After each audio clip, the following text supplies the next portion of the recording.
One, there were snowdrifts at the curbs and snow-buried benches in the parks and snowcaps on the street signs and fire hydrants, and on the newel posts for the subway entrances. There were 4 inches so far, and they were thinking maybe 10 when all was said and done. 4 inches was laughable somewhere like Maine, but in Manhattan on a dark early November evening, it cancels plans and sends people indoors. The 2 black-clad figures on the BMW R1200 RT Sport motorcycle that rolled slowly north up Amsterdam Avenue near 135th Street not only knew that, they had planned on it. They'd been waiting on the cold, snowy conditions for the last month. The Beamer's engine thrummed steadily as the City College of New York campus appeared on their right. First the big, ugly, modern box store, like classroom buildings. Then the older, original Harry Potter, like Gothic ones. The driver did controlled swerves from time to time, careful not to get a pile of road salt under the motorcycle's studded snow tires. An experienced winter biker, he knew that even with the studs, salt was slicker than ice. He and the rider behind him were dressed identically in the latest in cold weather riding gear. Gore-Tex Tourmaster electric jackets and riding pants over Ed's thermals, windstopper gloves and neck warmers. Black glossy Scorpion snow helmets with the tinted no-fog visors firmly down. Every ounce of gear was specific to the mission. They had even specifically selected the heavy BMW for its low center of gravity, which aided in stability and traction. Then finally there it was, 2 blocks ahead. The corner of West 141st Street. The driver had been over what was going to happen next so many times that he could have drawn the scene west down 141st Street with his eyes closed. The old, once stately 5- and 6-story pre-war apartment houses on either side of the narrow, descending, one-way side street. The ancient shoe repair place on the left, the Caribbean hair salon on the right. Both business entrances sunk down a flight of steps below the sloping sidewalk, as on a lot of Hamilton Heights, quirky up and down streets. They'd played it through time and time again until it was boring, over and over slowly, listing everything that could possibly go wrong, because it wasn't just surprise, it was surprise plus doing. Doing lots and lots of stuff you'd already pre-planned while the other guy sat there going, wait, what is this? For that split second you needed to get the hammer down on him. Suddenly the rider said in their 2-way Bluetooth helmet radio, "Hold up, the car isn't there, shit. There must be something wrong, maybe we should abort." They'd planted a remote camera in a car across from the 141st Street target. The rider was monitoring it via smartphone. "Calm down, it's okay. They're just late because of the snow," the driver said as he drifted the bike over and stopped at the left-hand curb half a block from 141st's corner. "We're not aborting, we just have to wait a second. This is going to happen, right now. I can feel it. Keep watching and tell me the second you see it." As he waited, the BMW's driver closed his eyes and ran through the scenario yet again. Amsterdam was the highest point in the neighborhood, and the path down 141st to the target was like going down steps. The first long slope off Amsterdam to the flat of Hamilton, and then another down slope to the flat of Broadway. The target building was on the final down slope of 141st between Broadway and Riverside Drive, mid-block south side, on the left. The abandoned apartment building had 2 wings, with the entrance between them way back off the street, through a canyon-like corridor. That was why it was so formidable. The target could see anything and anyone coming well before the front door could be reached. 2 police raids had been tried over the past 2 years, and the place was always clean by the time they got inside. The softest point, they discovered from their extensive recon, was right around now, when one of the grandmas usually brought the crew home cooking. The three guys on lobby duty would come out and give Abuela lots of showy love on the sidewalk in exchange for aluminum pans of stewed pork and eggplant, as the fourth guy hung back by the propped-open front door. One thing the driver liked was that they were above the target, that they would swoop down on it. There was an instinctual power to being above that truly thrilled him. He also liked the surprisingly smooth, graceful sucker punch speed of the Beamer, throttle open downhill. They would be in theater right quick. Speed and surprise from above were two excellent angles of advantage. They certainly needed every advantage they could get, since there were 7 in the well-armed drug crew. They had 2 AK-47s in the cook apartment in case of emergency, and they all carried straight blowback Glock 18 machine pistols in 9 caliber. The damn Glock 18s bothered him. They were excellent for close combat. No bulky stocks or long barrels to bang against corners or stair banisters. And they were looking at the closest of combat in the crumbling pre-war buildings, coffin-wide hallways, and slot canyon of death stairwells. Worse, the Glock 18s indicated tactical intelligence. And that kind of intelligence made him think that no matter how much they'd planned it, there might be something they'd missed. But that was part of it too. It was actually better to assume you missed something so as to keep your eyes open. He glanced forward up Amsterdam at the snow drifting in the cones of the streetlights, bits blowing this way and that, shifting and reshifting in the gusts. No need for cocky in this line of work. You had to know that even great plans had a funky habit of changing on you. "I see it, it's there," said the rider, suddenly pounding on the driver's back. "The car, the Chevy, it's pulling up out in front. Go, go, go." The spinning tires of the BMW threw up a fat rope of slush as the driver ripped back on the throttle. Then he let off on the brake and they were hitting the corner and going straight down. The cooking lab was in the east wing of the building, on the 3rd floor. It was in a type of apartment known as a Junior 4, a 1-bedroom with a formal dining room off the living room. The dining room was usually separated with French doors, but since the cooking lab was set up there, they'd taken off the doors and sheetrocked the doorway. In the lab, just to the right of the kitchen door, was a barrel of sodium hydroxide, a big white 50-gallon industrial drum of the stuff, plastered with blood-red danger, hazardous materials diamonds. In front of the drums were 2 lab tables where 2 HCl generators were going full tilt. The generators were chemistry industry standard, a bubbling, dripping, steaming mousetrap setup of hot plates and beakers and rubber tubing and inverted funnels. The HCl rig was for turning solids into liquids and liquids into evaporated gases that were separated and condensed back down into newer, much more lucrative solids. Hustling busily between the barrel and the lab tables, and the kitchen was a tall and wiry, handsome, black-haired Hispanic man. He was the drug crew's head, Rafael Urruta. No dummy Rafael. He wore a super-duty gray-hooded hazmat suit with full respirator, 2 pairs of sea-green rubber medical gloves over his hands, and plastic nurse booties over his vintage Nikes. All the seams taped nice and tight to avoid the highly caustic fumes and chemicals. He was whipping up some MDMA, the main ingredient in the drug ecstasy. He'd already cultivated about 3 ounces of the drug's blazingly white crystals in the plastic-lined collecting tin beside one of the generators. About 30 grand worth once it was cut and packed down into pills. He'd shoot for a half-pound tonight, before he pulled the plug around 1 or 2 and went home to his wife, Josefina, and his daughter, Abril, who had come home for the weekend from Georgetown, the school that he himself had attended, majoring in chemistry on some rich oil guy's inner-city Golden Promise Scholarship Fund. His promise in the field of chemistry had paid out all right, at least for him.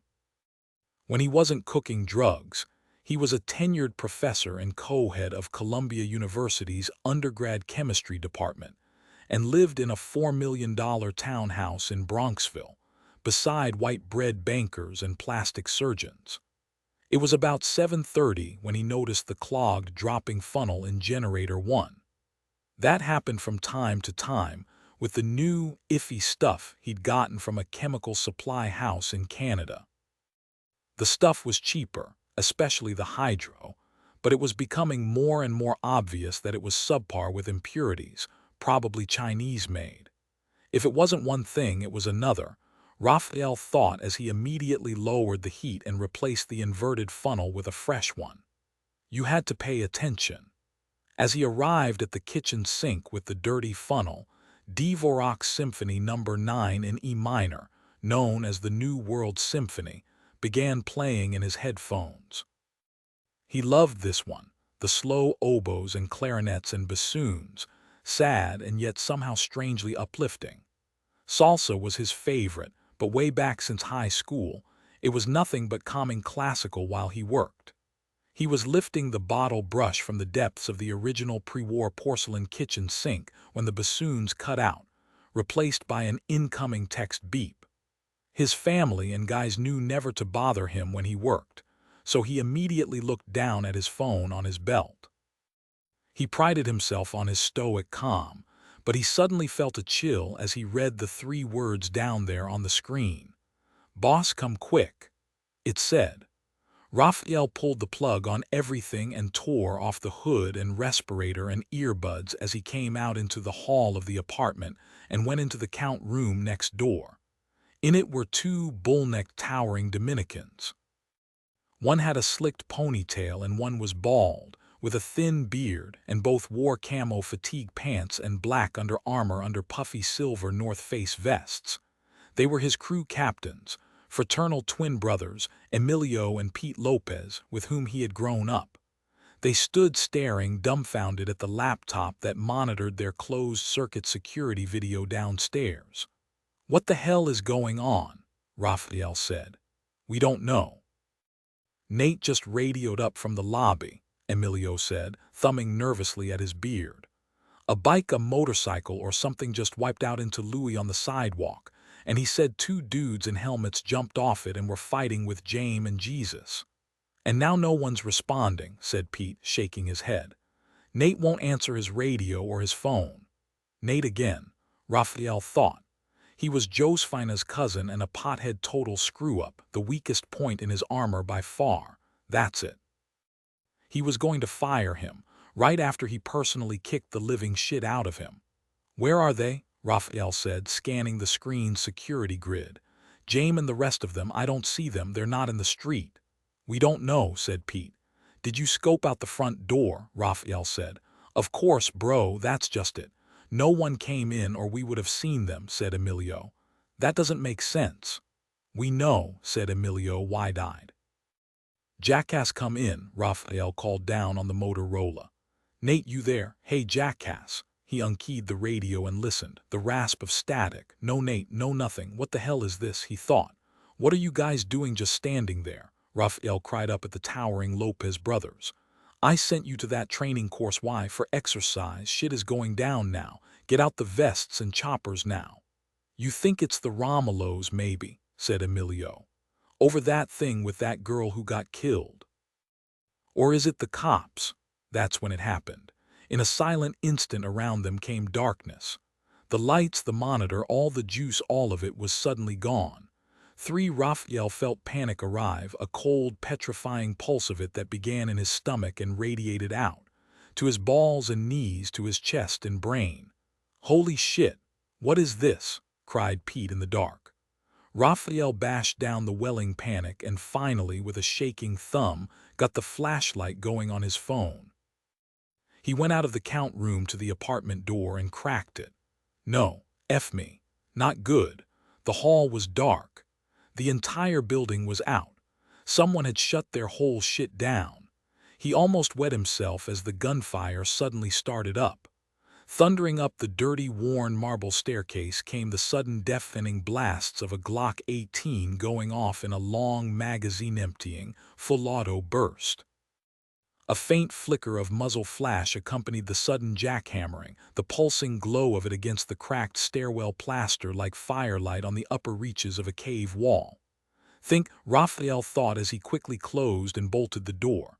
Do not panic. You are intelligent. You have a plan. Do the plan. Who is it? Cops, said Emilio as Raphael came back into the count room. You hear any bullhorns, it ain't the cops, said Raphael, opening the gun closet and reaching for the second shelf. His hands passed over the tube of a flashlight until he found what he was looking for. The night vision goggles. He had all kinds of shit in there. Dried food, a portable propane generator, enough ammo to outlast Judgment Day. Now apparently it was here, he thought as he pulled the strap of the goggles over his head. You want to play blindman's bluff in my house, he said as he clicked on the goggles, and everything was suddenly illuminated with a pale green light. He unclipped the Kalashnikov from the wall rack. Then you got it, bro. Let's do it. Come out, wherever you are, you son of a bitch. Raphael sent Pete and Emilio up and over the roof to come down the west wing while he went down the east wing stairs. The wrapped-tight canvas axe strap cut hard into his forearm as he came silently down the quarter turns of the stairwell. He tried to remember the shooting techniques. Was he supposed to blur the target beyond the front sights, or was that just for a pistol? Fricking impossible to remember all the training they'd had from the course 2 years ago. He checked the safety. It was on. He shook his head, clicking at the button. As he came across the final stairhead of the first-floor landing, he caught the scent of gun smoke. A lot of it. The tangy, almost sweet smell, rank as a gun range. He tightened his grip on the gun as he came across the landing to the final turn, his back against the abandoned apartment doors, barrel trained down through the balustrades. There was no one through the posts, no one on the final stair flight, and then he was coming down, his axe-sight centermast on the open lobby doorway. The first thing he noticed when he peeked through it was that the heavy wrought iron and glass front door of the building was ajar. A triangle of the outside sodium security light spread over the floor's dirty mosaic tiles, bits of snow swirling in the yellow beam, a faint layer of snow already gathering in the grout. Raphael. Pete suddenly called out across the lobby from the other stairwell. Raphael almost tripped over the bodies as he came through the west wing doorway. There were 2 of them. One of them lying flat in a pool of blood on the dirty tile, the other to the right, sitting up against the wall. The chests of their motorcycle shells were wet with blood, and the tinted face masks of their motorcycle helmets were smashed to shit, just riddled with bullet holes. Ha ha, that's what you get, you fucking amateurs. That's exactly what you get, said Raphael as he hawked and spat on both of them, whoever the hell they were.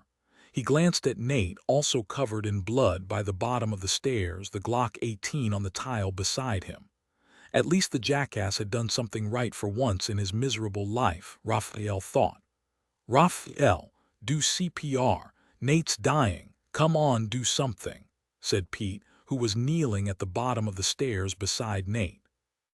He's still breathing, I think, said Emilio, pressing his ear to Nate's mouth as Raphael arrived. And so are we, said the prone motorcycle guy behind them as he sat straight up like a monster in a horror flick. Raphael, standing in profile to the suddenly risen figure, had just registered that the man had a suppressed automatic pistol in his hand when Pete's bald head blew apart as if it had been dynamited. Pete's instant death was followed quickly by ponytailed Emilio's, as the other reanimated dead body by the wall shot him with a suppressed pistol. Raphael screamed as he swung the rifle up, and then abruptly stopped screaming as a third and final suppressed .45 act lead slug instantly carved a brand new orifice through his temples. Is it him? Is it him? Said the rider excitedly, as the driver leaped up from the pool of fake blood behind his trusty suppressed heckler and cockmark 23.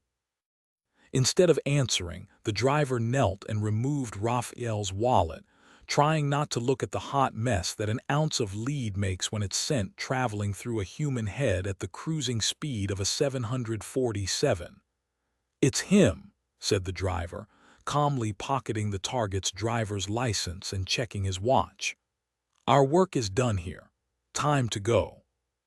5. They scooped up their brass, left the BMW bike out on 141st, and went out at a quick, steady pace through the back of the building, taking a garbage alley that led out onto Riverside Drive.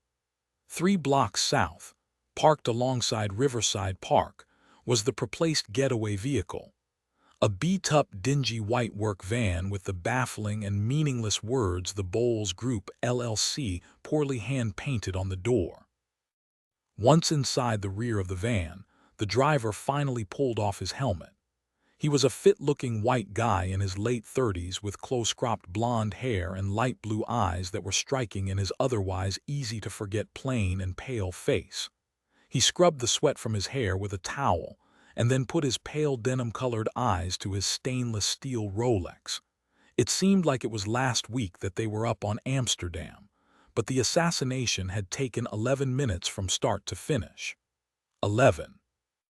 He looked over at the rider getting changed beside him. Then he reached around and cupped her perfect left breast. Her right one wasn't so bad either, he felt. She turned and smiled at him, an improbably gorgeous woman in her early 30s, petite yet athletic, with white blonde hair and large greenish-brown doe eyes. His pet name for her ever since they met was Coppertone Girl. Coppertone Girl made a quick twisting move, and then he was somehow down on his back with something hard digging into his crotch. He looked down. It was her .45. "I'll do it. You know I will, you pig," she said, her green eyes cold behind the white blonde shards of her bangs. Then she kissed him hard, and they both started to die laughing. It never got old, this fired-up feeling afterward. They'd walked the rope with no net, and now they were back on sweet, exhilaratingly solid ground. They kissed again, and then he pressed in her pouty pink lower lip with his callous thumb. She bit his thumb playfully, and then he was jumping over the front seat and turning the engine over. An hour later, they'd put all the gear and the van back at the South Bronx safe house, and were showered and changed and rolling back into Manhattan in their new Volvo crossover. They actually found a parking spot right in front of their federal-style brick town house, in Soho on Worcester Street between Broome and Spring. They stood holding hands on the sidewalk for a moment. Nothing but the famous chic neighborhood's incredible Beaux Arts 19th century cast-iron buildings in every direction. The cobblestones, Corinthian columns, and delicate wrought-iron railings dusted in the still-falling snow were like what might appear on the cover of "'Twas the Night Before Christmas." Not bad for an Indiana shit-kicker, the man thought, drinking in the billion-dollar view down his block. Not bad at all, he thought, looking at his exquisite wife, now in a candy-blue Benetton down coat, cream mini sweater dress, and black leather leggings. He knocked the snow off his shoes on their doormat and keyed open their front door. "Mommy, Daddy, you're home," their 4-year-old daughter Victoria squealed, a blur of pink footy pajamas and strawberry blonde curls as she ran in from the family room, sliding on the gleaming hardwood in her Nana-made wool slippers. "Yes, we are," said the husband with equal excitement as he pretended to let his giggling daughter tackle him. "That was a quick movie," said Jenna, the babysitter, bringing up the rear, holding a sheet of still raw cookies. "We arrived late with all the snow, so we just decided to get some dessert instead," said the wife. "Dessert? Wow, you guys just live on the razor's edge, don't you?" said their ever-sarcastic NYU film student sitter with an eye roll. "Oh, that's us. We're real wild," the husband said, laughing as he hung his car coat in the front hall closet and snitched a glob of raw oatmeal cookie dough. "Yep, we're complete psychos, all right," agreed his wife as she lifted Victoria and blew a raspberry on her cheek. Part 1. Hail to the Chief. Chapter 1. Early Saturday morning, a lone figure stood center stage in the storied culinary arena of the Bennett family kitchen. That figure was, of course, moi, your friendly neighborhood cop, Mike Bennett. But unlike an Iron Chef, I found myself where I often do when I make the mistake of going near pots and pans, namely, very, very deep in the weeds. I was doing pancakes Mike Bennett style. Well, I guess technically you could call it an egg garden style, as I had her latest cookbook open on the kitchen island in front of me. Unfortunately, things weren't going very well. Poor Ine was covered in flour, and she had a lot of company. There was flour all over the island, on the stools, on the floor next to the egg I'd dropped. There was even flour on Saki, the cat, who was licking at the broken egg. As I stood there sweating and whisking and wondering if cats could get salmonella poisoning, I detected a distinctive aroma. I turned to the stove, where the sausages were burning in the too-hot cast-iron pan dagnabit. I thought as the next batch of toast popped. How was I supposed to put everything hot together at once? I wondered. And how come you never saw this crap happening on diners, drive-ins, and dives? Are you okay in there? My kid's nanny, Mary Catherine, called from the foyer back from a walk with Jasper, our border collie. Correction, are you still alive in there? What's going on? The making of culinary history, Mary Catherine, I said as I hopped over the cat and turned down the stove. Sit tight. All is well. It doesn't sound all that well, she said. I'm coming in. Don't you dare. It's your day off, remember, I said. Put your feet up, relax, and soak in the tranquility. That last remark was made with pointed irony, of course, this being the slow-motion, not-so-quiet riot known as the Bennett household. As I burned down the kitchen, there was quite a din coming from the living room. The sound of buzz saws and laser beams, and the gloop-gloop-gloop of something dripping, followed by a cacophony of what sounded like evil Tweety birds laughing, all at 747 at takeoff decibels. The older of my 10 kids were luckily still sleeping or plugged into headphones, but the younger ones, Eddie and Trent and Shauna and Fiona and Bridget and Chrissy, were sprawled out in front of the boob tube, watching some Saturday morning, tunes mind-meltingly stupid, probably Magic Mushroom, inspired ones, by the sound of them, brought to my kids by the fools at the forbidden Cartoon Network.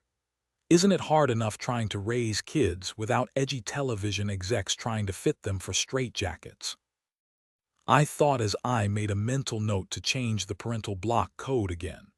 That Eddie was worse than a safecracker when it came to unraveling the TV combo. In between burning breakfast items, I was watching a little insanity-inspiring footage myself. I had the local CBS News site on the flower-covered iPad propped beside Queen Ine. On it, a report was scrolling that showed politicians. Actually, it wasn't so bad. It was a story about the newly inaugurated president, Jeremy Buckland. Surprisingly, I found myself liking Buckland. Maybe it was just a superb acting job, but he really did seem like a straight shooter. He'd been an Eagle Scout, a decorated war hero in Iraq One, a test pilot. The former governor of Pennsylvania also seemed smart and funny and deadly serious about making the country and world a safer, freer, happier place for everyone involved. His wife was a nice, pretty, black-haired woman named Alicia, and they had 4 kids, 3 middle school-aged daughters along with the true star of the show, their cute little 5-year-old boy, Terrence. The kindergartner had captured the world's loving attention by carefully imitating one of the full-dress Marines at the inauguration. I guess it was a good thing Terrence was so cute, because the news report was saying that the Prez was due in town today for a series of upcoming unmeetings that were going to clog up city traffic as tight as concrete in a drain pipe. "You're up early," I said as my oldest son, Brian, came in. "Yeah, I know. I heard some old guy yelling," he said, elbowing me as he grabbed the Odge out of the fridge. I glanced down at my flower-covered phone as I heard my text ringtone. "Foo, I mean rats," I said, looking at it, then at the tablet's screen. "Furry rats," said Brian groggily, draining his glass. I took off my apron and hung it around his neck. There are times in life when a man has to pass the baton to his son, Brian. I'm all out of batons, so I'm passing this spatula. Your beloved nanny is in there, and she and the other multiple members of this family are very hungry and counting on you. Feed them well, my son. Watch the toast. Don't let it win. What? Cook breakfast me. I have practice. Practice, you have a game at 1, it's 8. Sleeping practice. Don't worry, kiddo, I said as I headed into the dining room. You have that skill down pat. Again, beware of the toast and may the force be with you. Mary Catherine, I said as I came into the dining room waving my phone. How can I break this gently? Work. On a Saturday morning, the blonde Irish beauty said, wide-eyed as she gave me a look. I hated that look. In addition to being my kid's nanny, Mary Catherine was also my girlfriend, significant other. Like everything else in my life, I guess you could say it was complicated, but does it have to be? I wondered, not for the first time. On a Saturday morning, she repeated. It seems so, I said as I closed my eyes and bowed my head solemnly. But we were going to go skating in the park. The kids were looking forward to it. Have all the other flatfoots in the entire city perished? It's Chief Fabretti or I'd ignore it. I shrugged. It's important. Something is up, I guess. When is something down in this town, I wonder, Mary Catherine said as I slunk out of there. Chapter 2, a little over an hour later, I was in Queens, sitting in a large open room on the second floor of an ugly brown concrete glass building off a service road in the south part of the small city that is JFK International Airport. The building was the Port Authority Police Department JFK Command Center, and outside the window next to me, bursts of white exploded up into the crystal-clear air from the massive airport plows working the snow from one of the airport's 4 runways. Between the runway and the papped building, there was what looked very much like a parking lot, but on it, instead of cars, were several small white bullet-nosed corporate jets, and from the planes came groups of mostly male passengers. Some of them were tall and slim and wore dark business suits, and some of them were tall and bulky and wore olive-drab military fatigues. Every once in a while, one of the curious incoming passengers would enter the room I was sitting in and pass on through to one of the conference rooms at the far end, where various closed-door meetings were taking place. The tall gentlemen were Secret Service, I knew. The guys in the suits and polished wing-tips, Presidential Protection Agents. The guys in the drabs with the long gun bags, Secret Service CAT Counter-Assault Team Tactical Agents.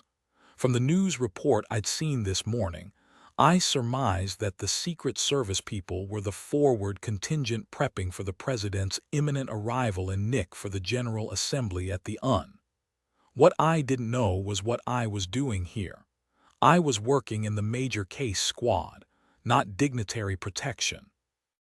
My boss, Chief of Detectives Fabretti, hadn't said much in his text except for me to get here forthwith. As I sat pondering the continuing mystery, I realized that I'd actually been in this building and squad room before. It was in 2001, when I'd been in the NIP's ESU SWATA team. We'd been assigned to assist the NIP's Dignitary Protection Squad to protect George W. Bush when he came to New York 3 days after the Twin Towers fell on 9/11. I was actually right there among the firefighters and phone guys and welders in the crowd at the pile down at Ground Zero when he gave the famous Bullhorn speech. It was a pretty unforgettable moment, the president standing on the pile of devastation, his rousing words lost after a moment in the overhead roar of the 2 F-16 fighter jets flying air cover around the perimeter of Manhattan. But the fact that I was now here, back in this room, going over that dark rubble-strewn memory, wasn't exactly boding well. What was adding to my growing worry was what I couldn't help but notice about the Secret Service personnel. Usually, the Secret Service guys are somewhat laid back when POTUS isn't around, but every one of them walking past looked stressed and tense and quite concerned. After a few more minutes, a conference room door opened, and Neil Fabretti stuck his head out and waved at me. I thought the room would be packed, but besides Fabretti, there was only one person inside, a stocky red-headed guy sitting at an Office Depot discount conference table talking on his cell. Though he was wearing a suit, he didn't look like one. His rusty-colored hair was military short, with sidewalls the color of a Carhartt coat. "Mike," Chief Fabretti said as the guy got off his mobile. "This is Paul Ernenwein, the new anti-terror ASAC at the FBI's New York office." "Pleased to meet you, Paul," I said as he almost broke my hand with his meaty one. "Here's the story, Mike," Ernenwein said with a Boston accent. "Right when Air Force One went wheels up, we got a credible threat that a hit is going to be attempted here in New York City." I almost jumped out of my shoes, then just stood there, stunned and blinking. I knew something was up, but wow, talk about a sledgehammer to the face. "A hit, an assassination attempt," I said. Ernenwein slowly nodded his large red head. "It's a long story, but an extremely reliable Russian mafia informant has provided credible information that a hit is going down now. And I mean right now, perhaps on POTUS's entry into New York. It's a long saga, but we actually think Vladimir Putin himself might be involved in this assassination attempt." I tried to absorb that. It wasn't easy with all the alarms still clanging inside my head. "But why not abort if the president might be in danger?" "POTUS refuses," said Ernenwein, biting his lower lip. "Look, all we know is that Putin is trying to start up the Cold War again. The president ran on putting a stop to it, but he needs help, and he has a meeting this morning with some of our shakier NATO allies. Any suggestion of weakness that he has to hide on our own soil would be disastrous. He told us to do our jobs and to protect him. If it's true that there's a hit team already in New York, we have to find them yesterday," Fabretti said, staring at me.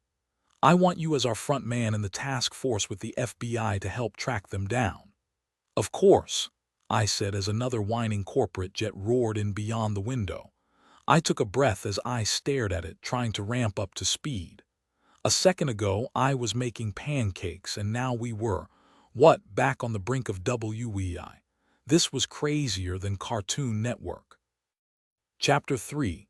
Usually, the NYPD takes exclusive care of all air cover on presidential visits.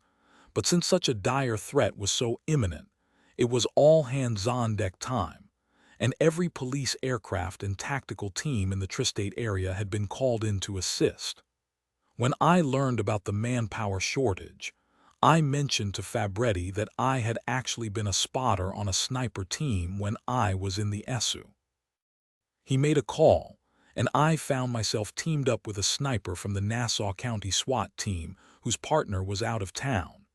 Then, 20 minutes later, I was out on the airport's cold, windy tarmac with my overcoat collar up as a whining Nassau County PD Bell 412 helicopter touched down in front of me. Sitting in the backseat behind the pilot was the sniper I was there to assist. His name was Greg something Polish that I didn't quite catch. Definitely not Brady. He was a slim, cocky, 30-ish guy with a shaved head and lots of tats. He had even more lip than ink, if that was possible. I don't know what it was, the 5-alarm stress or adrenaline, or if he was just a natural-born jackass, but he started being a jerk from the very second I strapped in beside the pilot. "You're my spotter," Greg said in the chopper's headphones. "Where'd you pick it up, Korea or Nam? And nice tie." I didn't know this was dress formal tactical response, or I wouldn't have left my cummerbund in my other kit bag. "Hi, Greg. My name's Mike Bennett," I said, smiling back at him where he sat in the chopper's backseat. "I know this is last second for everybody to get chucked together like this. Believe it or not, I worked on a sniper team in the NIPS ESU for a few years and know my way around a spotting scope. I'm also pretty familiar with the area around the UN. Let's say we get the president to where he has to go, okay?" "Whatever," my new charming friend Greg mumbled in reply. With that, the chopper's rotor whine rapidly increased in pitch, and we were ascending up and out over Jamaica Bay to the airport south. As we stilled to a hover, beyond the fishbowl canopy I could see a half-dozen other hovering police helicopters in a loose string along the airport's perimeter. Down alongside the runway beside the Port Authority building, the presidential motorcade was assembling. Even from a couple thousand feet, I could make out the military armor-plated limo they called the Beast, which the president would ride in. There were actually two of them. In front and back of the huge Cadillac limos were over a dozen other black Suburbans that would carry other White House officials and the Secret Service CAT tactical guys. Ahead of the feds was the NYPD-provided sweep team, a highway unit car in front of an NYPD Intelligence Division command car in front of a bomb squad vehicle and a tow truck. As we waited and hovered, huge, seemingly too close passenger aircraft flew in and out of JFK what seemed like every 5 seconds. Listening to the pilot's hectic radio sizzle, I started to get nervous. There were a lot of chefs here in this rapidly developing situation, a lot of stress and amped-up emotion. It was precisely at times like this that mistakes happened, I knew. When, say, a new air traffic controller gets ahead of himself and decides to shift a hovering PD chopper right in front of an incoming DC-10. "There she is," the pilot said suddenly over the headset as he pointed to the left. And there she was. I sat gaping at Air Force One, coming in from the east for a landing. The sight of the iconic aircraft struck a strangely powerful emotional chord with me. Was it patriotism, a sense of hope, of vulnerability, my memories of 9/11? Whatever it was, I suddenly felt like I was a Boy Scout again, like I should salute the plane or maybe recite the Pledge of Allegiance. "God bless America," I prayed silently to myself as the huge aircraft gently touched down on the runway below. "Please." Chapter 4. The blind was the size of a jail cell. It had the feel of a jail cell as well, with its concrete ceiling, the rear concrete wall, the cold concrete floor. The blind sidewalls in the front were made of plywood that was spray-painted black on the outside to fit in with the industrial roof space's black-painted concrete. In the forward plywood wall was a hole the size of a computer monitor with a black piece of cloth duct-taped over it. The assassin checked his watch, then pulled the curtain off and looked down into the angled eyepiece of his Swarovski Adex hunting telescope. The first thing he noticed as he looked out on the world was the morning's air quality. It couldn't have been better. It was a cold 29 degrees Fahrenheit and bright and clear as freshly Windexed Waterford crystal. Good bombing weather, he thought. Both the wind direction and speed were perfect. A light, gentle, 8 miles an hour west-southwest at his back. From his perch 50 stories up looking east, the view field in the scope offered the clearest, most incredible view of Manhattan north of the Empire State Building. One could actually make out the curvature of the earth there in the distant horizon of Queens. He panned the scope north to south across the gray carpet of building tops, the 59th Street Bridge, the black obelisk of the Trump World Tower. He stopped when he got to the Chrysler Building. That was on his right. It was so close and vivid in the advanced optics of the $4,000 scope that it seemed like, if he wanted to, he could reach out and prick his thumb on the glistening silver needle of its spire. He panned the scope back a skosh to the left, and then angled it slightly down and thumbed the zoom. Then, a few moments later, there it was in glistening focus. The target. The reason he'd been pissing into Gatorade bottles for the last 2 days. The United Nations building. Technically, the iconic glass skyscraper was called the United Nations Secretariat Building.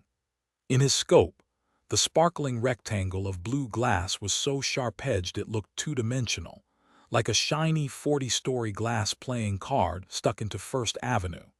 He zoomed and tilted lower again and framed in his kill zone. The bookends were the edge of the Secretariat Building's concrete sidewalk guard shack on the left and an apartment building on 43rd Street on the right. The in-between target zone was a segment of the building's iron-gated circular driveway and reflecting pool.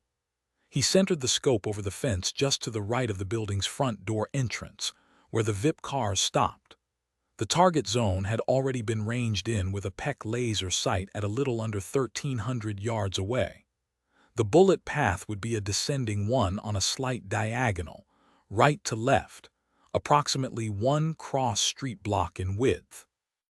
Because of the diagonal, the kill gap was tiny, a thin slot between a residential building on the corner of 2nd Avenue and 43rd, and the north edge of an old pre-war building called the Tudor Tower that was on the cross street directly across 1st Avenue in front of the UN. Threading that needle would have been bad enough, but adding to things was a jutting roof structure on the UN's permanent mission of India building between 3rd and 2nd on the north side of 43rd Street. By his calculations, his descending bullet would have to clear it by less than half a foot on its way downrange to the target. Another X factor was some small American flags on a lamppost at the dead end of 43rd and 1st Avenue that the bullet had a chance to deflect off. But the worst of all was the sculpture in the pool in front of the UN building itself. The damn sculpture drove him nuts. It was called Single Form, an abstract, ugly 21-foot piece of bronze that looked like a giant dog tag that could potentially be between him and the presidential limo. If all went well, he would have maybe 3 seconds to get the shot off as the president went from the armored car to the front entrance of the building. 3 seconds to gauge and sight and squeeze. 3 seconds to hit a hole in one from atop a 500-foot cliff 13 football fields away. He took his eye off the scope and checked on the electric blanket wrapped around the barrel of the long dark rifle resting on its bipod beside him.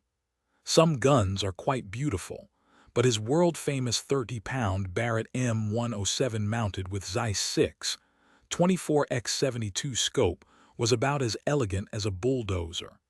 It was almost 5 feet long with the suppressor.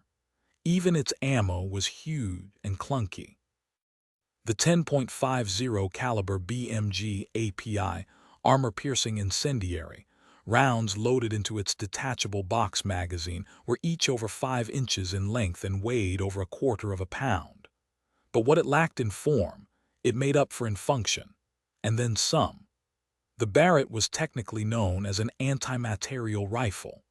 With confirmed kills at over 2,500 yards, it could shoot through 1 inch of armor plate or a foot of concrete. Some might think that a Barrett loaded with APIS was a bit overkill, and that, say, a .300 Winchester Magnum or .338 Lapua round fired from a lighter rifle would have been adequate. And it might have been but for the cold weather conditions. Because even with the warming blanket, he would be firing from essentially a cold bore, which sometimes reduced the range considerably. Besides, this wasn't some match event. He was only going to get 1 shot if he was lucky, and he had to maximize every possibility that he would kill what he hit. There were 2, maybe 3 other people in the world who would even think of attempting the incredible shot. But he wasn't attempting it. He was going to do it. He would kill the president not because he was the best shot in all the world, he knew. He would kill the president because he was the best shot who had ever been. The assassin removed the electric blanket and clacked back on the Barrett's bolt slide, jacking the first huge .50 BMG into the chamber. The bullet would be put in a museum when all was said and done, he realized as he glanced at the long gun. Maybe even the Smithsonian. He pictured visiting it one day with a grandchild, seeing it there like a relic or a moon rock in some crowded gallery. He was a very visual thinker, and he smiled as the image of a huge mushroom .50 mounted in a shadow box lingered in his mind. It warmed him to think that the work of his precious hands would be preserved forever, and ever under thick panes of alarmed glass. Chapter 5. We arrived in Manhattan 5 minutes in front of the motorcade. It was incredible how fast the limos and SUVs moved through Queens, somewhere between 70 and 80 miles an hour.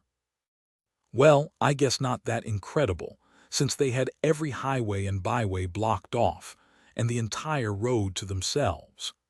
They were supposed to have taken the Van Wyck to the Long Island Expressway to the Midtown Tunnel, but at the last second, they had changed their mind about the tunnel for some reason, and now they were due to come into Manhattan over the 59th Street Bridge in a minute or two. We were pointing west in a low 1,000-foot hover somewhere over Yorkville just to the west of the bridge, waiting on them. In the helicopter, I sat to the pilot's right, and on my right was the east side of Manhattan's endless wilderness of buildings and windows. Park Avenue, Fifth Avenue, the green mat of Central Park ahead. Due to the helicopter's vibration, a high-powered spotting scope was pretty much useless, so I was using just a pair of 10-power binoculars to scan the windows and rooftops. It was a beautifully clear day, hardly any clouds in the cold blue sky. I had my gloves off, and I blew on my hands from time to warm them. The pilot's heater blew on the upper half of me, but beneath the metal footrests, it must have been open in places because my feet and lower half were freezing. "What's the range on the inner perimeter around the again?" I said as I stared down at the congested Monopoly board of buildings. "1,000 yards," said Greg, the sniper, over the chopper's interphone. 3,000 feet, I thought, looking down. The was to our left between 42nd and 43rd Streets on First Avenue. Cross-street blocks were each 250 feet, I knew. So that meant what? The interior scan perimeter was 12 blocks north and south from around 30th to 54th Street, and then west to Lexington. How many windows in that area had a vantage on the sidewalk in front of the I thought, looking at grid after building grid of them. Too many to count, let alone watch.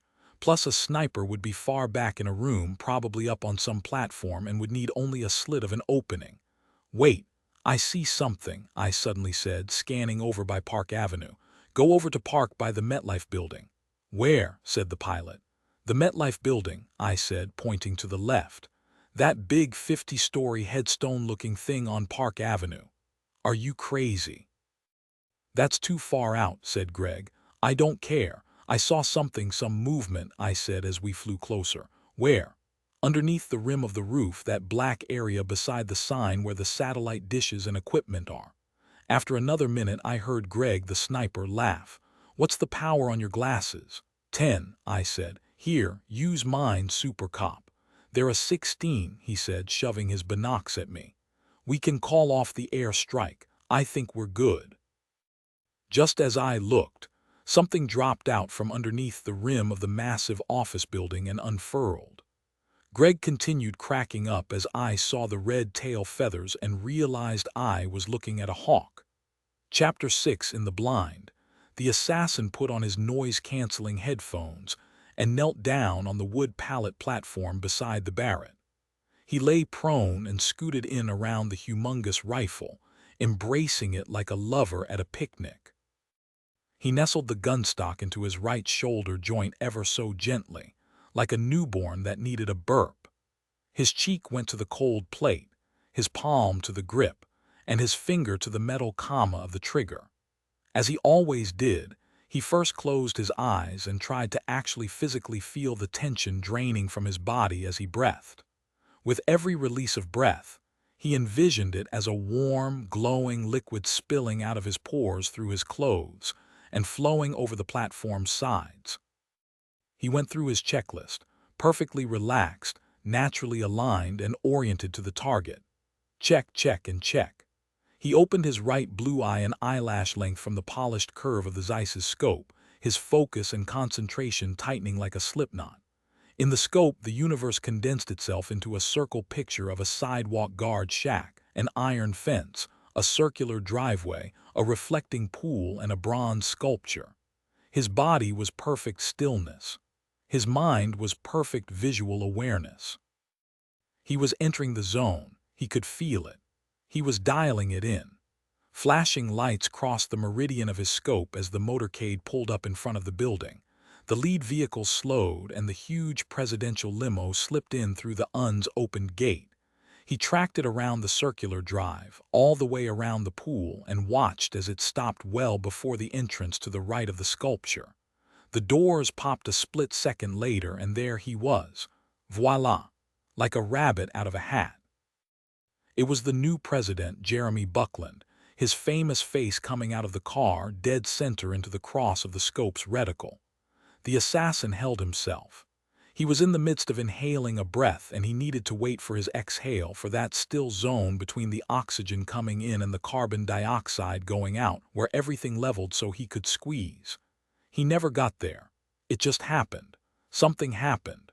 There was a bluish-gray blur in the scope and the president was gone. What? He looked up over the rim of the scope. It was a helicopter. A helicopter had come from nowhere and was now level with his position. He hadn't heard it approach because of the headphones. The Bell 412 had police markings and was 20 feet out off the building's edge, pointed directly at him. There was a cop in it next to the pilot, pointing binoculars again, right at him through the hole in the blind. The cop was looking right into his face.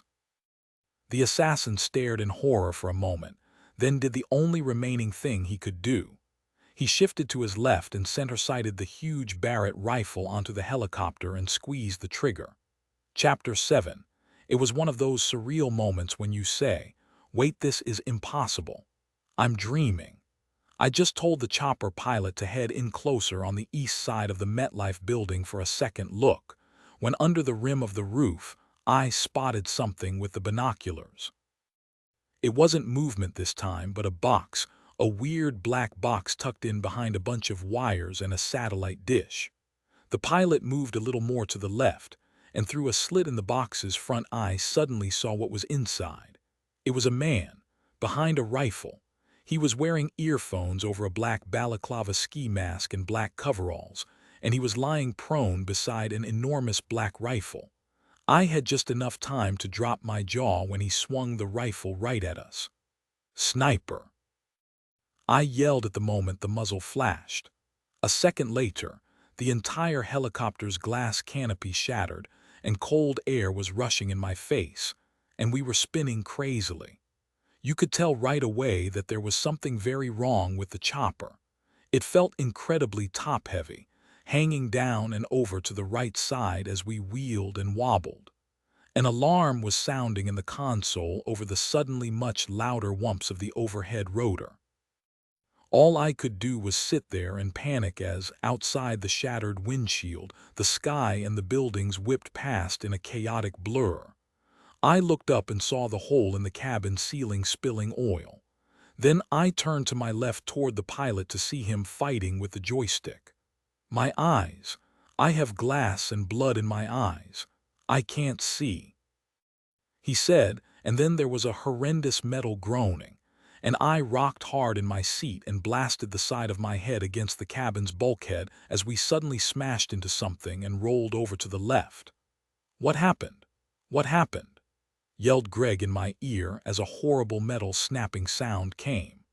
I learned later that it was the rotor and tail blades snapping off as they hit the concrete deck of the MetLife building's roof, where we just crash-landed. Somehow, I quickly unstrapped and got my door open and dropped over and out between the toppled helicopter's skids. Greg, the sniper, was right on my heels, and a moment later, we pulled the bleeding pilot out and ran away from the still whining, smoking chopper as fast as we could. Not yet truly believing we were still alive, we found a stairwell door and opened it, and set the injured pilot on the landing as we watched the chopper, spinning and smoking at the edge of the MetLife building's roof. I looked out at the incredible skyline of Manhattan behind it as I shook my head. If I hadn't already believed in miracles, I would have been converted right then and there. "There is no way in hell we should still be alive," Greg said as we heard a click. It was a door opening in the stairwell one floor below us. Greg and I turned from the chopper and looked in over the stairwell's railing, and saw the guy in the balaclava, the assassin, standing there one floor below us, staring up. Chapter 8. when I saw that the shooter had something down behind his leg, three things happened at the same time. I grabbed Greg by the back of his vest. I started to backpedal, and there was a shot. We tripped over the still-sitting pilot's legs and landed back out on the roof. I pulled myself up and drew my Glock. I was about to help Greg up when I saw the hole between his nose and cheek and the blood spray on the concrete beneath his head. He was dead. My heart jackhammering in my chest as I wondered what in the name of God Almighty was going to happen next. I pointed my Glock straight at the stairwell doorway. I walked around the pilot as he crawled back out onto the roof, and I quietly stepped into the stairwell and took a deep breath and peeked back over the railing, Glock first. I let out the breath. No one.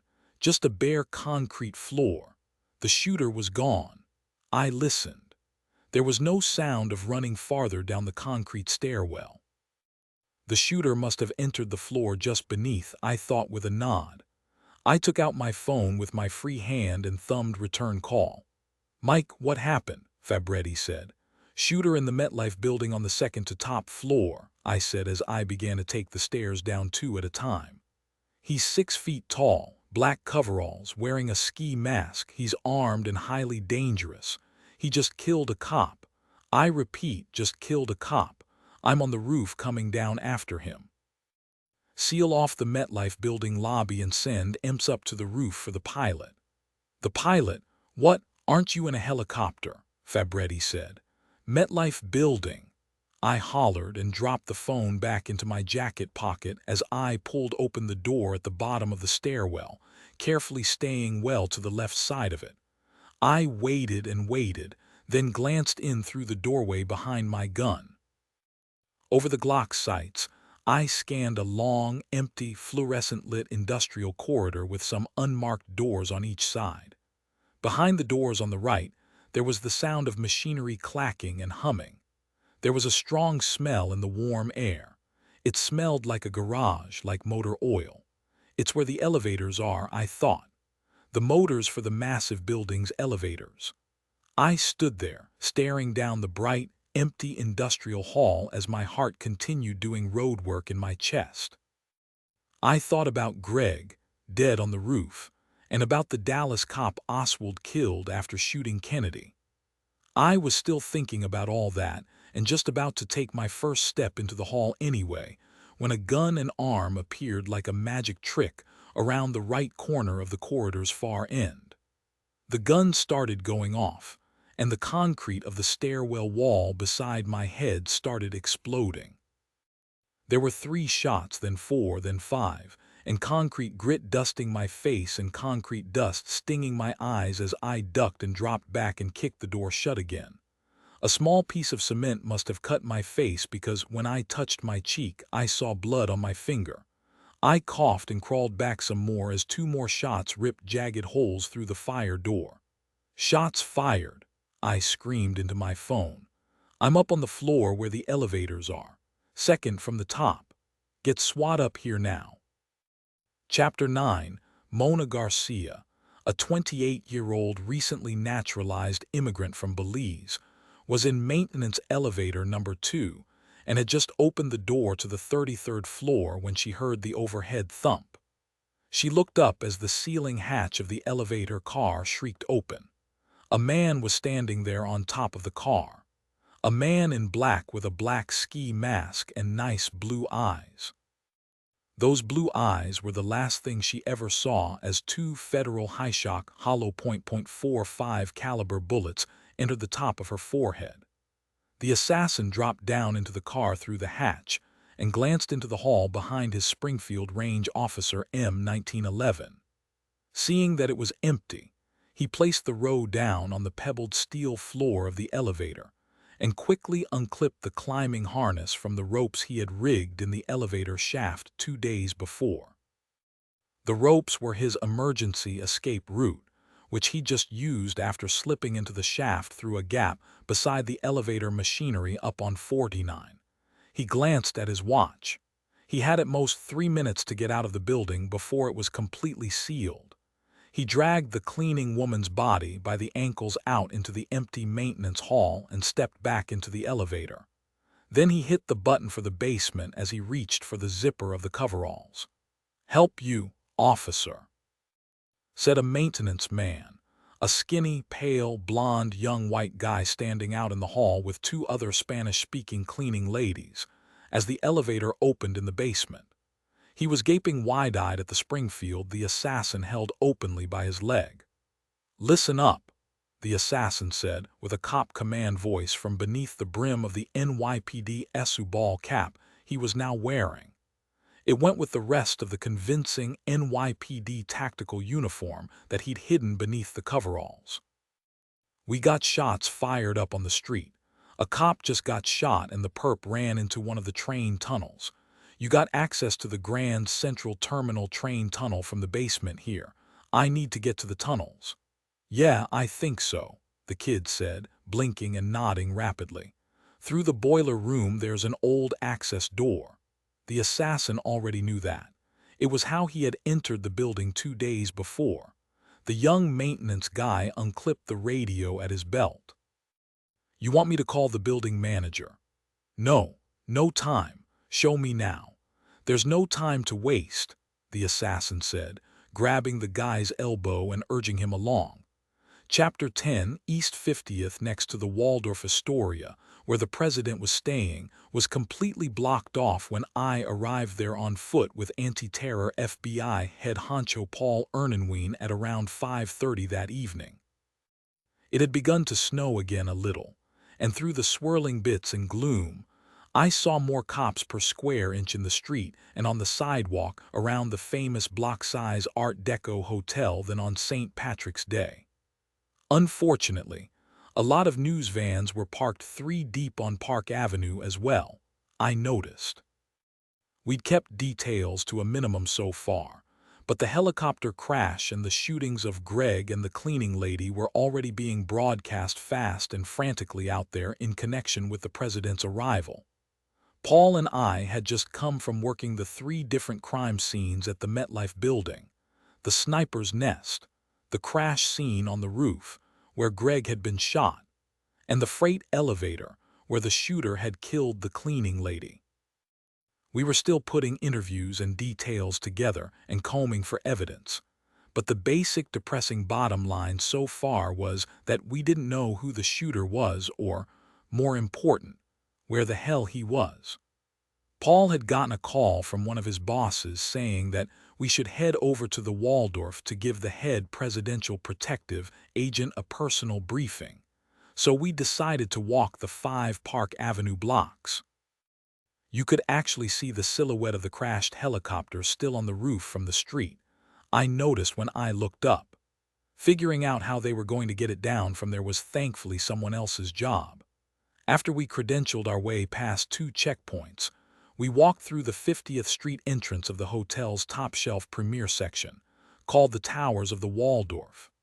Its lobby was amazing, an old New York, gleaming, opulent jewel box of creamy marble and paneling and gilt moldings. I'd never been there before in my life, but I knew that, like the Empire State Building, the Waldorf had been built in the Art Deco skyscraper heyday of the early 30s. I thought that at any moment Mr. Monopoly would come around the corner in his top hat and spats. Instead, Tom Kask, the Secret Service team head, arrived. He was a big guy, 6'5", maybe well-dressed and lanky, with slicked silver hair and a cold, remote look on his face. If I had to judge a book by its cover, I'd say he looked like a big, dumb jock bully. "So you're the cop who lost him," Kask said, looking down at me as he arrived. "No," Paul said calmly as he showed him some of the crime scene photos from his phone. "He's the cop who found the guy with the Barrett 50 cal that you jackwads missed. Mike here is the guy who probably saved the president's life, and even your career, Tom, if you think about it." There were a bunch of factors to explain why his guys hadn't seen the shooter, the incredible distance being the most glaring, but it didn't matter. They, the glorious Secret Service, had screwed up royally, and a lowly NYPD cop had done their job for them. "Sorry, that came out wrong," the big bastard, Kask said, not looking very sorry at all. "It's that kind of day, you know." "Yeah, you're right, It did come out wrong, Paul said, continuing to give him hell with his Southie Boston accent. I was beginning to like Paul. He'd been totally hands-on in helping the PD and FBI response teams at the crime scenes, not exactly a common occurrence for an FBI boss. Not bad for a Red Sox fan either, I thought. Anyway, Tom, we're still smack dab in the middle of this, Paul said, putting his phone back into his pocket. Anything else? Actually, yeah, Kask said. Follow me, he wants to see you. Well, him, actually. Who, me? I said. Who wants to see me? The president. Who else? Said Kask. Chapter 11. With that, Kask led me around a corner of the incredible lobby. We walked past two more Secret Service presidential detail agents and an impeccably dressed desk clerk into a waiting elevator. The doors closed, and the button for 29 lit up by itself somehow, and we started to ascend. Kask ignored me and began checking his phone while I did my best not to gape at the impressive surroundings. I'd been in elevators for work before, just never a lacquered, bird's-eye mahogany, paneled one that was inlaid with Art Deco sunbursts and chevrons. The elevator doors opened onto a small, oriental carpeted foyer where four tall, spit-shined Secret Service agents stood at attention. Between them was a set of bright white double doors with the words Waldorf Presidential Suite written in gold script. Before I could ask someone to pinch me, I watched as Kask opened the door without knocking, and I saw President Buckland for the first time. Beyond another small foyer, the president was sitting in a little living room on a love seat with his hands behind his head. His eyes were closed, and he was nodding as an aide read him something. Then he opened his eyes and saw me and stood up and smiled. "Thanks, Tom," the president said to Kask, who immediately left. "Detective Bennett, I believe I owe you a thank you," he said, offering his hand. I stood there for a second, staring at his hand, stunned by it all. "Yep," I got out as I finally shook his hand. "I mean, no, of course not. No, sir, are you kidding me? I'm just glad that you're okay. I'm just glad to help." "Oh, thank you so much, officer," the First Lady said as she came out of another room. The whole thing must have been terrifying. She was Snow White, classically pretty, with her dark hair and pale skin. She had on a cream-colored pantsuit but was wearing slippers, I noticed, and I found myself amazed again that all this was actually happening. That I was standing in the Waldorf's presidential suite enjoying a chat with the commander-in-chief and his wife. I'll never forget this, I thought. I couldn't wait to tell the kids and Mary Catherine. "Officer Alicia, really? It's Detective Michael Bennett," President Buckland said, rolling his eyes. "You think you'd remember the name of the man who just saved your beloved husband's bacon? I mean, did you even vote for me?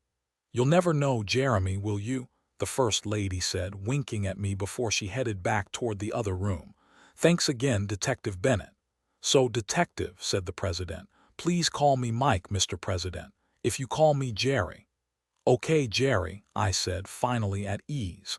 I definitely liked this president's style.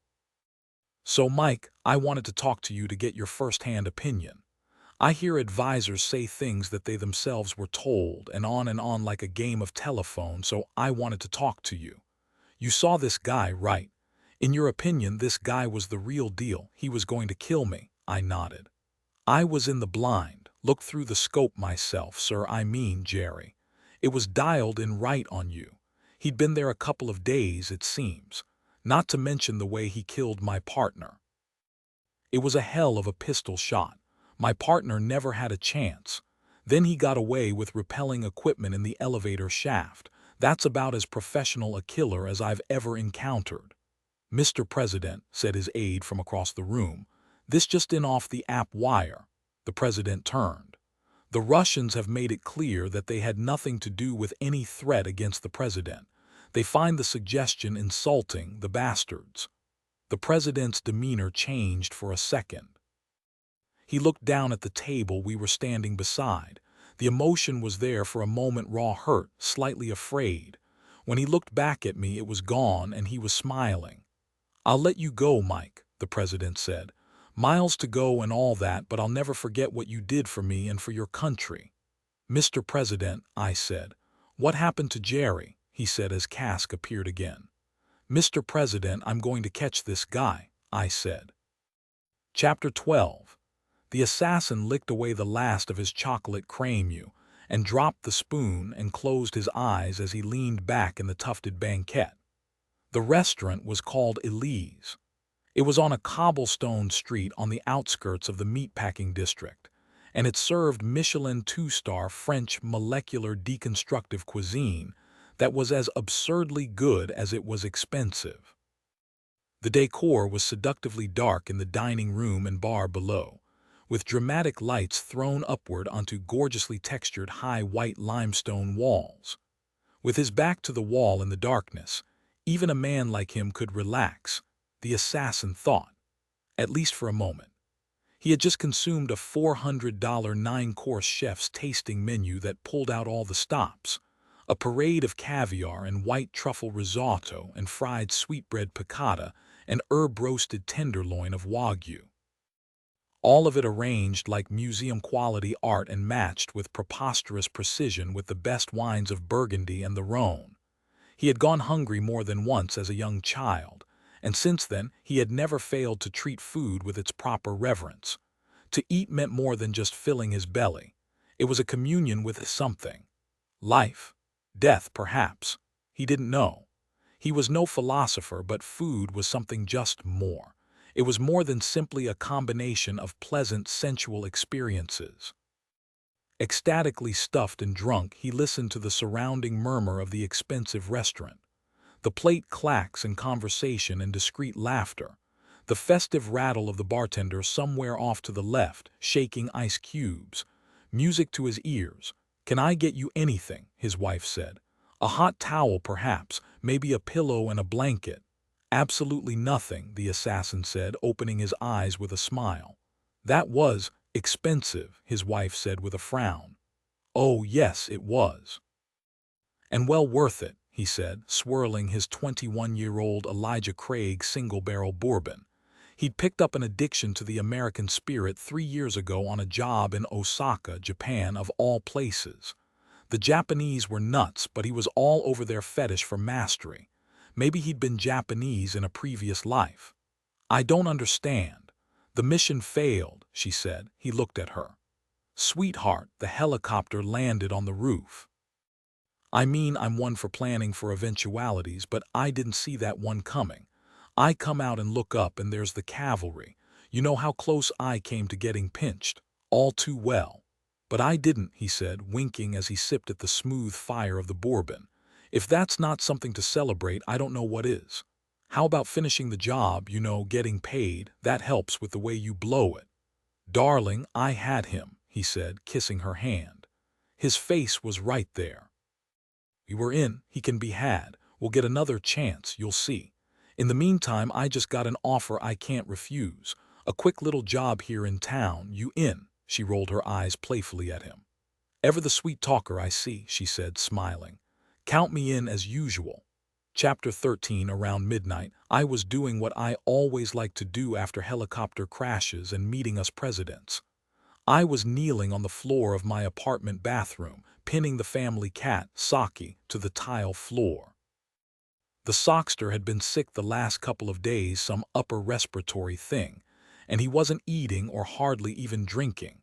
So Mary Catherine and I had to, per the vet's order, syringe feed him. Mary Catherine was on syringe duty while I wrapped him up tight in a bath towel. I was wearing kitchen gloves as I held him down to avoid getting clawed. With good reason, too, because Saki didn't seem to be enjoying his force-fed meal in the slightest.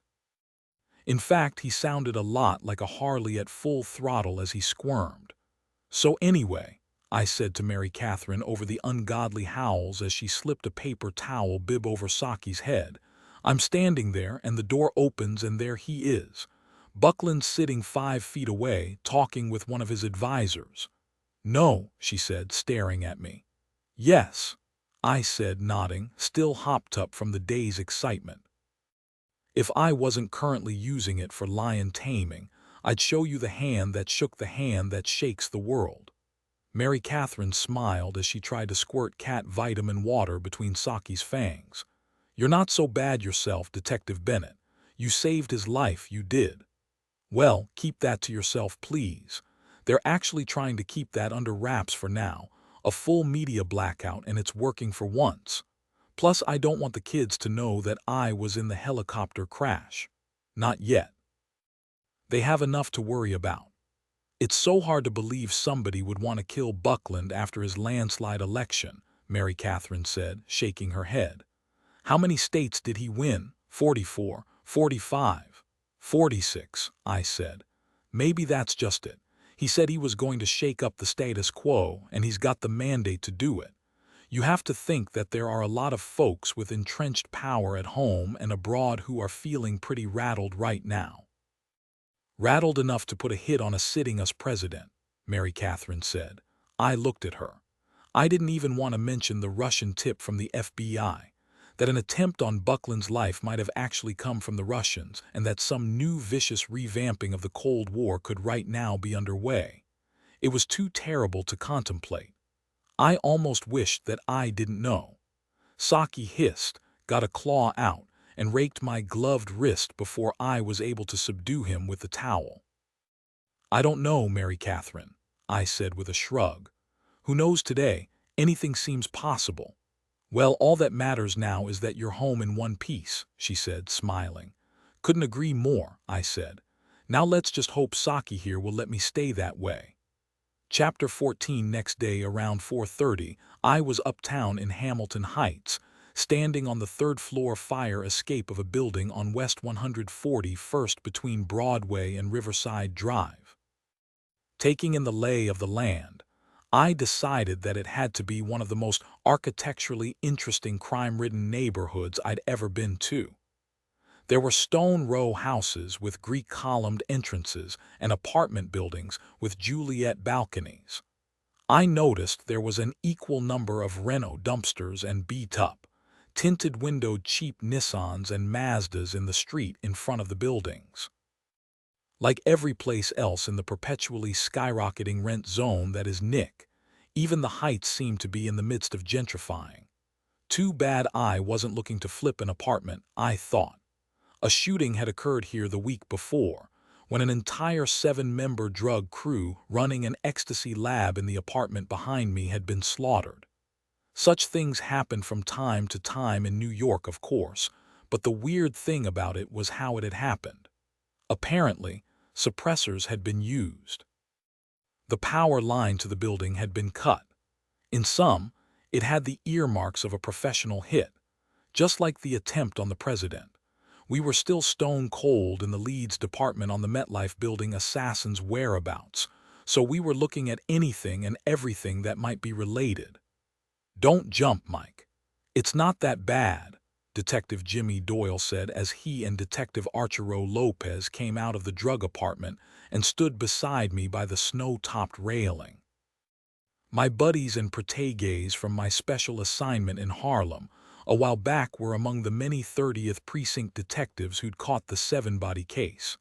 "Yeah, tell that to Chief Fabretti," I said, flipping up the lapels of my overcoat as a cold wind sliced in off the Hudson to my left.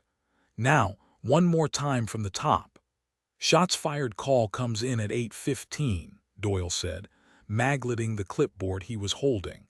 "Responding officers were here in 5. Straight off the bat, they see the first bodies slumped in the exterior sidewalk stairwell down there on the left, then head into the lobby. The other 4 they spot just off the lobby at the foot of the east stairwell. All dead. Not dying, dead," I said. "All 7 well dead with 1-shot kill headshots by." Doyle flipped through some pages until he got to the coroner's report. .45 caliber ACPS. "Whoa, and nothing was missing up here in the cookhouse," I said. "How much did you find again?" 900,000 in 10s and 20s, twice that in product. "Just sitting there," Doyle nodded. "D had a theory about the crew but not much else," said Arturo as he made a snowball. "They called them the no-name crew, By the setup here, the experts think they were easily one of, if not the biggest ecstasy suppliers in the city. Under the radar, the drug boss, Rafael Arruda, was a smart man. "That's Dr. Rafael Arruda to you, Mike," Archero said as he chucked the snowball into the parking lot across 141st. He was a Columbia University professor after all. "Unbelievable," I said. "What's the family dynamic again? Could it have been the wife?" "No, the wife of the Ivy League's answer to Pablo Escobar checks out," Doyle said. "She was his high school sweetheart. Goes to church every morning. You should see his house. He lived up in Tony Bronxville. His daughter was home visiting from Georgetown. Canvas." Archero gestured out at the surrounding buildings with both hands as he nodded. "We busted our ass, but nothing. All the windows facing the front, right?" "Yep, every vantage on the front sidewalk where it went down. No surveillance cams pointing this way, unfortunately, and we got only a few people to open doors. They hadn't seen or heard a thing, which makes sense. It was the night of the big storm." "What time did you start the canvas?" Doyle looked at his notes again. 9:30, he said. "What time you got now?" 4:30. "Why, time to bust your ass again," I said. "Call patrol and do the canvas all over again right now."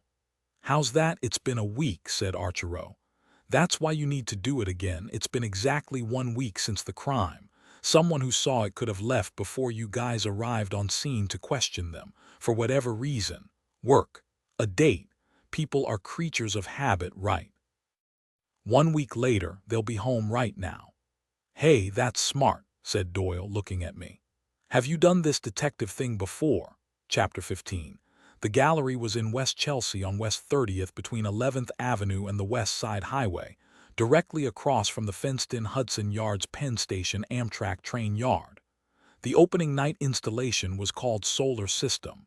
10 massive modern neo-expressionist canvases integrated with various materials: burlap and stainless steel, flesh-colored porcelain and black rubber, brass and cardboard. The largest painting, titled Needing to Know 11, was embedded with a mosaic tile of cowhide and fractured plexiglass. It had taken the artist, Soi, a 27-year-old Korean prodigy from Queens, 6 years to complete them.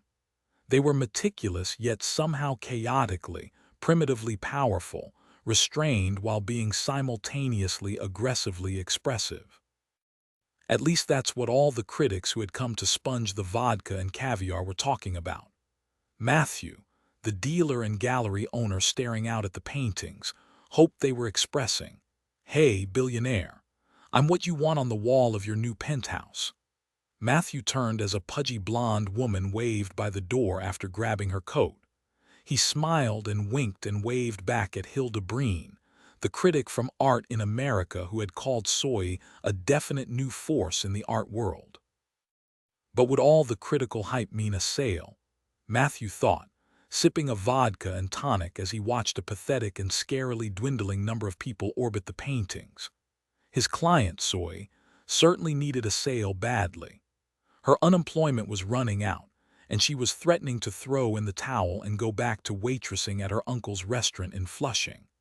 Soi had been so nervous about her show's opening night that she'd actually fainted about an hour before and had gone home with her mom, the poor thing.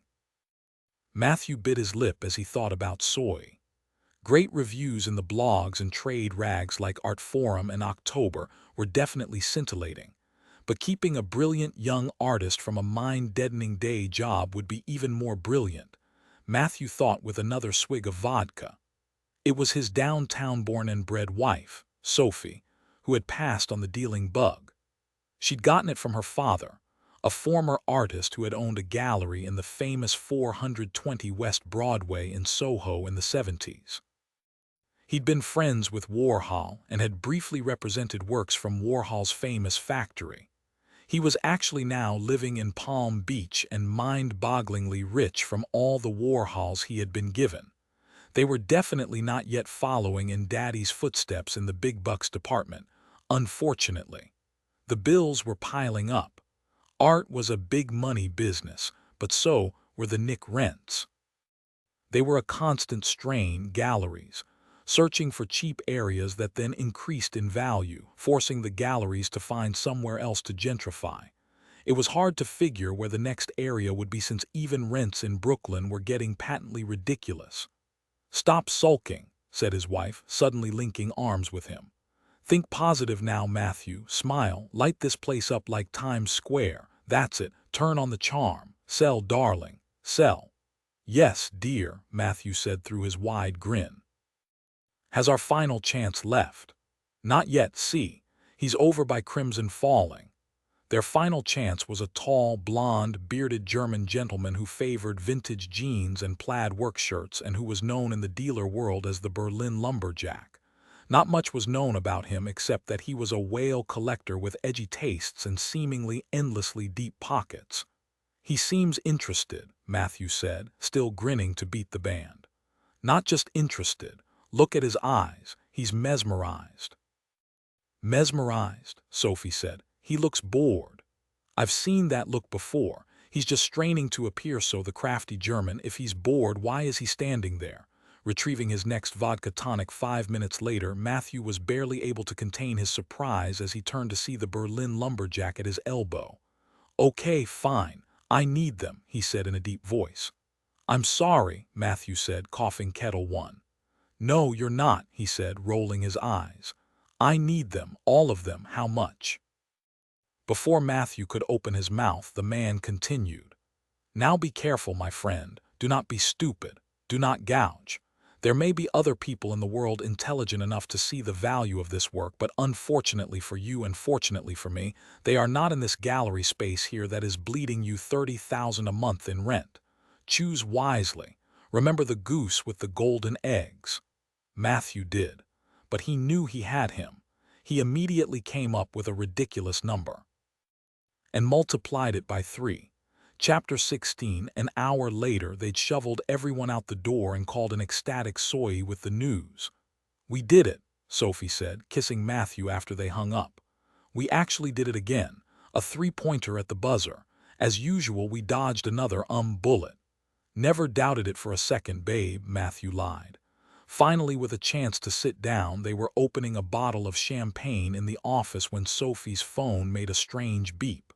"What is it, a text?" asked Matthew as he struggled with the foil atop the bottle of crystal they'd been saving just for this very occasion. "No, an email," Sophie said, looking. "News alert." Matthew nodded. He knew what news she was monitoring. The hit they'd done on Raphael Arruda up in Hamilton Heights the week before. "Well," he said with studied casualness, "it's nothing. A piece in New York Mag about the life and times of the dearly departed, brilliant drug trafficking professor. The cops are, as usual, clueless." "Have I told you that you were amazing that night?" Matthew said, leaning over and kissing her neck. "Maybe," Sophie said, smiling, "but tell me again anyway." Before he could say a word, Sophie's phone buzzed again. "Hold that thought," she said. "I'm getting a call. It's a FaceTime. It's Victoria." Matthew, drunk on vodka and victory, felt a skyrocket explode in his heart when he looked over his wife's shoulder and saw his daughter's baby bunny rabbit cute face suddenly appear on the screen. It was for her. All of it. She would have the best of everything always, the best for the best. He knew that he and Sophie had in many ways failed.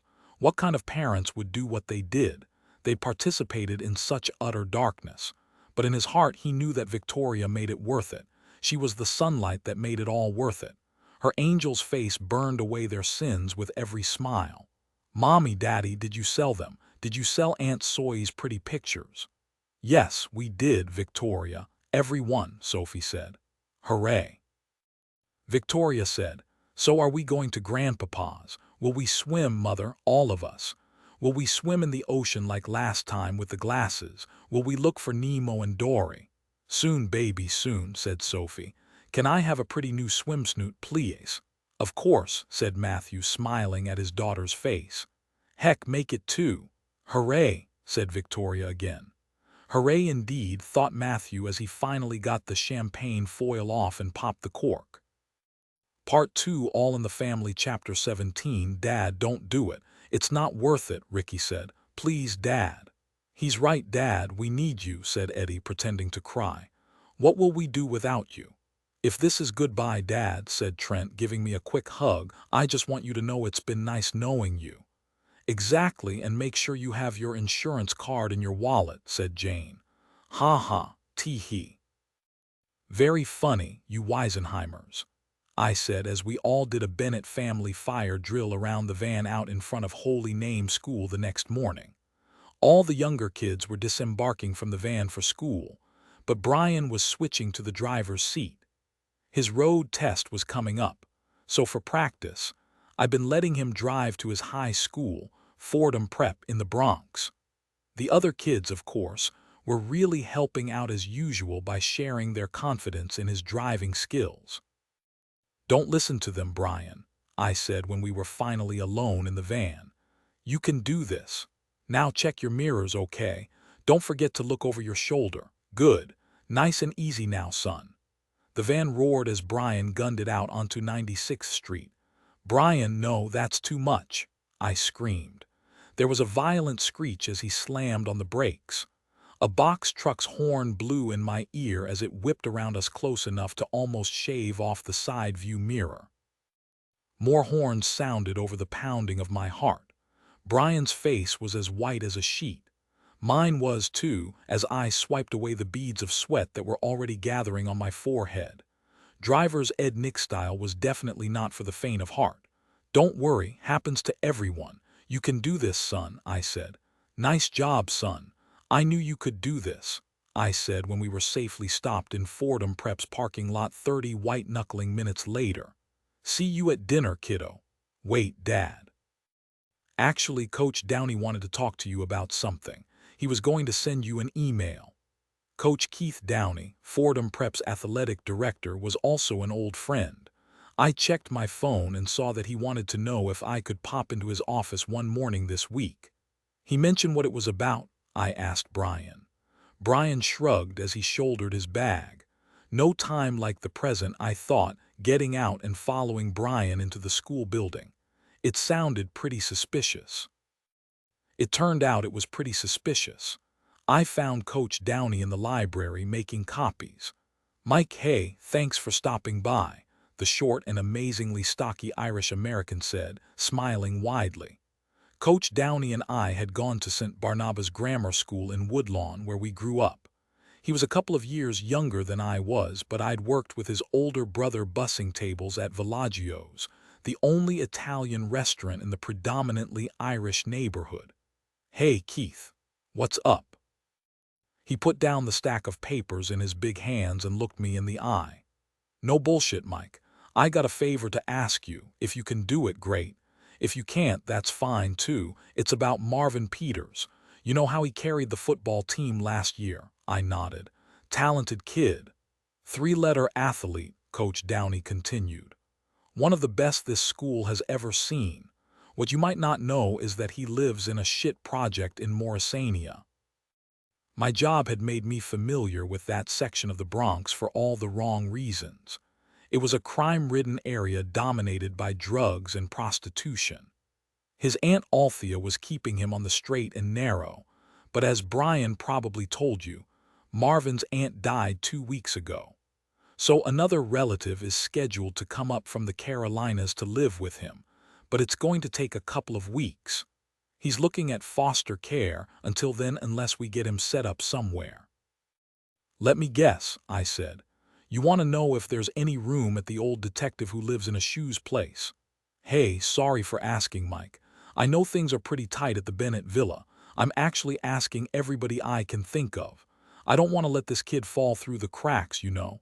2 weeks, I said as I took out my phone. 3 tops, Coach Downey said, putting his hands together in prayer. "Hey, Mary Catherine," I said and explained the situation to her. "Thanks," I said a minute later and hung up.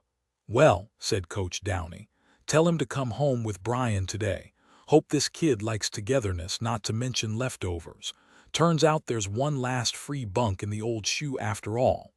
Chapter 18. 2 hours later, I was at my morning's second academic meeting. Unfortunately, this one wasn't so benign. Are you sure you don't want to come back later, detective? An annoyed thirty-something personal assistant asked me from the other side of the stately high-ceilinged wood-paneled office I was sitting in.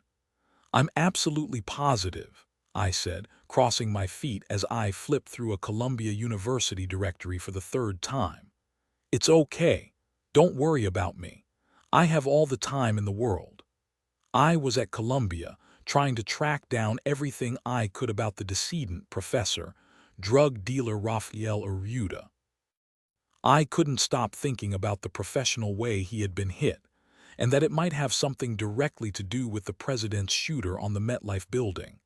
But again, I must stress how highly irregular this is, the PA said. Vice President of Academic Affairs Hines doesn't handle things like this. You're in the wrong department. There was a lot of that going around, I thought.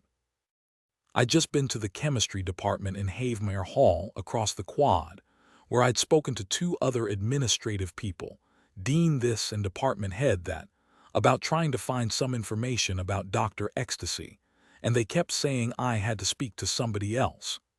My head was truly starting to spin from the academic bullshit runaround, so here I was, digging in my heels at one of the big kahuna's offices. Then again, maybe I'm in the right place, I replied with a shrug. Who's to say? Like I said before, Miss Short began, but then the door opened behind her and a slim, attractive middle-aged woman with wavy brown hair and a crisp camel hair coat walked in. Hi, Vice President, I'm Detective Bennett. Could I have a few words with you? I said, showing her my shield before the PA or anybody else could bullshit me some more. The Vice President surprised me with a wide, friendly smile. Of course, she said. Please call me Rabat. Come in. I thought her inner office would be as stuffy with dark wood paneling and bookshelves as the outer one, but the decor and walls had a clean, modern, soothing California aesthetic. There was a cream-colored distressed desk against a denim blue wall and a comfortable slip-covered couch. Light flooded in from an oversized window onto a miniature driftwood sailboat propped on a coffee table. On her desk was a photograph of a blonde girl of about 8, a glassy canopy of teal-blue water over her head as she surfed. Wow, great picture, Hawaii, I said as I sat down. The Maldives, actually, the surprisingly pleasant Rebecca Hines said, smiling at the photo. My daughter Emilia really loves the water. We joke that she has gills instead of lungs. She tilted her head as she leaned back in her chair, still smiling at me. She had sharp, intelligent gray-green eyes, I noticed. Detective, I normally don't do this, she said, but I take it you're here about Raphael, Dr. Arruda, right? Normally don't do what? I wondered, squinting. Cooperate with the police. Yes, I said. I'm trying to find out all I can about him. What is your particular interest, if you don't mind my asking? Are you in the narcotics division? I believe we already spoke to some precinct detectives. No, I'm in major case, currently working on a joint task force with the FBI, I said. We're investigating a national security matter that may tie in with the murder. Rebecca Hines suddenly sat forward in the upright position with a semi-confused expression on her face. Oh, that's getting a little ridiculous now, isn't it, detective? First, Raphael is some sort of drug dealer, and now you think he was a spy or something. I knew Raphael personally. He was one of the most popular professors on campus. Plus his narrative, his background, where he came from to achieve all that he's accomplished. She waved her hand dismissively at me. She folded her hands on her desk and looked me directly in the eye. Raphael was with some friends in the wrong place at the wrong time. It doesn't make any sense for him to have done the things he's accused of. Well, we're very interested in finding out who killed him, I said. I'd like to speak to his students and colleagues. They might be the link to finding his murderer. I'm terribly sorry, Detective Bennett, VP Hines said, frowning. We can't release any information about students. We take our students' privacy very seriously. Not even to help solve the murder of one of your professors. No, not without a subpoena. I'm sorry, the attractive academic said, giving me her pretty smile again. Now if that will be all, detective, I have a million meetings today. Chapter 19, but it wasn't all. Not even close. Instead of hightailing it off campus, I grabbed a quick lunch at the nearest Columbia cafeteria. I was jazzed to see that it had a Starbucks counter, so I picked up a turkey wrap with my venti black. As I tucked in at a corner booth, I watched as my new buddy, President Buckland, appeared on the TV over the counter. On the news this morning, I'd seen that there had been a dust-up in Russia near the Ukrainian border. A school and hospital had been blown up, and Putin was claiming it was from a Ukrainian mortar attack and was rattling his saber. Putin was shameless in his desire to put the old USSR back together, with the Ukraine as his first target. His invasion strategy was straight out of Hitler's playbook, claimed that because there were ethnic Russians in the Ukraine, Russia needed to support them by invading. Hitler had said the same thing about Czechoslovakia. And before he'd invaded, he too had staged false flag border attacks inside the German border, which was exactly what Putin's newest maneuver was looking like. But President Buckland was all over it, I saw. As I watched, he started a slideshow with satellite surveillance photos that showed Russian military trucks and soldiers coming in from the north to the supposedly Ukrainian-attacked hospital and school. Take that, Putin, I thought. Wow, that was a bold move. Buckland was calling out Putin's bullshit for all the world to see. Was that why that hit man had been there to shoot the president? I wondered. Putin knew he now had a formidable foe in our new president. Did he figure the best way to beat him was to clear the playing field? Doyle called me a minute later. Hey, Mike, major score last night on the recanvas. A super up the block showed us a security cam we missed. I just emailed it to you. It captures what happened. It's incredible. Watch. I did. It was murky black and white. First, it showed 3 drug crew guys standing on the sidewalk. Then, a second later, they were flying like bowling pins as a motorcycle streaked into them. 2 people leaped off the bike, already shooting. They were all in black, wearing helmets. One was smaller than the other with wide hips. A woman. I watched as she put a bullet in one of the downed drug guy's temples, then casually walked toward the building's front entrance. Were we looking at a male-female hit team? That was a new one, and 2 on 7. That took some major guts, not to mention training. I watched the video again. The hit team was so smooth, so calm, just taking their time. These were no rival gangbangers. These people were military or ex-military major pros. I looked up again at the president on TV. 2 pros take down a drug crew a week before another pro tries to pull a Lee Harvey Oswald on Buckland. I ran through the video of the hit team again and again on my phone. I sipped my coffee as I stared at them. I especially concentrated on the male. I tried to match him up with the brief glimpse of the shooter I'd gotten at the MetLife building. Both were about 6 feet with a slim build. But was it the same guy? I wondered. I just wasn't sure. Chapter 20, Lisa Hunter was a pretty, full-bodied, olive-skinned girl with shoulder-length raven-dark hair and a lot of dark eye makeup. I met with the Columbia pre-med student at a little after 2 in the afternoon. Lisa was one of Rafael Arruta's chem students. After lunch, I'd gone over to the bursar's office, and after talking to a surprisingly unfussy, cooperative clerk, I'd actually been able to track down a few names.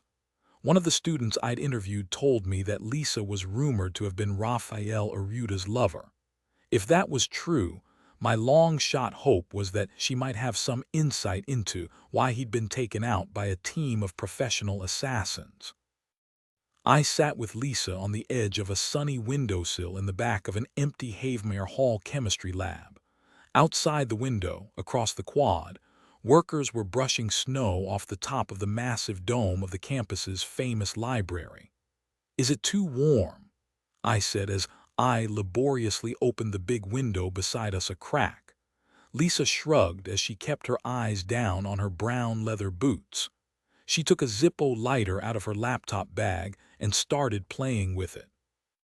She wore a gray hoodie that was too big for her, and I thought she seemed very depressed and vulnerable. Was that why the creep Aruda had seduced her? I wondered. Her vulnerability, probably. I felt sorry for her. So it's true about Raphael, she said, her face going a little gray. I mean, Dr. Aruda, he's dead. He was murdered by drug dealers. As I nodded, an old-fashioned bell clanged loudly out in the empty corridor for a moment and stopped. I can't believe it, she said, blinking. He was so smart, it doesn't make any sense. Some of the other students I talked to said he gave them drugs, namely ecstasy. Did he ever give you any drugs, Lisa? I asked. No, she said, not looking at me. The rapid snap of her lighter was loud in the empty room. That's a lie, she said after another second. Yes, he gave me drugs, ecstasy, ketamine, even crystal meth once. I never even really did drugs before. He was really interested in their effects on me. Like obsessive about it. He sometimes even gave me a survey sheet to fill out, like it was an experiment. I'd heard the same thing from some of his other students. He must have been using them as guinea pigs for his drug batches, testing their strength so he could price them accordingly. His own students. He easily could have poisoned or killed them. Aruda was a real piece of work, all right. We were sleeping together, Lisa suddenly said as she looked out the window. You probably heard that, I'm sure. I thought I loved him. I guess I did. She snapped the lighter again and again. I'm so stupid, she whispered. Lisa, I said, patting her on the shoulder, don't blame yourself. This guy was bad news. I'm not here to pry into your personal life, really. I'm just trying to find the guys who killed him.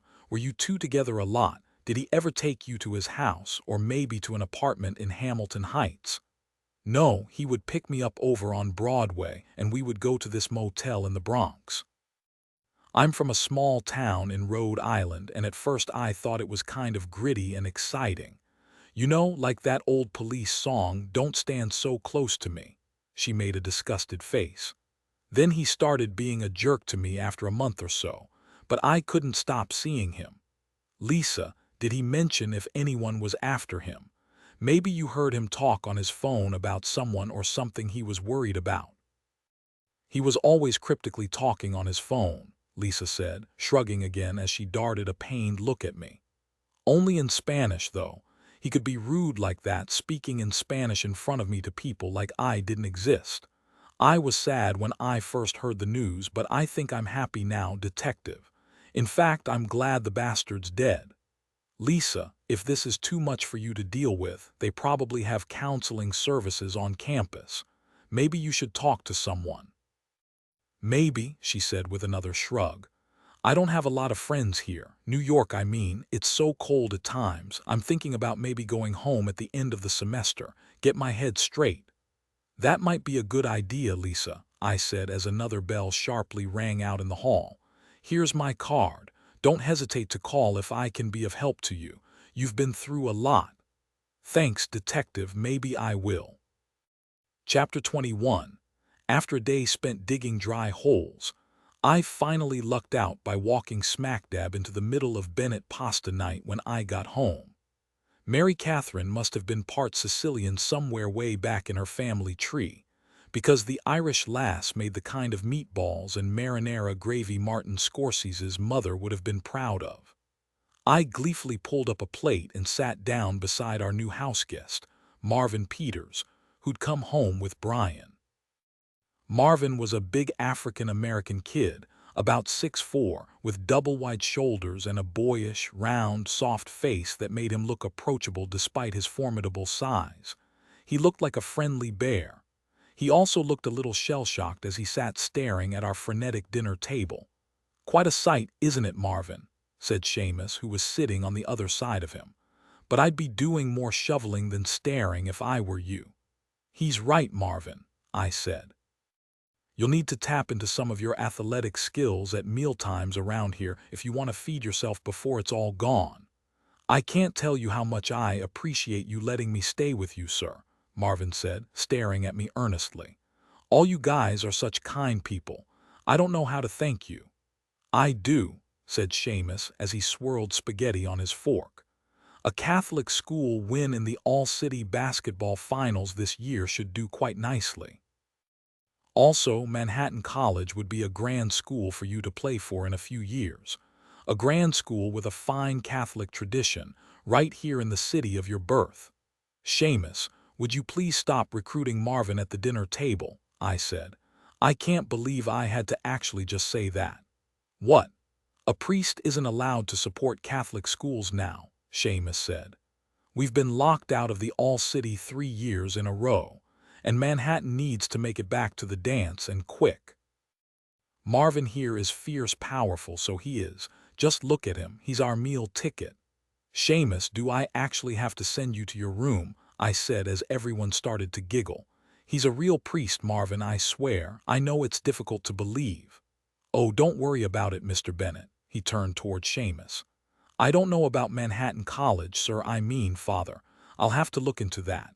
But I'll do my best for you to win this year in the All-City if we get there. I promise. Don't let Seamus bother you, Marvin. He just likes to tease, said Mary Catherine, not missing a beat with our newest family member. Marvin smiled his friendly bear smile. Hallelujah, Seamus said sheepishly. Chapter 22, Puller ready, President Buckland said as he gently shouldered his Mossberg over and under 12-gauge shotgun. Ready, said his son Terence, a safe 20 feet to his rear. Okay, let's see one, Buckland said. There was the familiar click and whang of the remote-controlled trap machine, and then 2 clays were aloft in front of him. The little terracotta frisbees bobbed a little in the cold air as they sailed for the tree line of leafless poplars and maples and white oaks, as if trying to get away. As if. Buckland tracked textbook smooth from the waist, and then, 2 quick shotgun blasts later, another 2 clay pigeons were subtracted from the world. You're on fire, Dad, Terence said as he gave his father a high five. It was some pretty sweet shooting, wasn't it, son? Buckland said, glancing over at the First Lady who sat smiling by the fire pit. One might even say it was done with perfect execution, which only makes sense, my being the head of the executive branch and all. He winked at his son. Terence groaned along with his mother. The 3 of them were at Camp David, the famous presidential retreat in rural Maryland, standing beside the snow-filled tennis court where they'd set up a trap-shooting rig. Some presidents jogged or golfed to blow off steam. Buckland liked to shoot things. The family actually had a regulation skeet course built at their personal vacation place in Pennsylvania. "Tres classy," his wife said after Buckland picked up the tall boy can of Heineken at his feet and took a pull and burped. "If only the press could see you now. Where's the paparazzi when you need them?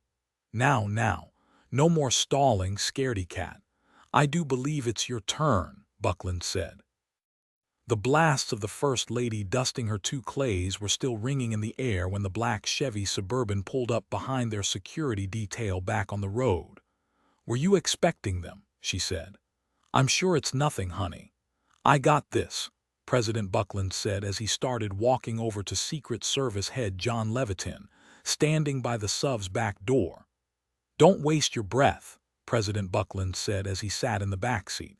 "You drove all the way up here for nothing." "Mr. President, please be reasonable. We can't go back to New York, not now, it's just not safe. We haven't tracked down the shooter who, by all evidence, is a world-class sniper. These guys are wizards, sir. The amount of exposure they need is almost nothing. You need to back down." "No, it's Russia that has to back down," President Buckland said. "This situation we're facing, John, it's bigger than all of us. We have to show unity right now, not fear. Besides, even if it all goes to shit, and it won't, since you guys are the best, there are worse things than me being dead. Far worse, like Russia taking over Western Europe. I strongly advise you not to go back to New York right now. I hear what you're saying, I'm listening. I really am," the president said as he watched his wife kill a couple more clays and share a high five with their son. "But I'm going to New York," the president said as he opened the door. Chapter 23.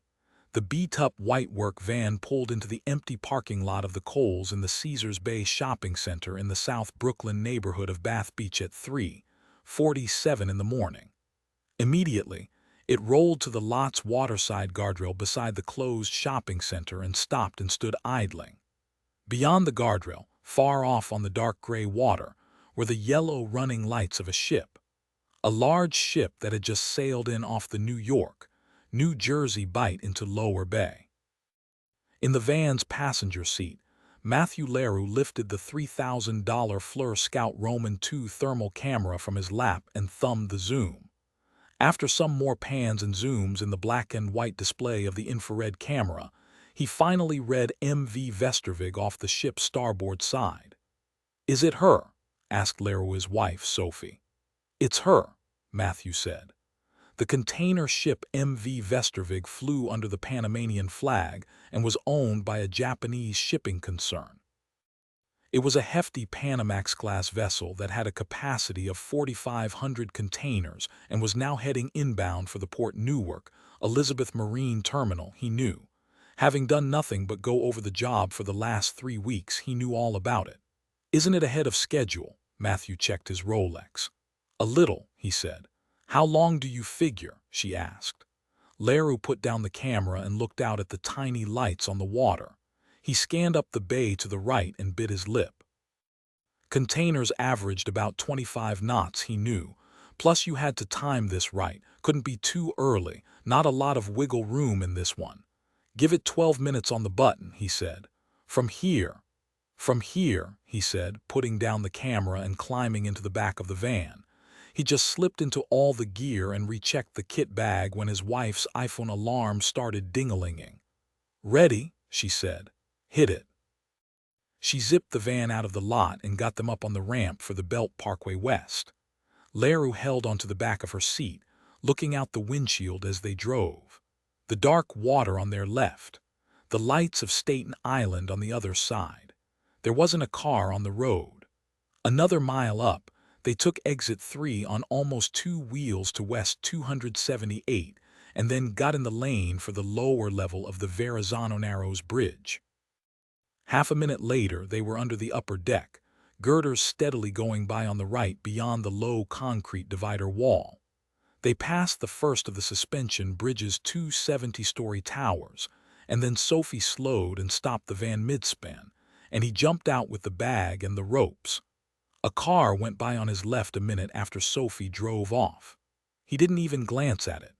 In his coveralls and reflective vest and bridge worker's hard hat, he knew he was wallpaper. 20 paces up from where he'd been dropped off, he found the premarked girder, set up his 6mm accessory cord anchor around it, and then clicked onto the 200 feet of climbing rope and chucked the rope over the side. Under the sodium light beside the bridge's guardrail, he knelt on the concrete and looped and clipped the rope into his rappelling harness's mail-in and tightened the lock. Then he climbed out over the rusted guardrail and leaned back out into the wind and space. Chapter 24. On the outside of the bridge, Matthew descended a few feet out of sight of the roadway and waited, dangling there 20 stories over the dark water. When he tilted his head back, he could see the lights of Manhattan sparkling against the cold night. It arrived less than a minute later. He looked down, and rolling beneath him was the mighty arc of the MV Vestervig's bow, followed by the orderly rows of colored containers stacked up from its hold like hundreds and hundreds of giant Legos. The swoosh of the massive ship pushing through the water drowned out the whistle of rope through the mail-in as he lowered himself in a slow, controlled rappel. He stopped himself when he was 10 feet above the top row of containers and stared at the wheelhouse coming at him. The container tops sliding by beneath his boots looked like the cars of several slow-moving trains. He lowered himself some more, and when he was 5 feet above the plane of rolling container steel, he let go with his brake hand and landed on his side on one of the container tops with a hollow thud. He lay there for a full minute, listening for some outcry. The ship had a 23-member crew, but only 2 navigation officers and an engineer worked the night shift. But there was nothing, just the wind and the rhythmic slap of the water off the ship's moving hull. Good, he thought as he took his map out of the bag and clicked on his flashlight. Even with the exact bay, row, and tier on his ship map, it took him 5 minutes to find it, a battered blue Maersk box on the top row. He snipped through its high-security bolt seal with the cutters he'd brought, creaked open the container's swinging door, and stepped inside and swung it closed behind him. My, he said as he passed his flashlight over what was inside. It was a car, but not just any car. A sleek, museum-grade '67 Lamborghini Miura, cherry red with a mustard leather interior. It was worth well over $1 million. "Stop your drooling and get to work," he mumbled to himself as he opened the supercar's door and pulled the latch for the hood. Under it, instead of the engine, there was a spare tire and the battery. Leroux reached into the bag and brought out the device. It was a sheet of plastic explosive along with a small radio-controlled detonator and a microphone. After activating its transmitter, he reached in under the hood on the driver's side and sealed the device up against the chassis, just to the right of the left front wheel well. Then he wiped engine grease all over it until it was hidden. After he was finished, he tested the device's signal, then closed the hood and the car's door and smiled. Now, unbeknownst to the owner, the occupants in the car could be heard or, better yet, killed at any moment. He checked his watch. Okay, time to go. He came back out of the container and resealed it with an identical high-security bolt seal from his bag. When he climbed back on top of the container's roof, he could see that the ship was already in the tight Kill-Van Kull waterway that separated Bayonne, New Jersey, from Staten Island's North Shore. Some industrial tanks went by along the right shore of the shipping channel. Then he passed a smaller container ship, called a feeder, sitting at a dock before he saw the Bayonne Bridge. With only 150 feet of clearance from the bridge to the waterline, the huge MV Vestervig's radio and radar antennas would clear it by only 20 feet. He spotted the rope ladder hanging down off the bridge a minute later, and he walked over the tops of the containers and caught it and quickly scurried up to the bridge deck. He had to wait a few minutes, hanging from the bridge's guardrail, after the ship was gone before Sophie arrived. "How'd it go?" she said after he collapsed in a ball of sweat onto the floor of the van's rear. "Swimmingly, darling, just swimmingly." Chapter 25. The next morning at 20 minutes before 9, I was sitting and staring at a Norman Rockwell print. It was one of my favorites. The one of the big state trooper seated beside the cute little runaway kid at the diner.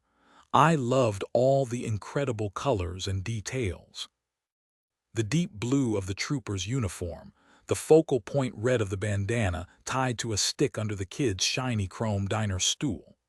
I thought it was a heck of a painting, but then again, I suppose you could accuse me of being a little biased in the cops and kids department. The print hung on the office wall of Chief of Detectives Fabretti, who had texted me for a meeting on my way in to One Police Plaza. Beside the print on a whiteboard were crime scene photos. One was of the MetLife building's roof, another of the assassin's blind that we'd found under its rim. Beneath them was a shot of the huge Barrett .50 caliber sniper rifle we'd been unable to trace or find even one print on. I hoped the chief wasn't looking for an update on things because there was none. It was pretty frustrating. We were no closer to finding the president's shooter than on day one. Yeah. Okay, I know. "I'll call you back," Fabretti said into his cell as he came in and loudly dumped the bunch of binders he was carrying onto the smooth glass top of his desk. "The fricking president is making another visit to the UN. Can you believe this?" he said as he dropped himself into his tufted leather office chair. "That was Paul Ernanwine. He just got off the phone with the Secret Service. Does Buckland have a death wish? I mean, some in the press like to say he's like the new JFK. You think he wants to end up like him? When is he coming back?" I said. 2 weeks. They said he has a big meeting with ambassadors from a bunch of the former Eastern Bloc countries and some NATO ones. They said he's trying to put the full-court press on Russia, really up the pressure. "He's upping the pressure, all right," I said, shaking my head. You said it, Fabretti said. My blood pressure alone. Just having to work with those Secret Service prima donnas again after all they did to try and throw us under the bus is an outrage.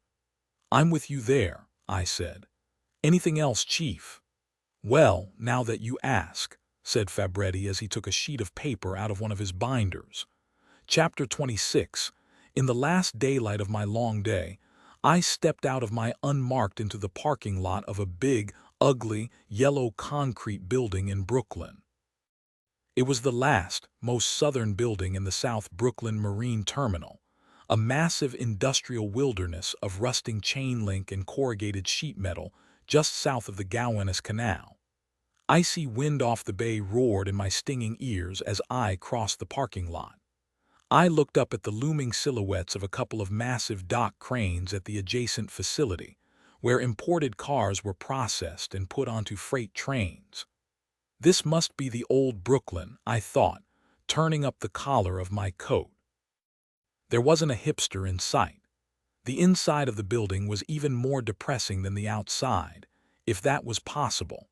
It was a meat distribution center, basically. A giant refrigerator stacked with row after endless row of cardboard cases of frozen meat. Beyond a smudged window by the front door, workers in hooded winter coats piloted forklifts and pallet lifts between the rows, like lost souls doing penance in a frozen hell. I found Pavel Levkov upstairs in a cozy, warm glass office overlooking the interior tundra of the warehouse.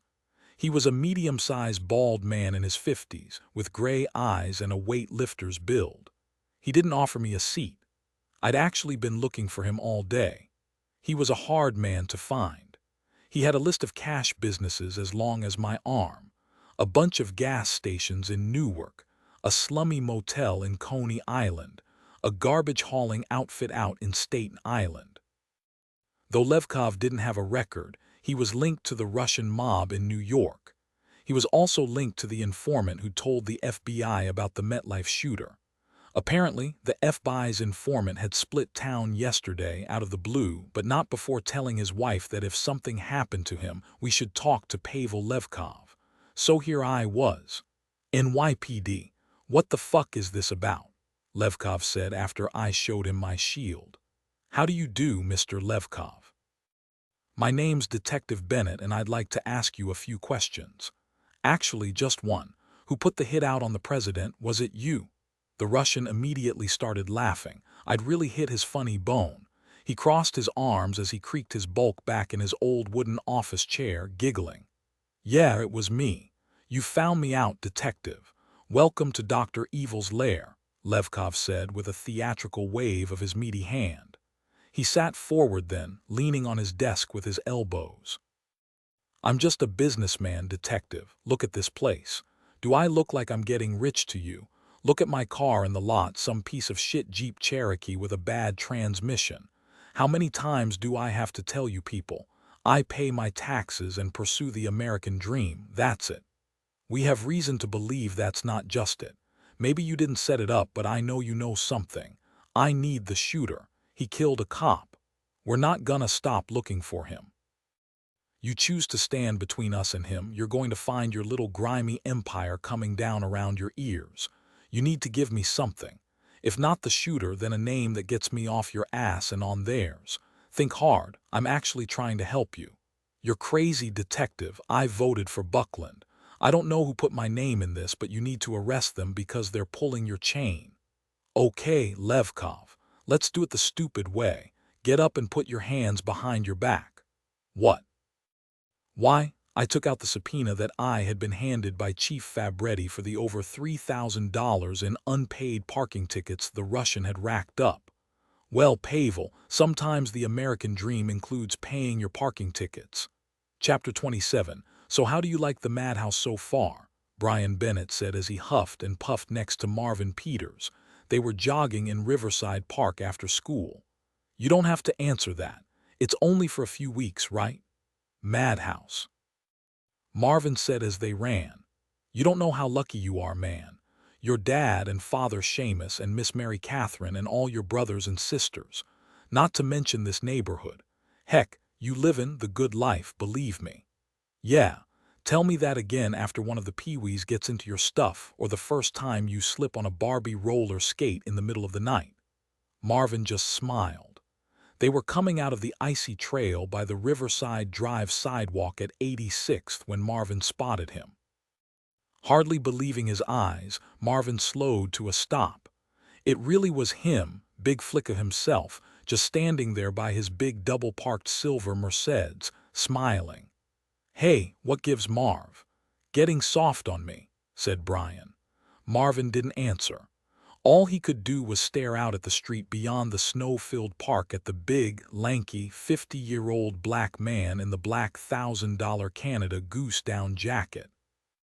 As Flicka gave him a wave, Marvin remembered a snatch from some old stupid 80s song. "Get out of my dreams, get into my car." Only here in real life, it was like Flicka had just come out of Marvin's nightmare and Marvin only wanted him to go back. "Marvin, Marvin, you were a friend of mine," Flicka sang soulfully. He had a nice voice. Ghetto legend had it that he actually did some backups on a couple of tracks in the 90s before he got caught for a body. "Marvin, it is you, isn't it?" Flicka said. "I thought it was, and I was right. Look at you, son, it's been too long." How had the bastard found him here in Manhattan? Marvin thought he must have spotted him at school and followed him here. "Come here, boy," Flicka said, tilting his head to one side playfully. "What, you're not even going to say hi?" Marvin didn't want to go but did as he was told, because Flicka was effing crazy. Full bore, hockey mask, chainsaw crazy. You didn't know what Flicka would do until he was doing it. "Tell your white boy to keep going his merry all way or I'll clip you right here," said Flicka, still smiling like he was posing for a selfie. "I'll do you just like I did yo, cousin, and the white boy too, you know I will." "Hey, Brian, you keep on going," Marvin said. "I'll catch up with you later." "Maybe we should just head home, Marvin," Brian said. "I won't be long," Marvin said. "Okay," Brian said. "You're sure?" Marvin nodded. "Yeah, keep going, white boy," his cousin's killer said as he opened the passenger door of the Merc. "You don't want any piece of this punk ass's sorry problems. Not any piece at all." Chapter 28 Saturday morning, Matthew went into the famous Strand bookstore on Broadway, down from Union Square Park, while Sophie got her hair done nearby. He was deep in the stacks, flipping through a coffee table book about depictions of pain in Renaissance art, when a big guy in a hooded wool toggle coat and Clark Kent glasses jostled him in the narrow aisle. "You and your girly art books," Mark Everard said under his tobacco breath. "Yeah, well," Matthew said, cocking an eyebrow at Everard's Brooks Brothers Fall Weekend ensemble. "At least I don't dress like one." "You're losin' it, a corn-fed Indiana boy like you letting me sneak up on you like this," Everard whispered as he elbowed him. "You have a minute." Matthew closed the book on the photograph of Laocoon that he'd been studying. "You have a car," he said. "Yeah, but let's take a walk instead," Everard said, gesturing beyond the precarious sea of stacked books toward the door. They didn't talk as they went north up Broadway, or even when Everard led him across Union into an old pub a block past the park. "Ah, if these tin ceilings could talk," Everard said when he arrived back at the darkened rear booth with their whiskeys. "Does anything on earth beat one of these when New York was Irish joints?" They were the only ones there so early besides the bartender. Matthew nodded. "What's up?" he said.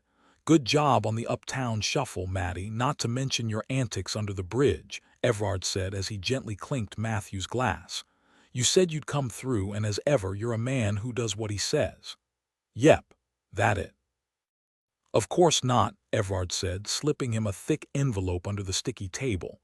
It was the same kind of paper as the one for Raphael Arruda, thick stationery, scratchy, you could feel the threads in it. Matthew tried to hide his shock and numbness as he tucked it inside his jacket. He had thought they were done. He'd thought wrong. "So he's here," Matthew said. Everard took off his glasses and rubbed at his dark doll's eyes and then put the glasses back on. "He's here," he said. "Last of the Mohicans," Matthew mumbled. "The last," Everard said as he turned the thick glass tumbler in his big hand, "and most dangerous." Matthew's eyes went wide as he figured it out. Wait, the president thing, he gasped. With the MetLife and the chopper and the cop. Yep, said Everard, nodding. He might have had him too. Rumor is, in the blind there was a big all Barrett zeroed in. Who knows what would have happened if that cop hadn't got lucky? Matthew did the quick calculations in his head. Lex to First Avenue, little over a mile. Just might have had him at that, Matthew said with a whistle. How did he get in, though? I thought he was in Dubai. Everard shrugged his grizzly bare shoulders in his prissy coat. Though he looked like an academic, the Chicago native had played defensive tackle at the University of Michigan before he tore his ankle. Who knows? Mexico. That barn door is wide, Everard said. It ain't like before. Everything's screwed up now, Matty. Truly, madly, and deeply. Why do you think I'm sitting here with you? And he's still here. Far as we can tell, but check the paperwork. You have to talk to a guy first, but you know this bastard. He's just like you, Matty. He likes to finish a job. You sure you're down for this? Should Sophie be sitting here with us? No, we got this, Matthew said, patting the envelope. Believe me, this one we've been waiting for. Not just you, Everard said into his Jamesons. Then we're done, Matthew said as if he were talking to himself. One last one and it's all over. To the ending, said Everard, staring into Matthew's two blue sniper's eyes as he raised his glass. Of a nightmare, Matthew agreed as he clinked and tilted and drank. Chapter 29, the assassin's wife made a right-off Pell onto Doyer Street in Lower Manhattan's Chinatown and stopped and checked the address on her phone again. Tucking her phone away into her large knapsack, she looked up into the fearsome face of a paper dragon draped in the tourist shop window in front of her. "Oh, aren't you cute?" she said, walking past it alongside the graffiti-covered steel shutters beneath the dirty store awnings. Around the bend of Doyers, across the street from the Chinatown post office, she opened the door of a small, ugly green brick building and promptly scrub-picked the cheap lock on its inside door. Quickly and quietly, she went up the small building's 4 narrow, sour flights and then opened the door to the roof. Directly outside the doorway was a black wooden water tower, and she quietly walked to it, ducked beneath its metal base, and knelt and unzipped her bag. The rifle she removed from it was a suppressed short-barreled Macmillan CS5 loaded with specially made 200-grain subsonic .308 ammo. She flicked out its collapsible tripod and stock and laid it on the gritty tar paper and put her eye to the scope. Down below her was the crazy four-way intersection of Chinatown, where Bowery met Doyers and Catherine and Division Streets. She glassed up Division Street and rolled her neck and got comfortable. Then she dialed her phone. "In position," she said. Chapter 30, "Okay, love. Look lively," her husband said from the van parked 2 blocks east, over on East Broadway. Hanging up, he glanced at himself in the mirror attached to the rear van wall. He was dressed once again like a cop now, an NYPD beat cop, with the iconic yellow and light blue patches on the shoulders of his midnight blue jacket and a metal badge on his peaked hat. Knowing there would be witnesses and maybe even phone video of what was about to go down, he had a fake mustache now and was wearing brown-tinted eyeglasses. But the key to his disguise was hiding his race, courtesy of his wife's expert makeover, which gave his skin a warm brown Hispanic tone. "Okay, you got this. You got this.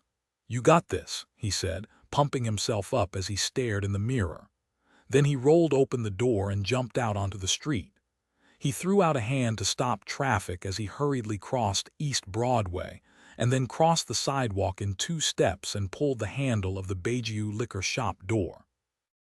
The old guy behind the counter reading a Chinese-language paper gave him a look of sheer bewilderment as he drew his Glock.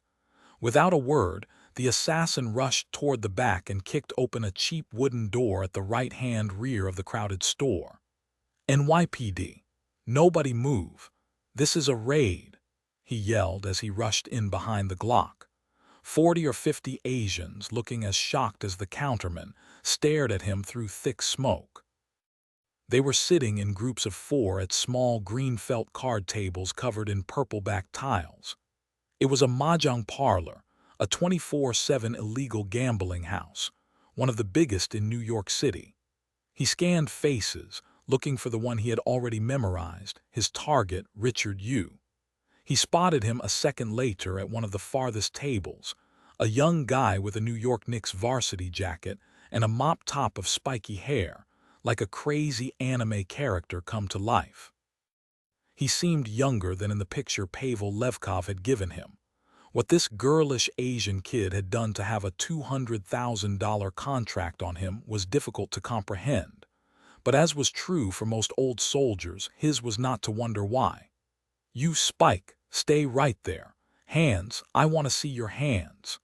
You peered back at him through his blade-sharp hair, then suddenly jumped up and hit a door to his right, fleeing into the back alley. The assassin hit the edge of a table, sending Chinese character tiles flying as he ran across the parlor and through the door after him. Surprisingly, Yu was already hopping the alley fence to the parking lot when he came outside. "Good," the assassin thought as he followed at a jog. "Run along now." The parking lot on the other side of the fence had only one way out, he knew, right into the middle of Division Street. "Coming to you," he called into his phone to his wife. He heard the low report of the suppressed rifle off to the left just as he was coming out of the parking lot. He looked ahead to his right, down Division, and saw Yu running flat out in the street beside the parked cars and traffic. He was cradling his left shoulder with his right hand as he ran. He was dripping blood. Some was splattered on the pale sleeve of his jacket. She'd nicked him. There was another shot, and a hole appeared in the side of the dirty, graffiti-covered box truck Yu was passing. The round had landed right beside the Asian version of Usain Bolt's spiky head. "Damn it, he's out of sight and range," she said into the phone. "It's okay. Get out now. I got this," he said, seeing the drips and lines of blood splatter on the asphalt as he picked up the pace. Chapter 31. The assassin reached the end of the block just in time to see Yu dart under the shadowed base of the Manhattan Bridge. When he arrived at the other side, he saw Yu make a right onto Pike, and when he reached Pike, he saw Yu make a left onto Henry. "Damn, the little kid is fast," he thought as he ran down Pike Street. "I'll give him that." Two surprising things happened almost at once as the assassin turned at a run around the corner of Henry Street. The first was a funeral procession coming out of a church right there, off the corner beside him. A crowd of mourners dressed in black stood on the corner, respectfully waiting as pallbearers brought a coffin down the steps. The second and far more interesting thing was that Richard Yu was standing past them at the end of the short block by the subway entrance to the F train, pointing a gun at him. He dove in front of the hearse as the gun went off. Several mourners in the crowd screamed as one of the elderly pallbearers fell and the coffin clattered down the steps. He poked his head around the hearse just as Yu fled down into the subway. "Hey, what you got? What you got?" yelled a jacked cop who appeared suddenly from the park across from the church. "Ah, an armed robbery in pursuit of an Asian male," the assassin said as he took off. "Just went into the subway. Didn't hear nothing on the radio. You call it in," the young eager cop said as he ran beside him, matching him step for step. "Not yet, just happened. Can you?" The assassin said as he took the subway stairs down 2 by 2, trying to distance himself from the real cop. "Damn it," he thought as he arrived at the bottom of the rancid steps and saw that there was a train in the station. He heard the doors bing-bong as he reached the turnstile and hopped it and dove into the car at the last second, through the closing doors. "Yo, dude, help," said the cop, who was now wedged in the doors of the train car. The assassin looked at him. Then he lifted his foot and booted him square in the center of his muscular chest, knocking him sprawling onto the filthy East Broadway station platform. The doors rattled closed and the train pulled out. He ran to his left down the train, through the cars, following the screams. He ducked. There were more shots and the sound of breaking glass as he pulled open the door to the last car. He couldn't believe it. The window in the door at the end of the train was missing. The punk Asian kid had actually broken it somehow and escaped. Or maybe not, he thought as he ran the length of the car. He arrived at the door and saw you rapidly disappearing in the distance in the glow of a tunnel bulb, his anime hair casting spiky shadows on the wall. The assassin calmed himself. He cleared his mind and body with a breath and put the sights of the Glock 23 on the orange Knicks basketball on the back of the kid's jacket and unloaded. He watched as you took 2 more steps and fell face first between the tracks. The assassin smiled as the train reached the next station and the doors opened. "Nice chase, Richard. You were just outclassed, son. Professionals never quit," he thought as he hurried for the exit. Chapter 32. Paul Ernanwine was standing beside Chief Fabretti when I opened the door of the cramped observation closet on the 3rd floor of one police plaza. "Hey, Paul, what's up?" I said with mock cheeriness as I shook the middle-aged red-headed Fed's hand. As if I didn't know. It was too bright and too warm in the tiny space. The overhead fluorescent buzzed like a trapped angry insect. You could smell and almost taste the frustration in the close air. "This nut won't crack, huh?" Ernanwine said, cocking his chin at Pavel Levkov on the other side of the one-way mirror. I looked over at him glumly. The muscular Russian was whistling as he drummed his fingers on the table he was sitting at. He had looked like that ever since I dragged him in. Like a hapless, lackadaisical guy with nothing to do, patiently waiting for a bus. "That's an affirmative," I said as I tried to roll the tension out of my neck. "I tried 3 times, but our Russian friend here is about as communicative and cooperative as a cinder block. Any word on your informant that he scared away?" "None," said Paul. "We're up on his wife's phone, but so far, Jack. What's crazy is we have a crack Russian mob squad, and this Pavel here isn't on any of our lists. He doesn't go to any of the clubs out in Brighton Beach. We even checked his bona fides with our counterintel people on Rusky spies, and he came back clean." "Exactly," said Fabretti. "Besides the parking tickets, he's never so much as gotten pulled over for speeding." "I mean, he looks mean enough," said Paul, "but he's not even remotely on our radar. I can't for the life of me think why our informant is so scared of him. Guy like this who seems so deeply connected pops out of the blue makes me want to consider retirement, purchase some land in northern Wyoming maybe." I checked my watch. "Whatever it is, we can't hold him forever. What do you want to do?" Paul yawned elaborately. Then he passed a hand through his thinning orange hair. "Let him walk," Paul said finally, taking out his phone. "I have a team of my guys waiting downstairs to cover him. Let's put a little slack in this dog's leash. Who knows? Maybe he'll lead us to where he buried the bone." Chapter 33. After his release, Pavel went straight to the Bronx, to the most secure of his several residences. "Eat it, you stupid cops," he mumbled as he hit a remote on the sun visor of his Jeep. He looked in the rearview mirror as the electronic security gate closed behind him, sealing off the driveway of his property on East 233rd Street. He had noticed at once the 3-car surveillance detail when he came out of the Brooklyn impound yard. They wanted to watch him. They could do it far away from the street. Maybe later, after dinner and a couple of drinks, he'd go to his window and give them something to look at, namely, a good long glimpse at the glowing white cheeks of his ass. He came up the winding driveway toward the rambling old 3-story Tudor house. Its 6-acre wooded lot was completely sealed in by old rusting chain link. He had bought the place in 2001 to build a housing development, but he never seemed to get around to it. He got out into the circular drive. "What the hell are you doing, eh? Sleeping on the job," he said as he knelt and kissed his 2 Dobermans, Sasha and Natalia. He kept them within a tight perimeter around the house with an electronic dog fence that he called his moat. The dogs whined at him hungrily now. "Okay, fine, ladies. I'm a sucker for such pretty girls." He took the creaky front stairs 2 by 2 and opened the big oak door into the darkened, drafty front hall.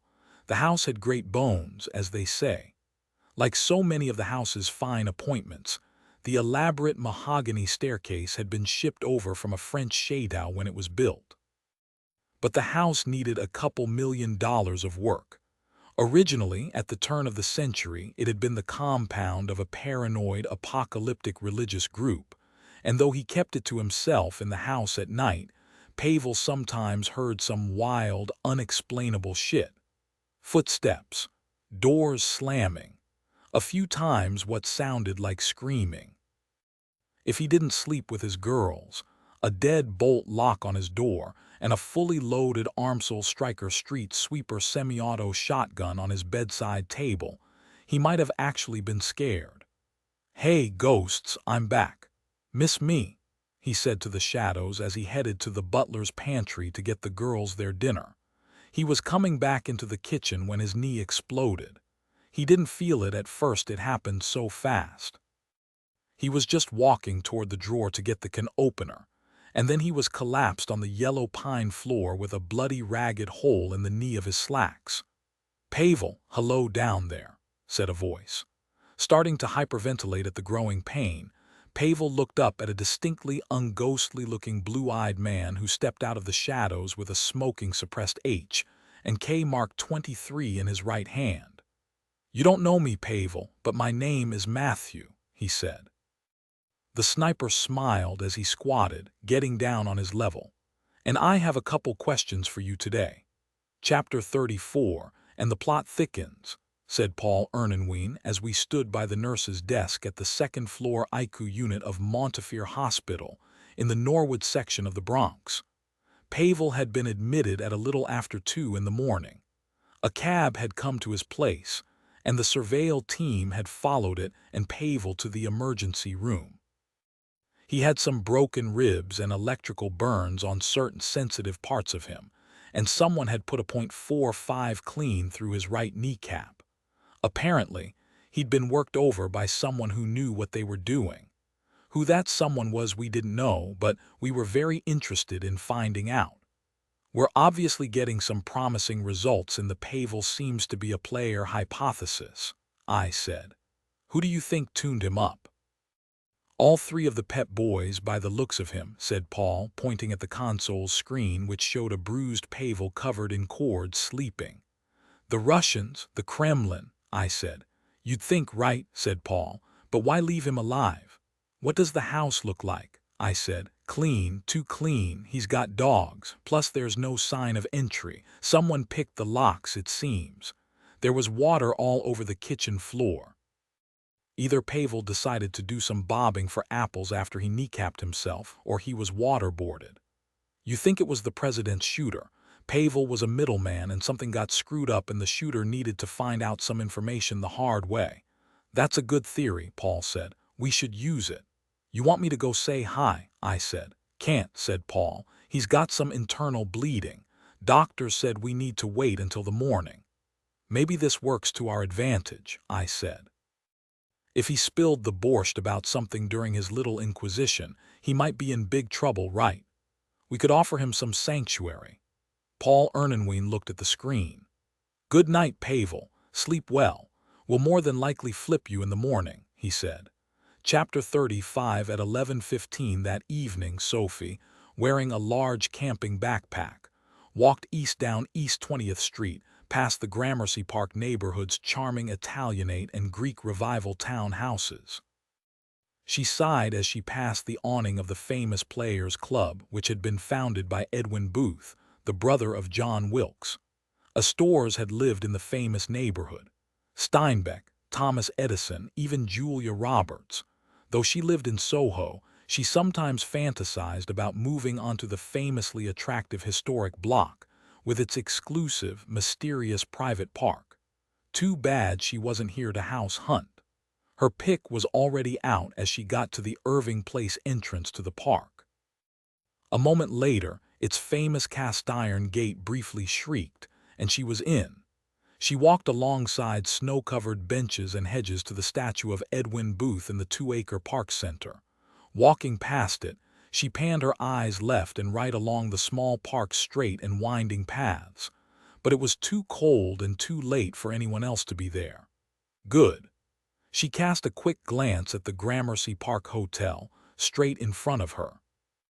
Then she walked back to the statue and casually dropped the massive backpack she was carrying at its feet. She quickly zipped open the bag, making sure the flap was pulled all the way back. She scanned it. Everything looked good. Wired tight.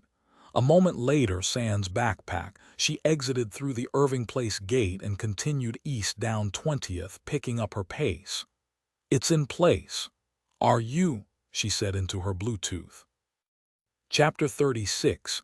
"Just a sec," said Matthew up in the windy darkness above her, looking down at the park and the city lights. The building he was on top of was a block behind her on 19th, just in off Park Avenue South. It was a 12-story pre-war office building, uninhabited, with a sidewalk shed and black mesh wrapped around its edifice due to a major rehab. His setup was pretty sweet. There was a brick structure atop the roof that housed the elevator equipment, and he was on top of that, belly down on the tar paper behind a tent made up of several sheets of the black construction cladding. The rifle he lay beside was one of his favorites, a precision XM24 SWS with a long suppressor and 5.300 Winchester mags in its detachable box magazine. Up on its bipod, it was pointed across the park on his target at the Gramercy Park Hotel, Suite 809 to be exact. It had taken Matthew a long, busy, and messy 2 hours to persuade Pavel to tell him where he could locate the man he was looking for. No one knew the assassin's real name, not even Pavel. The assassin was a hard old bastard who'd been around forever and whom they called the Brit. A true mercenary, he worked for the highest bidder.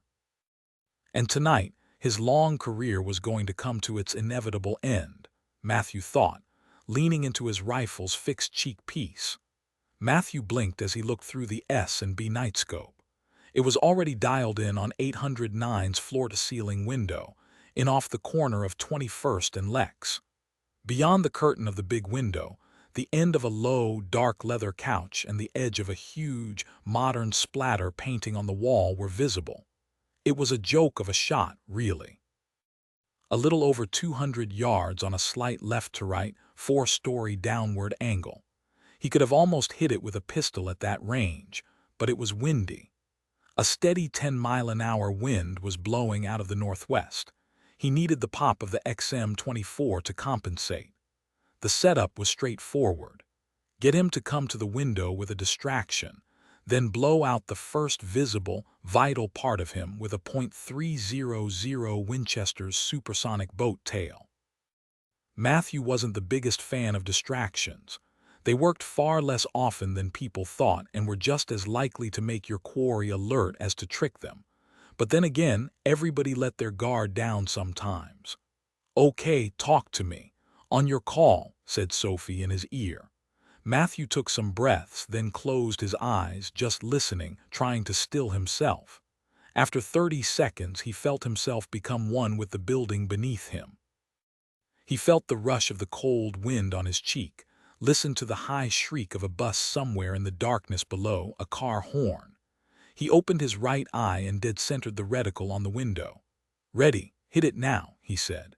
Chapter 37. The Brit came awake to a pulsing flash of light on the wall of his hotel bedroom. There was a low boom, then light was shaking the room as a rattle of firecrackers went off close by. "What in the world? Fireworks? Is it some Yank holiday?" His wife said, already sitting up and looking toward the pulsing window. "Maybe it's the anniversary of that horrid little park. It's coming from that direction. Look." The assassin checked his Rolex on the bedside table. "Maybe," he said as another skyrocket popped softly outside the window, shivering the walls of the suite's living room with a pale green light. "Oh, it's pretty," said his wife, who was still quite tipsy from all the wine they'd had that evening at the Four Seasons. "Let's see if we can get a better look from the living room. Maybe the hotel is doing it. Call down and see what it is." "Just go back to sleep," the Brit said. "You know the amount of work we have to do. You and your work, please, for once, would you let us have a little fun? Fine. The Brit got up and walked out the bedroom door. Two more rockets burst in the air as he crossed to the kitchenette's dark quartz island where he'd left his phone. Then two more exploded right at eye level, a yellow one and then another green. He smiled. He loved fireworks. Who didn't? It would be lovely to hug his wife and watch them. Enjoy one of those rare happenstances that entirely make a trip. He found the concierge's number on his phone and thumbed it as he walked toward the window, the dark room glowing strangely in the billowing colored smoke and streaks of light. Chapter 38. In the cold air rush, Matthew lay breathing evenly, watching the window through the nightscope. There were other people now at the hotel windows, some of them taking pictures as Sophie's pack of skyrockets continued to streak at a slow and regular interval straight up from beside the park's central statue.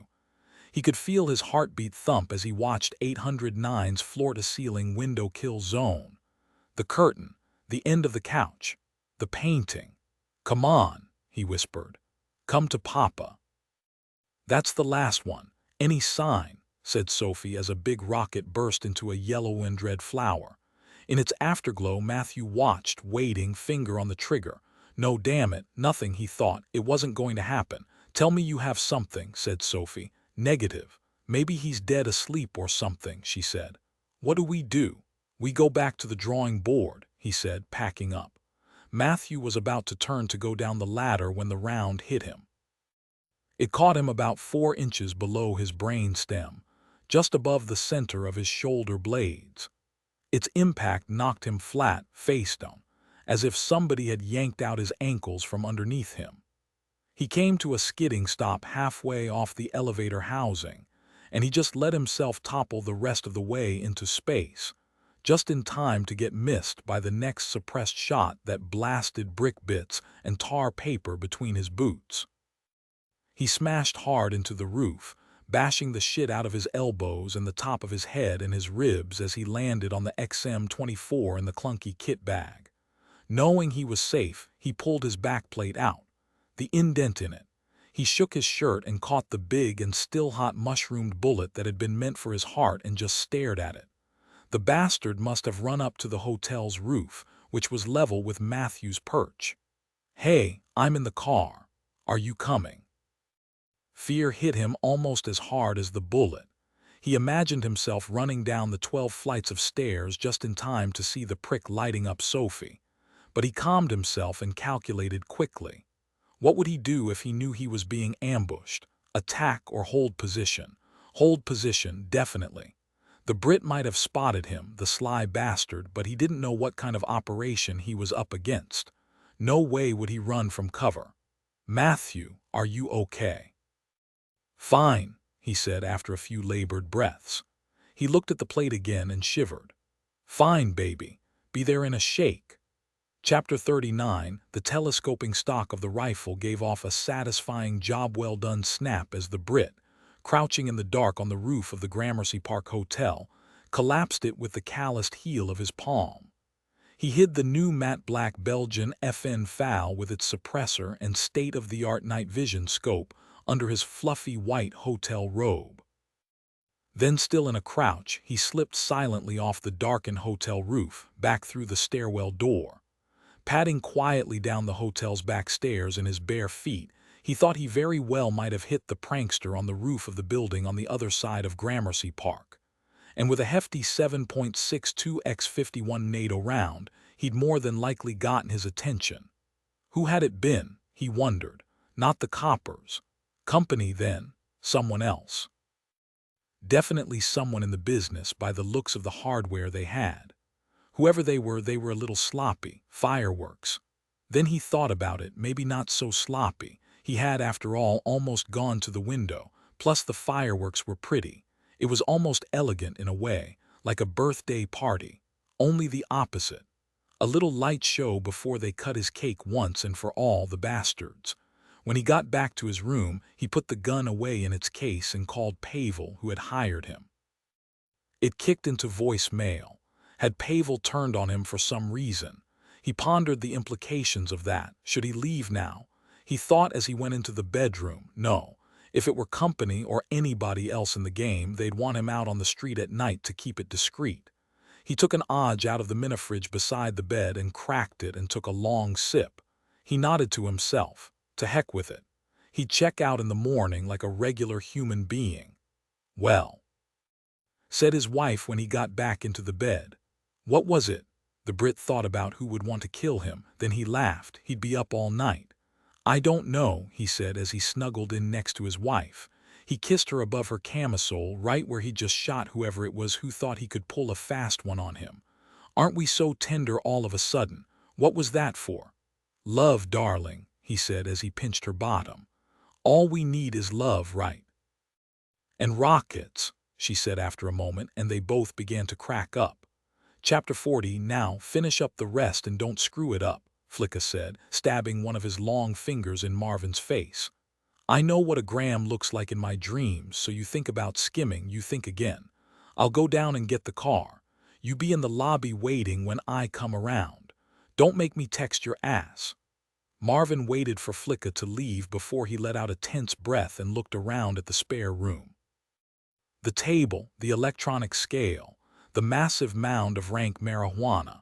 What the hell are you doing? He whispered to himself. The apartment was in Flushing, Queens, near LaGuardia Airport, with planes screaming overhead every 5 minutes. Flicka had taken him here 3 hours before and set him to work, busting down a couple of pounds of weed. This whole thing was all over his stupid cousin. He just had to get into weed dealing with Flicka. But he messed up, stealing money or losing product, and got shot dead by Flicka. And now Marvin had to do Flicka's bidding to pay off his cousin's debt, like some sort of slave. Or else his poor uncle down in North Carolina was going to get it too, from the other guys in Flicka's crew. Marvin had been trying to think of how to get out of the situation, but so far he was coming up empty. What the hell could he do? Maybe he could ask the family living here in the weed apartment for advice, he thought, shaking his head at the insanity of it all. The apartment belonged to some Asian people, apparently. A grandma, it looked like, and a 3-year-old and a baby. As he sat busting up the last of the weed, he watched as the grandma walked obliviously past the open bedroom door and headed into the hall bathroom. Did Flicka have a deal with them or something? Marvin thought. Was the mama-san some sort of crook? He had no clue. Marvin finished bagging the last gram and stuffed everything into the knapsack, along with the scale. When he came out into the hallway, he almost stepped on the 3-year-old who was sitting there in a diaper, eating one of those long ices in a plastic sleeve, which would have been way weirder than it already was had the apartment not been stiflingly hot. The ice was a blue one, and the stuff was stuck to the little guy's face and neck and chest. He was just covered in it. Marvin winced as he stepped over him and headed out the door. What you waiting for? I should get out and hold the door open for you, Flicka said as Marvin hit the sidewalk. Get in. Flicka was in his Escalade now, what he called his company car. The inside of it smelled more like weed than a lawn mower smells like cut grass. Marvin got in and put on his seat belt and looked around for cops. About 10 silent minutes of driving through the maze of Queens later, they pulled into the parking lot of a Stop and Shop supermarket and parked. Go out and get me one of them carts, Flicka said with a jut of his chin.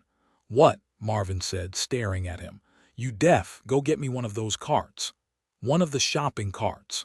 What other kind of carts you see, boy? Flicka said. Get one and put it in the back, and flip it when you put it back there too. I don't need it rolling around, ripping up my upholstery. What the hell now? Marvin thought. After 20 more minutes of driving around, they pulled into a storage locker joint beside a U-Haul rental place. Flicka parked and ordered Marvin to take the shopping cart out of the back. Marvin followed as Flicka rolled it inside the storage facility. They took an elevator up to the 2nd floor and continued down a seemingly endless hallway lined with corrugated steel lockers. 2162.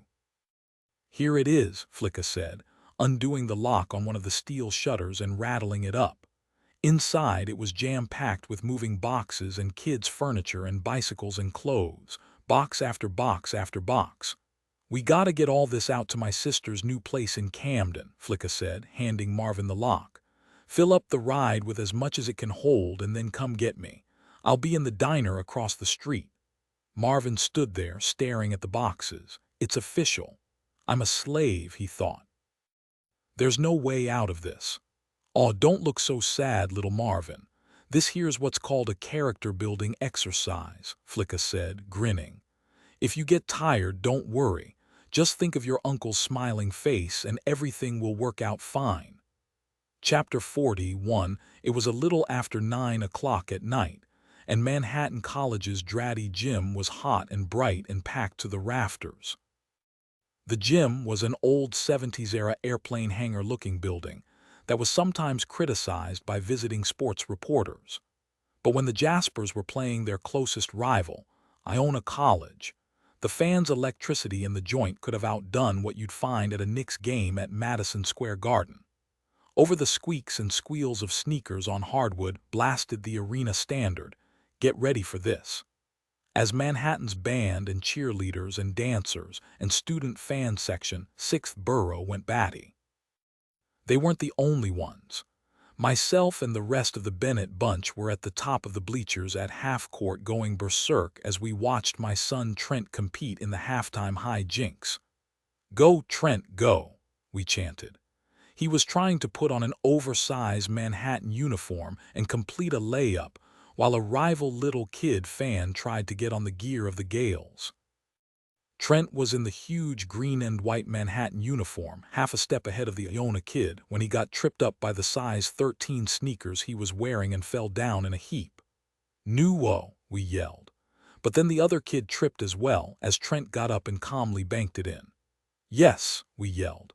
"Wahoo," Seamus yelled and started handing out high fives as we jumped up and down. I turned as Mary Catherine, wearing a Manhattan College hoodie, planted one on my lips. We stared at each other. "You look beautiful in green and white," I said after a beat. "I bleed green and white," she yelled. I was still laughing when Brian tapped me on the shoulder. "Dad, look, it's him," my son said. "Who?" I said. "With Marvin, down there," Brian said, pointing at the gym entrance. "That scary guy I was telling you about." I looked over. There was a tall, older guy in an expensive goose-down jacket talking to Marvin. The guy looked formidable both in size and attitude, and Marvin looked afraid of him. I decided to take a walk down out of the stands to see what was going on, but by the time I got to the entrance, the guy was gone. "Hey, Marvin, there you are, you made it," I said as I stepped up. "We were getting worried. How did your after-school history project go?"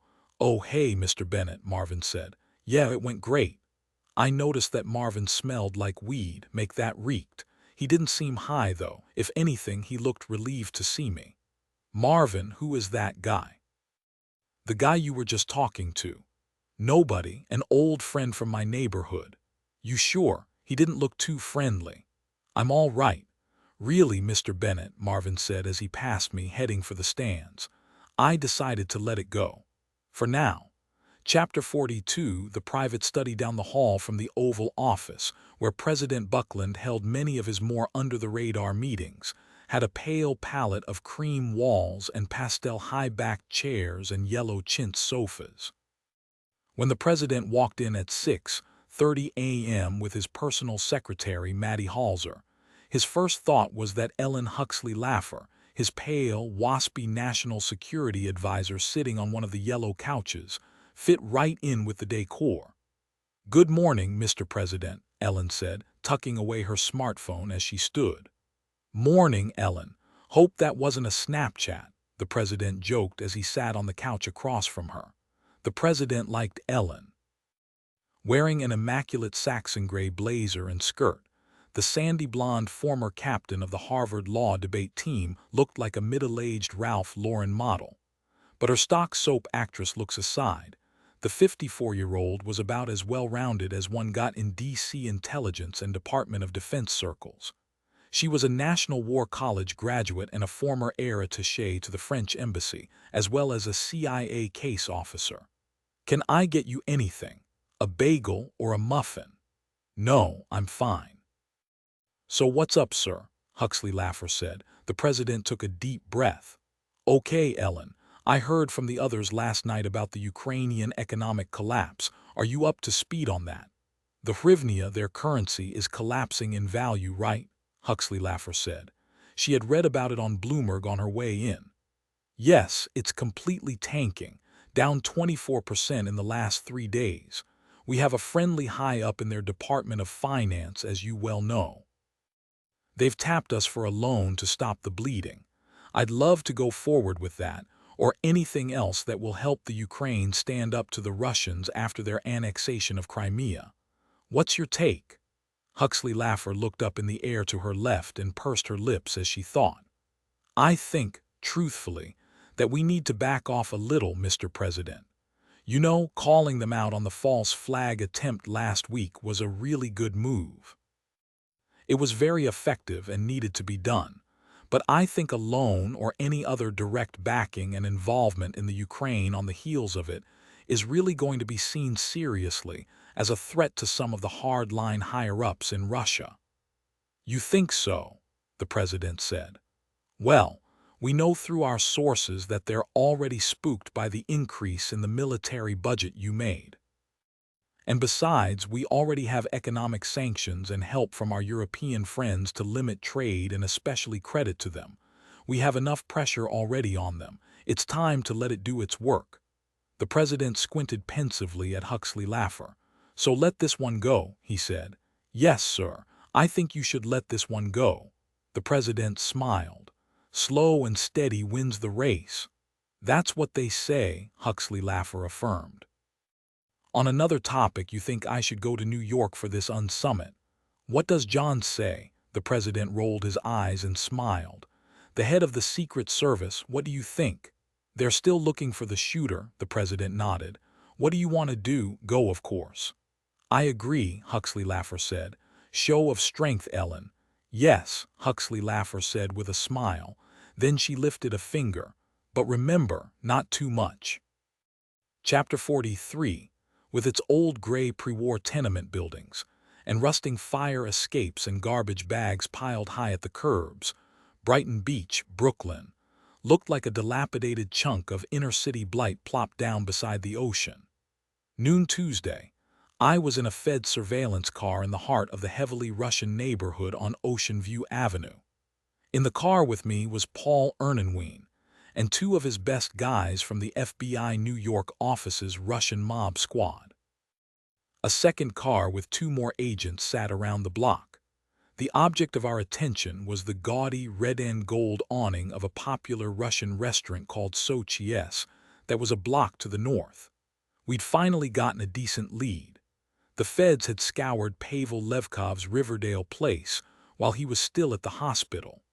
They'd found a cell phone in a false panel in the attic, and one of the numbers on it belonged to a well-known Russian mobster named Maxim Kuznetsov. Kuznetsov, in addition to being a former professional heavyweight boxer, had been a suspect in over a dozen brutal murders of Russian nationals and Russian-American immigrants in the last 10 years. He had ties through his older brother to Russia's military intelligence organization, the GRU. He was also one of Sochi's owners. As we sat there, staring at the restaurant, it started to lightly snow. You could see snow on the boardwalk down the side street and even a half-melted snowman on the beach under the lead-colored sky. Call me crazy, but whenever I hear the word beach, it usually evokes images of sunshine and pastel-colored hotels and bikinis, I said. Yeah, well, welcome to Siberia by the sea, Paul mumbled as he looked through his binocs. Wait, he said a moment later.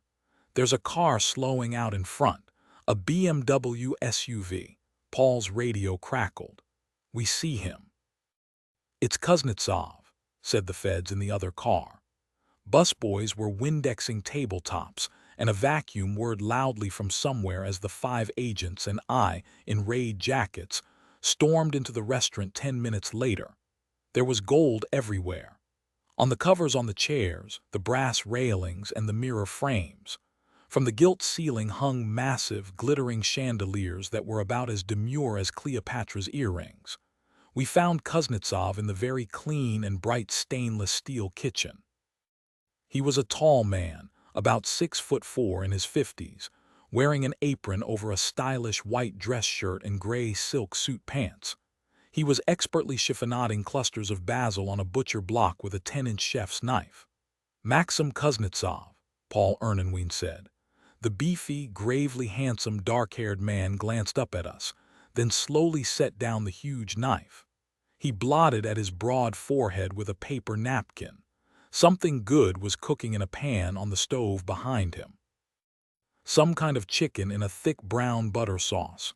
"Yes, how can I help you?" he said in surprisingly, completely unaccented English. "We'd like to ask you a few questions about a national security matter," Paul said. "Could you come with us, please?" He stared at us steadily with his dark eyes. "Will I need a lawyer?" he said. Paul smiled. "I guess we'll just have to see," he said. Chapter 40. For the next morning at around 10, Paul Ernenwein and I were walking south down Bright and blustery Park Avenue, heading to a surprise meeting with the Secret Service at their Forward Team HQ. The invite was quite sudden, and even more curious since this was the very same Secret Service who'd said they wanted to run their own separate departmental investigation in the search for the president's shooter instead of teaming up with us. "So I heard our Russian friend, Kuznetsov, didn't bite," I said to Paul as we crossed East 31st with steaming donut cart coffees. "You heard right," the stocky Boston FBI agent said as he pulled up the sleeve of his trench to check his watch. "We released him around 11 p.m. when his lawyer showed. He maintains that he had no knowledge of Pavel Levkov and that his number on Pavel's phone could have been from any one of the patrons of his restaurant, to whom he claims he often loans his phone." "Oh, so that explains his connection to the attempted presidential assassination," I said, rolling my eyes. "Just a simple case of loaning out his cell phone. Our bad." "Don't worry," the feisty red-headed agent said with a grin. "Before we let him go, we let it be known that we were going to put full-court pressure on him and his entire organization until he decides to be more cooperative. He didn't exactly seem to be shaking in his boots, but we'll see what happens." Up the block, I followed Paul into the marble lobby of a pre-war office building, and we badged our way past the desk. Through a buzzed-open and unmarked door on the 8th floor, I counted about 24 stressed-out T-men among the laptops and file cabinets and paper shredders. Paul said hello to one of the agents, who led us to the back of the office. Inside the briefing room, a dark-haired woman sat at a desk, biting on a pen as she stared alternately at the 2 laptops open in front of her. "Paul, Mike, I'm Margaret Foley. Thanks for coming," the tall, attractive, intense 30-something brunette said as she stood and smiled and shook our hands. Paul had already told me that Foley was the service's newly assigned agent in charge in New York. He'd heard she was supposed to be a pretty straight shooter, ambitious but fair. Her people seemed to like her. Foley gestured at her laptops. "I'll be blunt, fellas. We're getting absolutely nowhere in our own investigation on the president's shooter, and I was hoping we could maybe pool our resources in tracking him down. Does that sound like it makes sense?" "Yes," Paul said as he unbuttoned his coat. "Finally," Foley laughed as she rolled up her shirt sleeves. "Yeah, I heard my predecessor didn't play that well with others. I'm hoping I can change that." She uncapped a marker with a sharp pop and brought us over to the whiteboard she had set up in the corner. "Okay. Maybe you can help bring me up to speed on all of this," she said, gesturing at the collage of printouts and photographs. "Basically, the morning the president came to the FBI New York office got a call from a confidential informant," Paul said as he sat down. "Our counterintel division has had a pretty high-up guy in the Russian embassy for years who we trust. He told us 6 months ago that he had heard a rumor that a big hit was about to go down in the States and that it was being authorized by the Russian government, but he didn't know the target. Then, the morning of the president's visit, he called, frantically saying he had just found out it was the president. "That's insane. Just incredible," Foley said. "Do the Russians want a world war? Who's the shooter supposed to be? A Russian?" "No, we think the Russians probably opted for a professional killer for hire," Paul said. "Why bring one of your own people in when you can use a world-class sniper turned mercenary?" "Where did you come into all this, Mike?" Foley said, turning toward me. "I was put on a task force with Paul's guys on the morning of the president's arrival to find the shooter. It didn't take long. I was part of the aerial counter-sniper surveillance covering the presidential motorcade coming in from Kennedy, and as we came into Manhattan with the motorcade, I spotted something under the lip of the MetLife building." "The sniper's blind," Foley said, tapping the crime scene photos on her board that showed the blind. "Okay, so you crash land on the roof and attempt an arrest, but the assassin shoots the cop with you and escapes. Then what happened?" "Our Russian confidential informant from the embassy went missing," Paul said, "but not before he gave us a lead on a guy named Pavel Levkov." "Levkov," Foley said, pointing to a picture of him. "That's the guy who was shot in the kneecap." "One and the same," I said. "We think he was the shooter's handler. We also think that we're not the only ones looking for the shooter." "Who's the guy, Kuznetsov, that you picked up yesterday? How does he fit in?"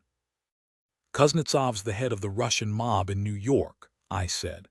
"We found his number on Levkov's phone. What makes things even more interesting is that Kuznetsov also has ties to Russian intelligence. He has an older brother in the GRU, the Russian Army's military intelligence." "So more Russians again," Foley said, shaking her head. "We figure maybe that Kuznetsov got the order from the Kremlin to do the hit, then hired Levkov as a middleman to hire an assassin," I said.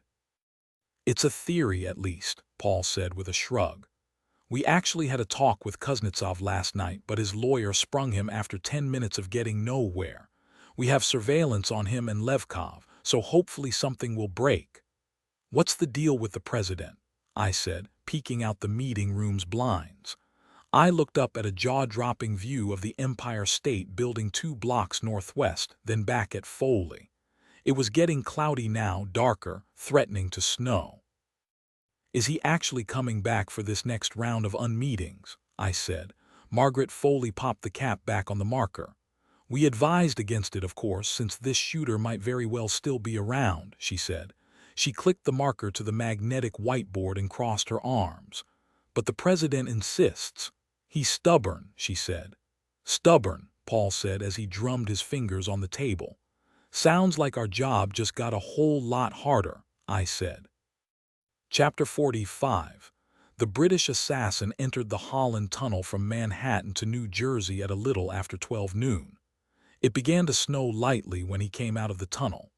He turned up the heat in the rental car, a Chevy Camaro LS, which he thought would be crap, but it was actually surprisingly nice, fast, comfortable, and quiet. He drove through Jersey City and got off I-78 before the Newark Bay Bridge. At a Shell station on the opposite side of the exit ramp, he stopped and went in and bought a cold bottle of raspberry lime seltzer that he drank as he checked the address again on his phone. After he had his bearings, he sat patiently, sipping his refreshing beverage as he looked out at the traffic on the exit ramp for another few minutes. He'd already made several maneuvers to deter surveillance, but you couldn't be too careful. Things were looking positive for a change. He'd been able to establish contact with a new representative for the client last night, and everything was full speed ahead again. Regrettably, someone had tortured the information regarding his whereabouts out of his handler, Pavel. They didn't know who this inquisitive person was, but they were thinking perhaps a member of the CIA, as the torturer seemed to know a lot about what was going on and was an American. He thought about what had happened at Gramercy Park. Whoever was after him, he was confident he could handle it. The client apologized profusely for such an unfortunate incident, and in addition to getting him a new handler, offered compensation for the screw-up on their end in the form of a 50% increase in fee upon completion of the job. Being a good sport, the British assassin had readily accepted the apology. And of course, the money. It was the least he could do. One never wanted to disappoint so gracious a client. Drink and thoughts finished, he pulled out of the gas station. 10 miles and minutes later, he pulled off 440 onto Pulaski Street near Port Jersey Boulevard. He passed along a couple of football field lengths of chain-link fence with shipping containers stacked behind it before turning into a parking lot. The low, ugly brown brick building he parked in front of had the words Fleet Line Rentals above the door. There was a security camera bolted to the brick beside the sign, so he pulled a blood-red Washington Nationals ball cap low over his eyes before he got out of the car. Spa music was playing softly in the small reception area inside. The office was quite dingy, but in one wall sat a plate glass window with an open view of the Manhattan skyline across New York Bay. "Can I help you?" said a middle-aged woman from a windowed slot in the scuffed sheetrock wall after a couple of moments. "Yes. I spoke to Mr. Rodriguez this morning. My name is Peters," the British assassin said with a perfect Midwestern American accent. "Is he around?" "He's on the phone. If you have a seat, he'll be more than happy to help you when he's done." As he waited, he took out his phone but decided not to fiddle with it. He was trying to quit that nasty modern habit. He turned it in his hand as another atrocious spa song began. He stared out at the distant lower Manhattan skyline, the ugly new Freedom Tower standing out like a broken tooth. As he watched, two tugs appeared close offshore, pulling a bulk freighter through the Claremont Terminal Channel. "Mr. Peters," said Rodriguez, suddenly standing beside him. He was a heavy, very pale, bald Hispanic man with striking hazel eyes. "Mr. Rodriguez, thanks for meeting with me," the British assassin said, shaking Rodriguez's soft, gold-ringed hand. "Thank you for waiting," Rodriguez said, swiping away sweat from his forehead as he nodded rapidly with a little smile. "I had one of my guys bring her up this morning so you could take a look right away. If you'll follow me." They went out back. Parked in front of a 5-vehicle bay of garage doors was a 50,000-pound tri-axle Caterpillar dump truck, blue in color. It looked far bigger than it had in the online ad the British assassin thought concerned. A real monster. Maybe it was too big. He took a slow walk around it. "How old?" 2011, but it runs perfectly," Rodriguez said. "Listen." He nimbly climbed up and turned it over. It coughed once and again and then snarled to throaty, rumbling life. "Sounds great," the assassin said. "You need it for a month." "Yes," the assassin said. "Tell me off the top of your head, how wide is it?" "Did you say wide?" Rodriguez said, squinting at him. The British assassin smiled, nodded. Standard width," Rodriguez said with a shrug. 8.5 feet, same as a tractor-trailer." "Excellent," the British assassin thought. It would be snug, but it would fit. "Shall we start the paperwork?" asked Rodriguez hopefully. The British assassin smiled again. "Yes," he said. "Let's." Chapter 46. Around 2 on Wednesday, Doyle called with news on the Rafael Arruda drug hit that he needed to share with me in person. 30 minutes later, I found him and my other protege, Detective Lopez, in Washington Heights 33rd Precinct's second-floor break room. With a grand flourish, I placed on the table between the styrofoam cups of wretched coffee they were nursing, the plastic bag I was holding, and removed the 2 huge waxed paper soda cups and perfectly greasy white paper bags that I'd just brought them from Shake Shack. "Eat, gentlemen," I said, "and talk." "We'd hit a brick wall in the investigation, Mike," Doyle said between bites of his double cheese with bacon. "No witnesses, no nothing. So we decided to go back and look at all our video that faced the street near the drug building 2 weeks prior. I mean, it was just hours and hours of nothing. I was thinking maybe we could market the tape as the breakthrough cure for insomnia when we saw him." "Who?" I said. "This neighborhood guy," said Archero, smiling. "His name is Soul. Sol Badillo. But everybody calls him Jaime, which means like jockey in Spanish, on account of he used to be a horse trainer or something when he was younger. Sol's one of these hang-around guys you often see in an inner-city hood, Doyle said. Divorced, late 50s, lives with his grown daughter. He's sort of a super's helper, runs errands in the local stores, deals a little weed on the side. He's in and out of the barber shop every 5 minutes. He patrols the block the way a beat cop does, but instead of enforcing the law, he more likely helps the friendly neighborhood crooks break it. Exactly, Archero said. In medieval times, this guy would be like the town crier or fool. He shuffles around 24/7 and acts like he's half homeless or crazy, but meanwhile he knows everything and everyone on the block. He's like the block's memory. It's underground eyewitness news anchor. Go on, I said, smiling. I liked the sound of this. Johnny was actually one of the first guys we canvassed, said Doyle. Of course, he said he didn't know anything, but then we saw him in the video. 2 weeks prior to the hit, plain as day, he puts a camera in a car parked across the street from the drug building. The camera was pointing right at the building, I said. Doyle nodded, sipping his shake. So you're thinking he was working for whoever killed Aruda, I said. Not thinking, said Doyle with a wink. We're knowing he was involved. We spoke to Jainit again 2 days ago. We showed him the video and he finally broke down and told us everything. So who hired him? I said excitedly. Doyle took a printout from a folder. It was a blown-up photocopy of a driver's license. Some blonde guy on it. Matthew Leroux, it said, with an address in Soho. Jainit said this guy, Leroux, gave him money to rent a car and the camera and $5 grand. The guy gave Jainit his name. No, Archero said. Jainit said Leroux called himself Bill. He said he was a slick guy, spoke fluent Spanish. They met several times, but like I said, Jainit is no fool. He likes to know who the hell he's working with, so he actually had his daughter secretly follow the guy after one of their meetings. She followed him all the way back to Chelsea. Chelsea, I said. I thought the address on the license was in Soho. Chelsea is where this guy, Leroux, has an art gallery, said Archero, wide-eyed. He must have gotten bored perusing the canvases, so he decided to up and slaughter a drug gang. I looked at the photo, a tingle beginning in my stomach. This was good, damn good. We were finally getting a break. Did you speak to Leroux? No, we wanted to talk to you first, of course, Mr. National Security, Archero said. We do good or what, Mike? Said Doyle, smiling. No, I said, taking out my phone to call Paul Ernenwein. You did amazing. Chapter 47.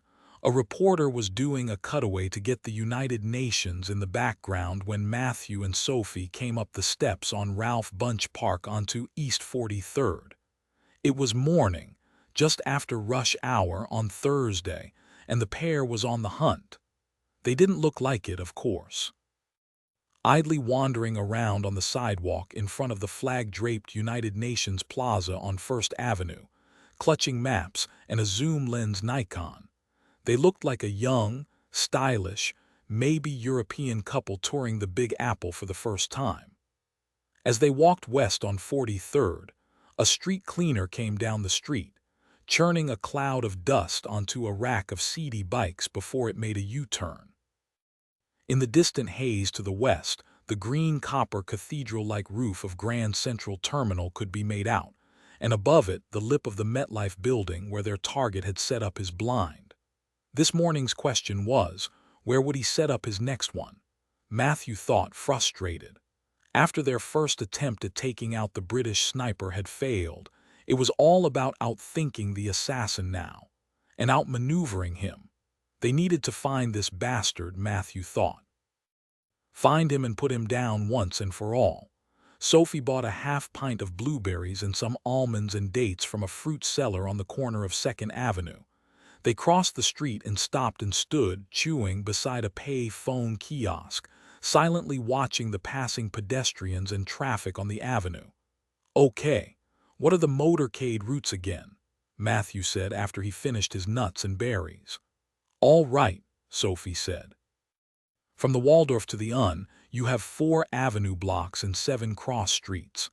Because of the length of the motorcade, they hate making turns, so usually they cordon off 50th or 48th and take it all the way to blocked off First Avenue and down several blocks south to the UN's entrance.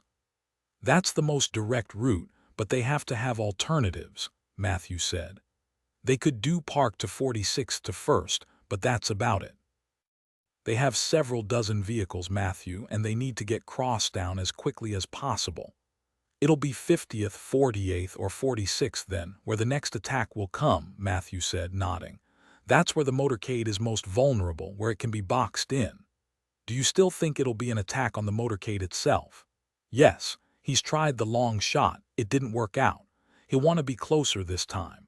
Point-blank range, maybe, or ambush with the use of some sort of explosives.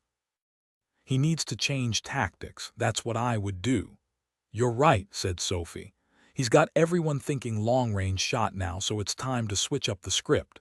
Go for an up-close, in-your-face surprise. But how? The president's car is impenetrable. So we're told, said Matthew, looking at her bleakly. Remember that they said the Titanic was unsinkable. We need to expect the unexpected. What do you mean? Call it a hunch, Sophie. Intuition. I know this guy. He's a perfectionist. Winning is everything to him. War inspires artistry, and this guy truly thinks he's Michelangelo. If he can't do this with pizzazz, he won't do it at all. But from where, Matthew? Sophie said, looking up at the millions of windows. Where will it come from? Matthew smiled and put his arm around his wife's waist and kissed her. That's what we're here for, baby. We're the dream team. We're the hunters who hunt hunters. We'll find him. I don't know, Matthew. Maybe we're in too far this time. We take it the whole way, babe, Matthew said. Just like we decided in the beginning. We have to find this fool. We have no choice. But what if he finds us first? Sophie thought but didn't say. Chapter 48. My just popped can of Diet Coke hissed along with the old radiator in the corner of the small, dark room as Paul Ernenwein and I sat in a too-warm, windowless, secure comm room in a nondescript FBI building on East 56th. We were on the 4th floor, just down the hall from Paul's office, sitting on metal folding chairs and watching a flat screen.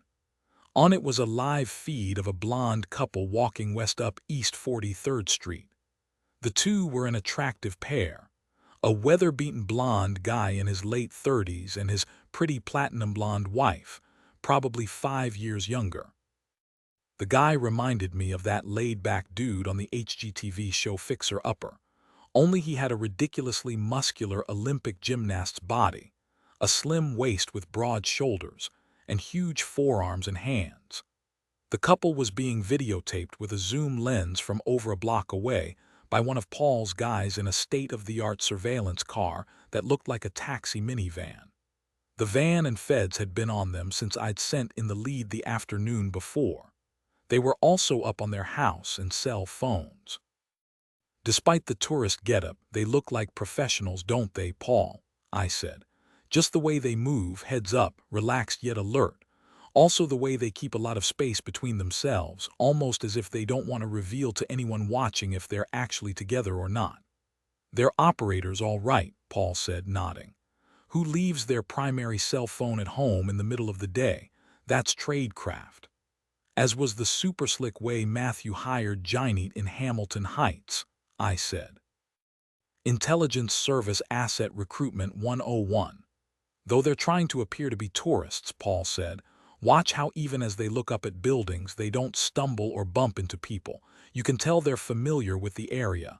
These guys are analyzing, fact-finding. They're in mission mode. You think they're scoping out the motorcade route? Could be. Mike, you saw the shooter. Could this guy be him? I stared at Matthew Leroux as he walked with his wife. Maybe, I said after a bit. Same athleticism. Same build. I'd already read through the extensive info folders Paul and his team had put together on Matthew and Sophie Leroux from the Fed databases. It turned out they weren't your regular art gallery owners. In fact, they were both ex-CIA.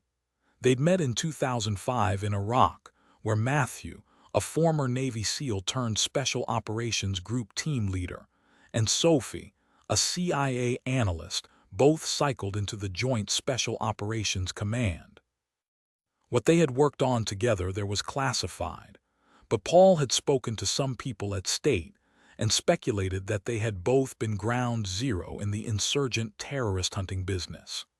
For 4 years, they had worked side by side, gathering intel and finding and fixating and terminating jihadi bomb makers in and around Fallujah and Mosul. When Matthew was a SEAL, he'd actually earned the Distinguished Service Cross, one medal below the Congressional Medal of Honor, for almost single-handedly suppressing a truck bomb attack on a forward operating base in Bagram. He and Sophie had married in 7 and had put in their papers at the same time in 2011, when she had gotten pregnant with their now 4-year-old daughter. Victoria Matthew was a hick from rural Indiana, so it was Sophie who was wearing the pants in their somewhat successful art gallery biz. Sophie was a born and bred Manhattanite with a father who had apparently been a famous gallery owner. They didn't seem like assassins, but then again, we had every indication that they had been involved in the hit in Hamilton Heights, and now they looked like they were casing the streets between the Waldorf and the UN, where the president would be driving around in less than a week's time. It was concerning, not to mention scary as hell. "Is this even possible, Paul?" I said as I watched them. "This can't be what it looks like." 2 former distinguished and dedicated patriots now working for some unknown enemy actually setting up our own president. I watched the good-looking couple on the screen as they took another picture. "It seems weird to me too, Mike, but anything is possible," Paul said. "Maybe they've got money problems or a drug habit, if you consider how wackadoo the art world can be. Or maybe they picked up a crazy ideology. Couples do go nuts sometimes, and these guys were deep in the shit over there in Iraq. For years, all they did was eat, drink, hunt, and kill people and sleep. These people are definitely persons of interest." Chapter 49. At a minute before 5 o'clock that evening, I found myself at Riverbank State Park in Harlem, listening to Katy Perry sing about fireworks from the cranked-up ice rink speakers over my head. "Dad, what do you think of my moves?" said my son Ricky, excited as he wobbled past, almost falling 3 times. "They're persistent, son." "Real persistent," I said, wondering if I should fetch him a bike helmet from the van. A moment later, Fiona and Julia and Jane sailed past on their skates quite gracefully, their elbows locked as they sang along with Katy at the top of their lungs. I joined them for a few bars from the sidelines until for some reason they told me to stop. "What's the problem?" I called after them with mock concern. "Wrong pitch." "No, wait, it's my key, right? Where are you going? Wait, I can go higher." The annual skate-a-thon fundraiser for my kids' school, Holy Name, was officially underway. As an official rinkside lap counter, I was freezing, but it could have been worse, I knew. Instead of my kids, it could have actually been me out there, falling and scraping and clunking against the boards over the Zamboni-freshened ice. Though I was dog-tired from our all-day surveillance, I couldn't pass up the chance to spend some time with the kids. I'd been working too much lately on the Joint Task Force.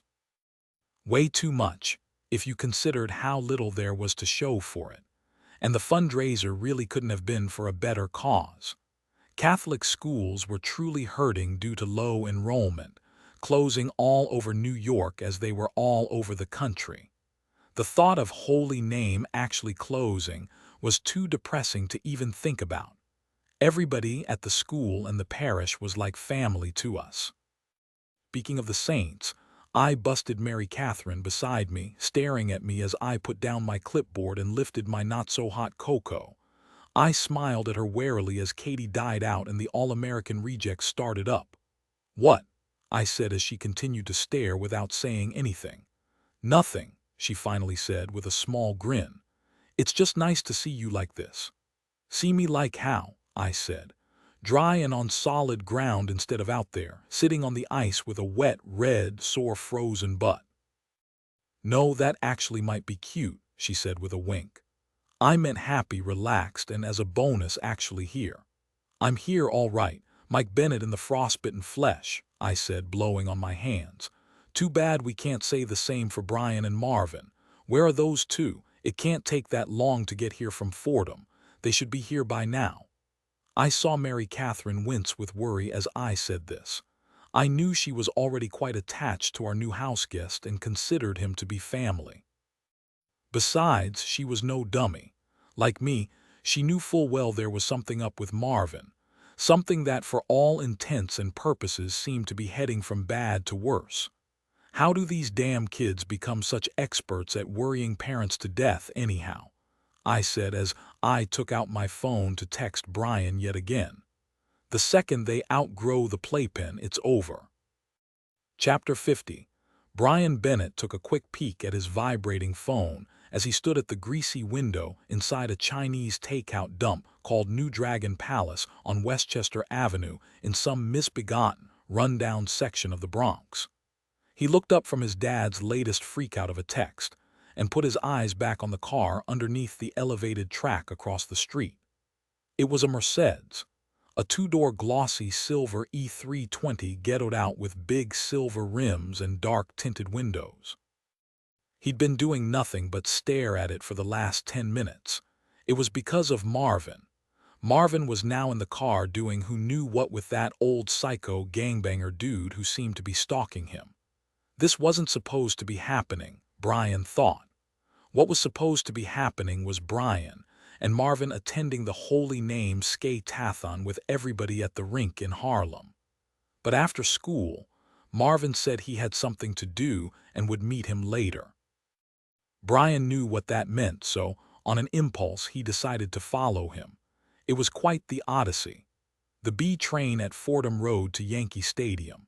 The 4 train from there to 125th, where Marvin got a 3rd train, an Uptown 6 that had taken them back into the Bronx here, to a place called St. Lawrence Avenue. He didn't know what St. Lawrence was the patron saint of, but his street was one of the sketchiest blocks Brian had ever set foot on. Coming from the stairs of the subway, he'd passed an auto glass store that looked like it had been torched beside a bodega with a bulletproof glass sidewalk kiosk. The only light on the dilapidated block seemed to be from the blood-red neon Petey's Discount Liquors, in front of which the Merc was parked. It didn't make sense, Brian thought, shaking his head. Marvin was the coolest dude. Enthusiastic and humble and nice to everybody, parents, even freshmen. A solid B student. With his athletics, he was a shoo-in for a good college scholarship. He even talked about his future plans all the time. He said he knew he probably wasn't good enough for the pros, and that he was going to major in management. He had an uncle who owned a bunch of tire stores down south, and he wanted to do something like that, manage a franchise or something and work with colleagues and customers. At 16, he was by far the most mature of all their friends, Brian knew. And yet, in spite of all that, he was here in Fort Apache, the Bronx, doing some sinister drug deal or something. It just didn't make sense. Chapter 51. What would Dad do? Brian wondered as he continued to stare at the car. That was easy. He'd probably walk on over across the street, tap on the tinted window, and demand to know what the hell was happening. But Dad was a cop, wasn't he? He had a gun and a badge and 20 years' experience in crazy, dangerous, drug-infested places like this. What did he have? Brian thought. A book bag and a friendly smile. Brian winced as he listened to the steel drum rattle of a passing 6 on the elevated track overhead. What the hell would happen next? He wondered as Marvin suddenly got out of the car with a small duffel bag. Brian immediately bolted out of the restaurant and crossed the street, tailing Marvin north under the L toward the intersection of St. Lawrence. As he got to the corner, he watched as Marvin made a beeline toward a tenement on the north side of the street. The rundown structure had an NYPD safe hallways sign above its main door that even Brian knew meant it was a hardcore drug building. Just then 3 people, 2 jacked gangster-looking black guys and a tough-seeming, probably Hispanic chick with cornrows came out of the building's front door and sat on its stoop. The girl lit a cigarette, and then one of the cold-eyed black guys snatched it out of her mouth as the other guy laughed. Brian ran up as Marvin was about to cross the street. "Marvin! Yo, Marvin!" he cried. "Brian," Marvin said, staring at him in shock. "What the hell are you doing, following me? You shouldn't be here, man." "What are you doing? Didn't I tell you to leave me alone?" "What am I doing?" Brian cried. "What are you doing? You have to stop all this crazy stuff, Marvin. I saw you in that car with that crazy dude. Are you out of your frickin' mind? You're gonna get arrested or killed. Why are you throwing your life away?" Instead of answering, Marvin turned and watched over Brian's shoulder as a car passed by back on Westchester Avenue. It was a beat-up maroon Chevy. It slowed and stopped on the corner. The 3 street toughs on the tenement stoop immediately scattered as some chubby white guys climbed out of the car. "Oh, damn! It's cops! Come on!" Marvin said, tugging at Brian's jacket. Before he could stop and think about it, Brian was moving quickly with Marvin down St. Lawrence. They took a left on an even worse disaster of a street called Gleason and started running. They hooked another left on a street called Beach. Halfway down Beach, Brian watched as Marvin threw the duffel bag over a graffiti-covered wood fence into an abandoned lot. Then they ran all the way back to the elevated subway station on Westchester. "Come on, Marvin, let's just get the hell out of here," said Brian as they huffed and puffed on the stairs for the L. Brian looked over by Petey's Discount Liquors, but the Merc was gone. Marvin shook his head. "No, man, we just need to wait a few minutes. I have to go back." "Go back?" Brian said, disbelieving.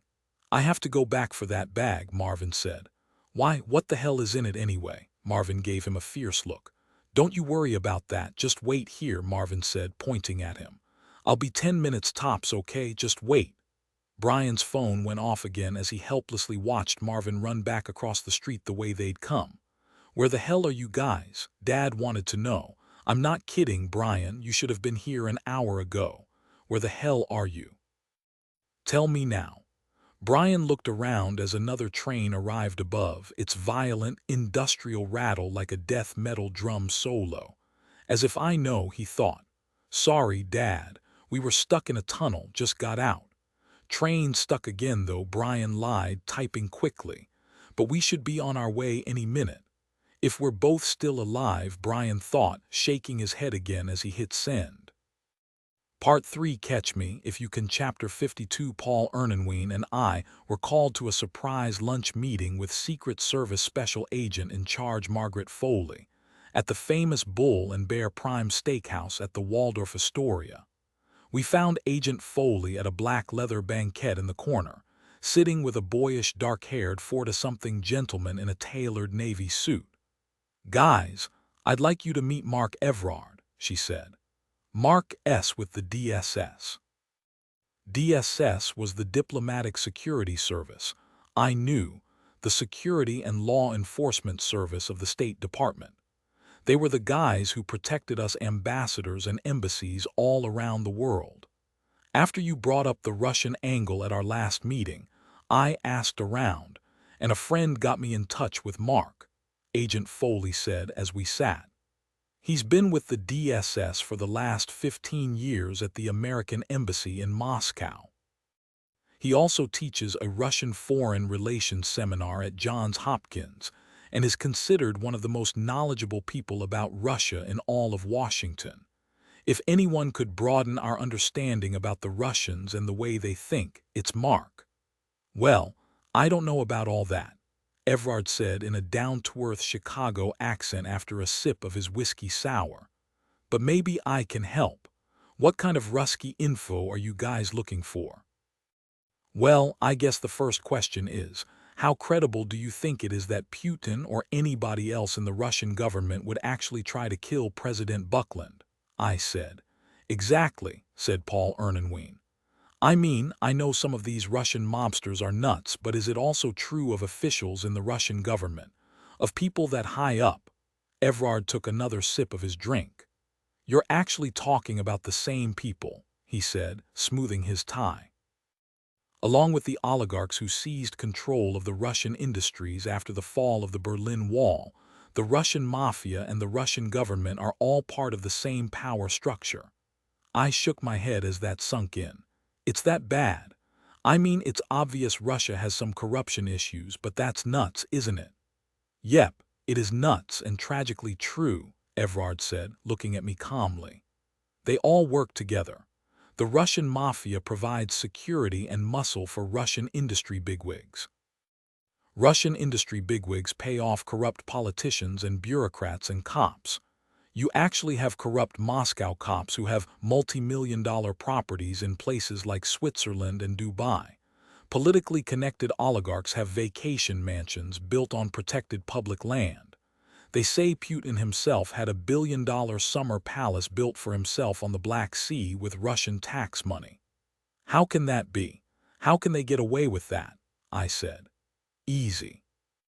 When asked about it, the spokespeople at the Kremlin all have the same standard Russian answer. We are not authorized to speak on this issue. Reporters who push harder have a funny way of ending up dying under mysterious circumstances. Everybody scratches everybody else's back. It's all one big rotten family. With Putin as the daddy, Paul said. Yep. He's the top of the pyramid, the shot caller. He was KGB in the old days and ruthlessly worked his way up to prime minister and then president. Some say he put the squeeze on all the oligarchs during his first 2 presidential terms for a hefty slice of Russia's entire economy. All its oil, mining, logging, fleet fishing, telecommunications, everything. Because of this, the same people say that Putin is probably the richest guy in the entire world. Does that make him crazy enough to go after Buckland? I said. Have you ever heard of the Russian apartment building bombings of 1999? I shook my head. In 1999, apartment buildings in 3 Russian cities suddenly blew up, causing upwards of 300 deaths. Putin and the Russian government quickly blamed it on Chechen terrorists, despite the fact that massive amounts of highly sophisticated RDX Russian military explosives were used. Then Putin, who was prime minister, ramped up the Chechen war and then rode the war's popularity into the presidency. You're saying it might have been a false flag, I said. That he might have killed 300 of his own citizens to get his poll numbers up, Evrard nodded. And it's not just in Russia that he's not afraid to take off the gloves, he said. In 2006, Alexander Litvinenko, a Russian ex-FSB agent and Putin critic who emigrated, was actually poisoned and assassinated with radioactive material in London. Okay, that answers that, Paul said. Putin apparently has no qualms about anything. Which brings me to the other reason why I wanted to have this meeting, Foley cut in. Putin is coming. Putin is coming here to New York to join the talks. Putin is coming here, I said. But I thought Buckland was coming. He is, Foley said. As if we need another ball to juggle. They're both coming. Putin and Buckland will be in town at the same time. Chapter 53, with no traffic, it took the British assassin 2 hours flat to get to East Hampton, Long Island in the Camaro. It was the first time he had ever been there. He'd read that it was supposed to be a big deal, a Tony artist colony and summer playground for the rich. But driving down Montauk Highway, its main street, and passing a lousy Starbucks and a CVS pharmacy, he wasn't seeing it. Billionaires were attracted to this dump. What a grubby, horrid country America was, he thought, not for the first time. He couldn't wait until this job was finally done so he could get back to civilization. His final destination was east of Montauk Highway near 2 Mile Hollow Beach. Behind the chain link, the address was more wood-shingled shack than house. There was a broken surfboard propped beside the front door and the rusting shell of an old Jaguar coupe under a listing carport. As he stood there, an old filthy dog that might have been a German shepherd came out from behind the ruined sports car and began barking.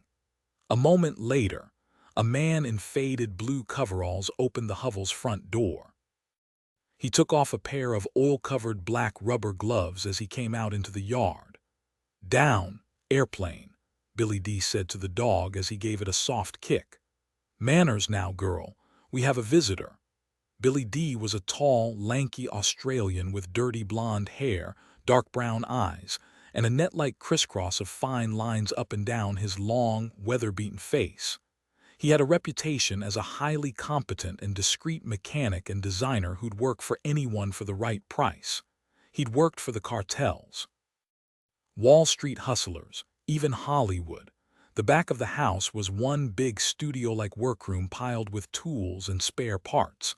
The British assassin couldn't make out what half the stuff was. There was a drill press beside a 3D printer, an engine crankshaft on a blue rag-covered workbench, wired circuits on an elaborate breadboard hanging from the far wall. "It's a big job, is it?" the Aussie wanted to know. "I only ask because you came with the highest of recommendations. Where is it?" The British assassin said, ignoring him. "Straight to business, eh? No problem, friend. I got your baby right over here," Billy D said as he brought over a milk crate from a corner and placed it down beside the crankshaft. Inside the plastic crate was what looked like a mix between a metal skeleton of a robot and a bagpipe. It was a jumble of hydraulic cylinders and pistons and clamps and wires, all jutting from the torso of a large electric motor box. "How does it work?" The British assassin said. "Okay," Billy D said excitedly as he lifted one of the pistons. "The signal opens the float switch in the control box here, which engages the magnetic contact over here, and I don't give a fuck how it works technically, monkey wrench," the assassin said coldly. "I meant, how do I work it?" The Aussie looked hurt. "Install the hardware, then hit that app I already emailed you. Everything pops up on your phone screen, the video feed, the whole shebang, and Bob's your uncle, you're in control." "What's the range?" Even more lines appeared on Billy D's old man and the sea face when he smiled. His crooked yellow teeth were sickening. "What's the range of a wireless cell phone signal?" "Infinite," the Australian said and began laughing. "That's the real beauty here. You could be anywhere, mate. You could work her from the other side of the world." The British assassin smiled himself as he looked at the contraption, picturing it. It just might work after all. He took out the large manila envelope with the 100,000 in it and placed it next to the crankshaft. "I'll see myself out," the British assassin said as he lifted the crate. "Pleasure doing business with you," said the Australian, already thumbing hundreds. A moment later, the big Aussie made less noise than expected as he dropped to the workshop floor with the back of his head blown open. The British assassin stepped over Billy D, straddling his waist as he put two more in the big-mouthed grease monkey, this time in his temple with his suppress .22. There was no way he could have let him live. Not at this point. The risk was too great. The man had actually been right. This was a big job, the biggest probably of all time. Too big to fail, he thought with a smile. "Pleasure's all mine, mate," the British assassin finally said as he aimed his gun to take care of the dog. Chapter 54. There were over 100 people in the West Chelsea Gallery that night for the opening. You could tell right away that these were not the PBS tote bag, schlepping bridge-in tunnelers you sometimes saw at MoMA and the Met. Quite the contrary. With the amount of Botox and Hermes Birkin bags and bespoke tailoring on display, it was obvious that some of the most serious players in the multi-billion-dollar downtown Nick art world were on the scene. In front of the mixed media installations and huge paintings, you could hear exotic languages being spoken: Portuguese, Chinese, Russian. The art market, like the real estate market, in New York was red-hot right now with the new influx of foreign billionaire money. One had to have something just so to hang on the wall of one's new $20 million Skyview apartment, after all. Since I wasn't a foreign oligarch and my art collection consisted mostly of finger paintings on my fridge, I was there because I was on the job, of course. In the Chanel-scented crowded gallery behind me, about 20 feet away, over my right shoulder, stood Matthew and Sophie Leroux, the ex-CIA art dealers who for some unknown reason seemed to want to pull a Lee Harvey Oswald on President Buckland. They were under 24/7 surveillance now, and we'd been on them from the second they left their Soho townhouse an hour before. In his sleek black suit and expensively simple white shirt, Mr. Leroux certainly looked the part of the rich art dealer, and could act it as well, given the expert way he and his pretty and slim wife, Sophie, air-kissed and backslapped with all the globally loaded folks in attendance. As I watched them, I couldn't help sensing how tight they seemed. The way they held hands and conferred with each other between meet and greets when no one was looking. They were attractive and sociable, but their relationship seemed quite real.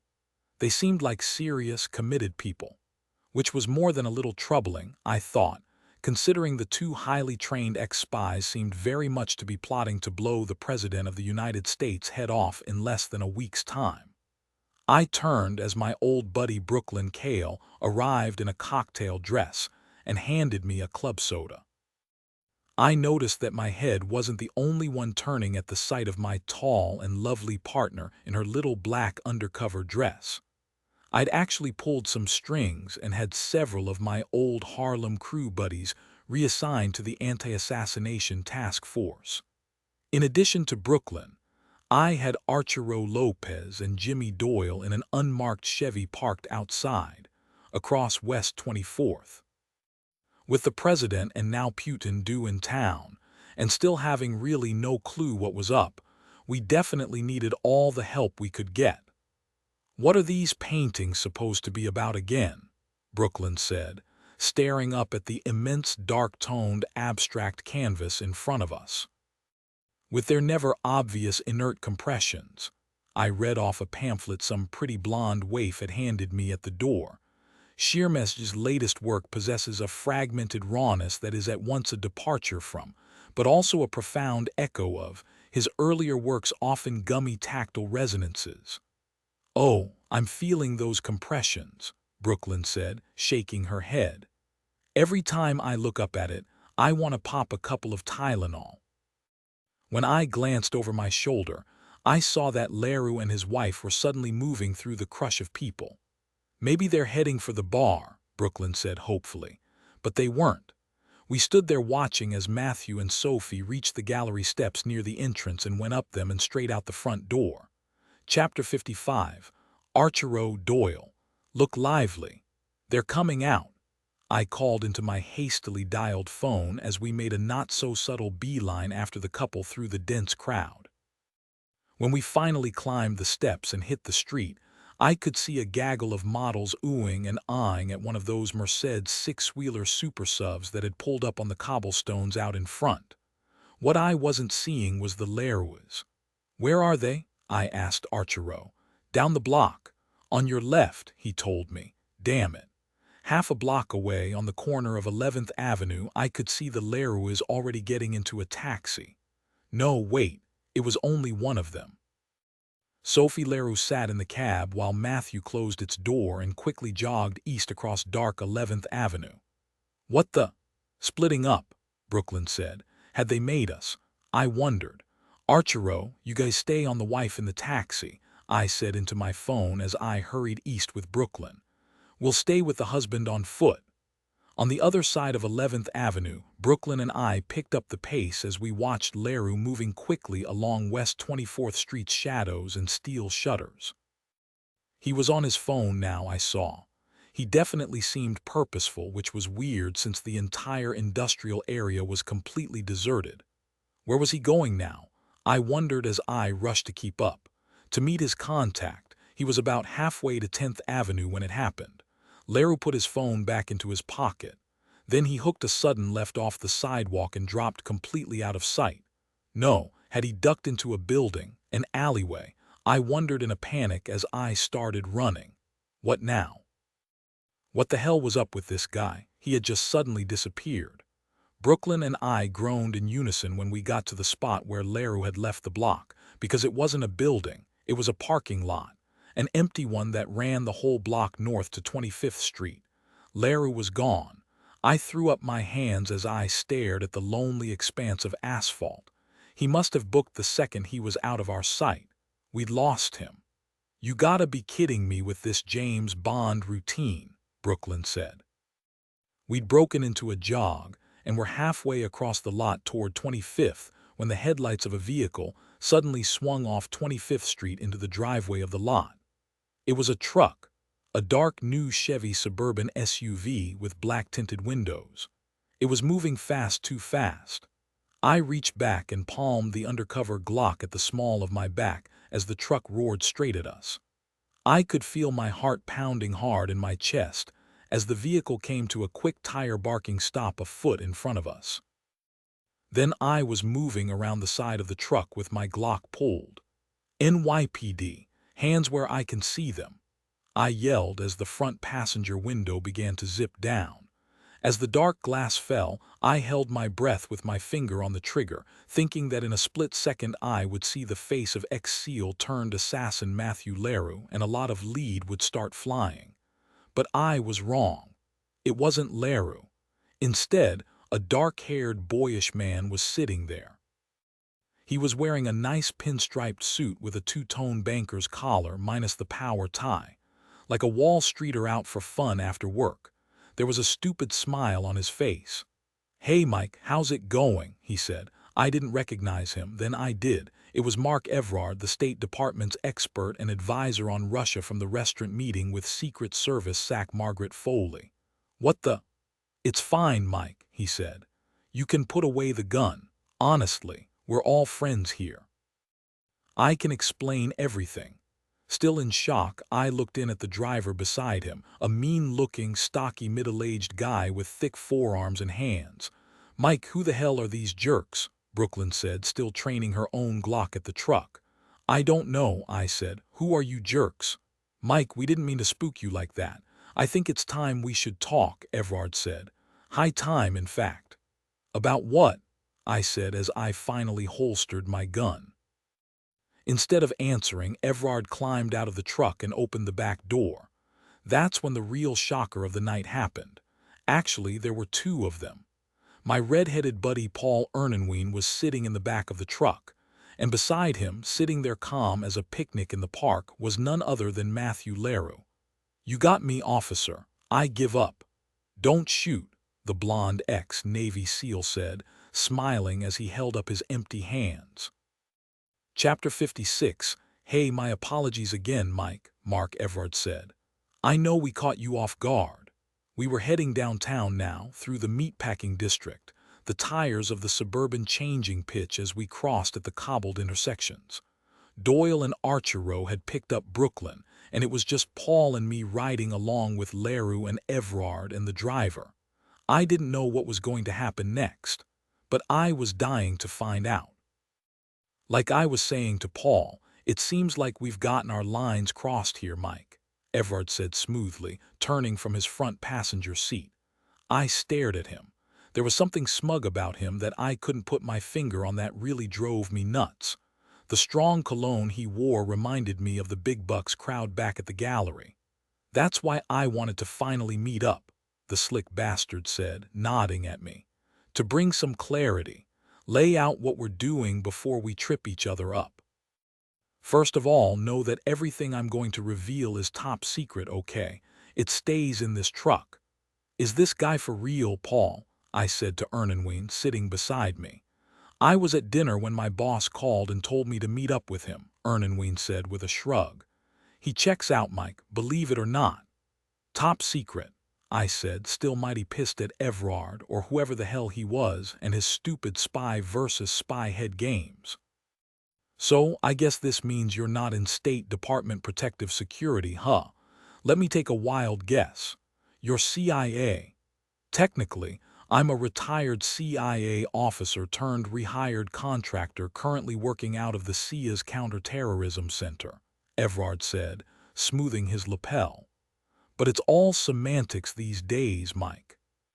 For example, last year I worked for the Office of the Director of National Intelligence in conjunction with the Department of Defense's National Reconnaissance Office, doing the same exact stuff. It doesn't matter whose budget my paycheck comes out of. We're all the good guys here. We're all on the same team. And you, I said over at Leru on the other side of Paul. You CIA too. I mean when you're not selling Picassos or murdering Hamilton Heights drug dealers. Leru winked at me with a cold blue eye. There was an unsettling, palpable stillness to him as he sat there, the tension of something fast unnaturally at rest. "What can I say, Mike?" he said with a slight Western cowboy twang in his voice. "Murderers like me, we gotta stay busy." "Enough, Matt," Everard said as he took a folder out from somewhere up front and handed it to me. "You're mistaken, detective," he continued. "That wasn't murder up in Hamilton Heights. Rafael Arruta's termination was an action authorized at the highest level." Inside the folder was a document printed on thick stationery with an embossed presidential insignia at the top.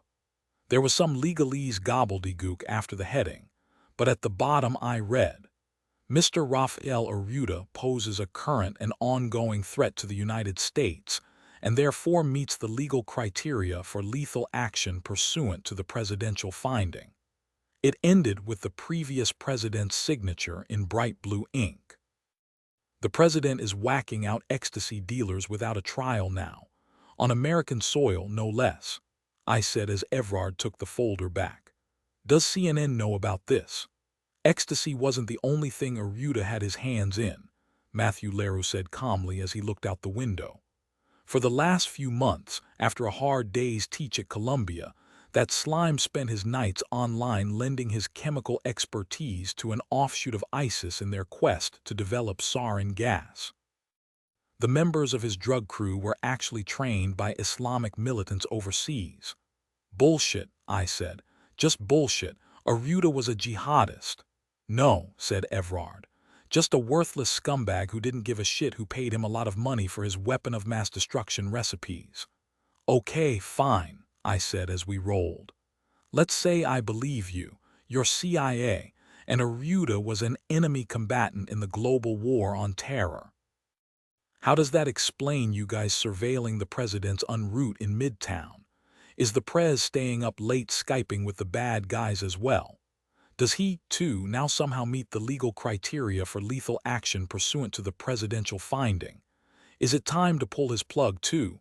Leroux laughed at that. Hard. I'd really tickled his cowboy funny bone, apparently. "No," Everard said. "Matthew was doing what's known as counter-sniping surveillance. If the shooter is after the president, we need to see where he would set up in order to find him." "Exactly," Leroux said. "I'm not out to snuff Buckland. My wife and I were actually doing what you're doing, looking for the guy who actually is. We know him, or at least of him." "What?" I said, completely stunned. "What the hell are you talking about? You know the shooter." "We think so, Mike. We think it's this man," Everard said as he reached out and gave me another folder. Chapter 57, I flipped open the folder and looked at the photograph inside. It wasn't a very good one. A blurry black-and-white blown-up still of a dark-haired white guy on a sidewalk, taken from a not very good surveillance video. It could have been anyone, I thought. It could have been a picture of me. "So you think this is the shooter I saw at the MetLife building?" I said. Everard nodded. "We don't know his name," he said. "We just call him the Brit because about all we know about him is a snatch of his Northern England accent in a brief phone conversation we recorded in '09. We assume he's ex-British Special Air Service, but who knows? Their Royal Marines are pretty damn good killers as well. We also know that he's one of the most sought-after work-for-hire assassins in the world. The troubling thing is, like Arruta, he doesn't care in the slightest who he works for as long as the price is right. He's killed for the Japanese Yakuza, the North Koreans, the Taliban, ISIS. And he's not just any old gun for hire either," said Leroux. "He's an amazing shot. He took down 3 of our guys from a high ridge outside of a firebase in Kamdesh in '07. I ranged it myself after we came in to get the bodies. He scored 3 kills at 2,500 yards. That's 1.4 miles. One kill you could chalk up to luck, but 3 headshot hits at that distance when you account for the wind and the Coriolis effect is just insanity. Gandalf the wizard stuff. You wouldn't think it was possible. Who hired the wizard? Was it the Russians? Do you know? Is Putin actually behind this? We're as in the dark about that as you are, said Evrard. It's either Putin or somebody who hates Putin and wants to make it look like Putin, perhaps one of the Russian oligarchs. It's definitely somebody out of Russia. That's where the tip came from, right, Paul? You guys got a guy at the embassy, right? Why haven't you guys let us local law enforcement know about your information on the Brit until now? Paul Ernanween said. It wouldn't have helped, Evrard said. He uses disguises and aliases. This guy is an apex predator. You're not going to catch him with an app. So what? I yelled. He's out to kill the fricking president. To heck with the FBI and NYPD. This photo should be on the news. Also, how do you know it's this Brit guy? Paul wanted to know. We have access to more databases than you, Evrard said. Our analysts plugged in the numbers. 80% it's him. There are very few people in the world with that expertise. It's a process of elimination. I watched Evrard and Leru exchange a quick look. No, wait, I get it, I said. You're not out to protect the president. You're just hunting this guy. He's on your hit list as well, isn't he? Like Aruda. You didn't tell us because you don't want him arrested, do you? Like Aruda, you want him dead. Well, now that you mention it, Evrard said after a beat. He is on the presidential finding list as well. Didn't you hear what I just said? Leru said over to me. He killed 3 of our guys, 3 Navy SEALs in Afghanistan. Not only that, but he trained a bunch of those savages to kill who knows how many more Americans. He's a real scumbag, Mike. He needs to be removed from the battlefield yesterday.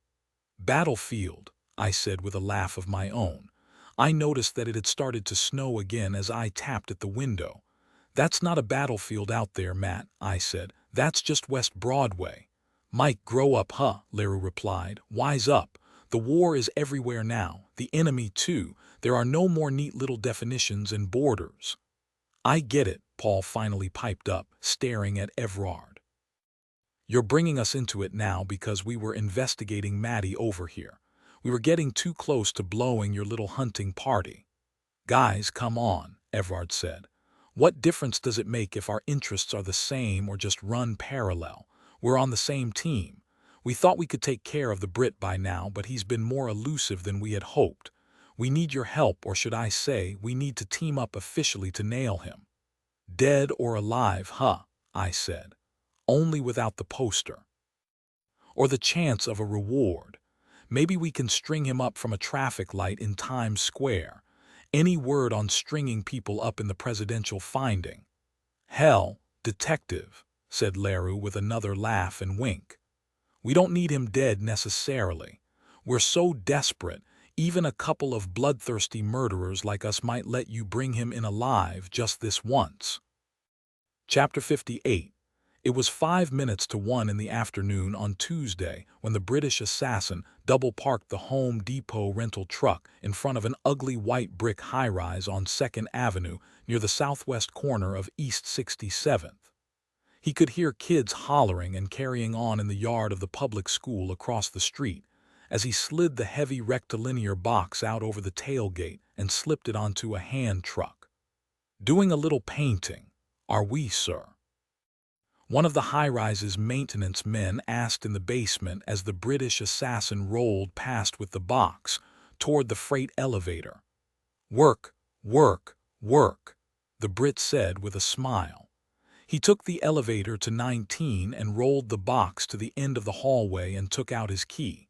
He had rented the 2-bedroom on a popular apartment share website a month before, when he was in the planning stage. As he rolled the box inside, he chuckled to himself as he remembered the website's new age mission statement. Trust. It's what makes the world go round. After he cut open the box, it took 20 minutes to assemble the steel painting scaffold in the apartment's living room. It had caster wheels for easy moving, and its plywood deck could be adjusted up to 6 feet. He moved the couch into the corner and then rolled the high portable platform into position across from the west-facing window. After he locked the scaffold's wheels in place, he went into the bedroom. A moment later, he returned with a comforter and laid it on the plywood platform and climbed up and lay prone. He smiled as he faced the curtained window with an imaginary rifle in front of him. The apartment was warm, clean, comfortable. In other words, about as far from his usual blind setups as you could possibly get. As he lay there, he recalled a particularly nasty blind he'd been in Syria 6 months prior. In a downtown section of a small city he'd already forgotten the name of, he had lain in the deep interior recesses of a shattered shopping mall.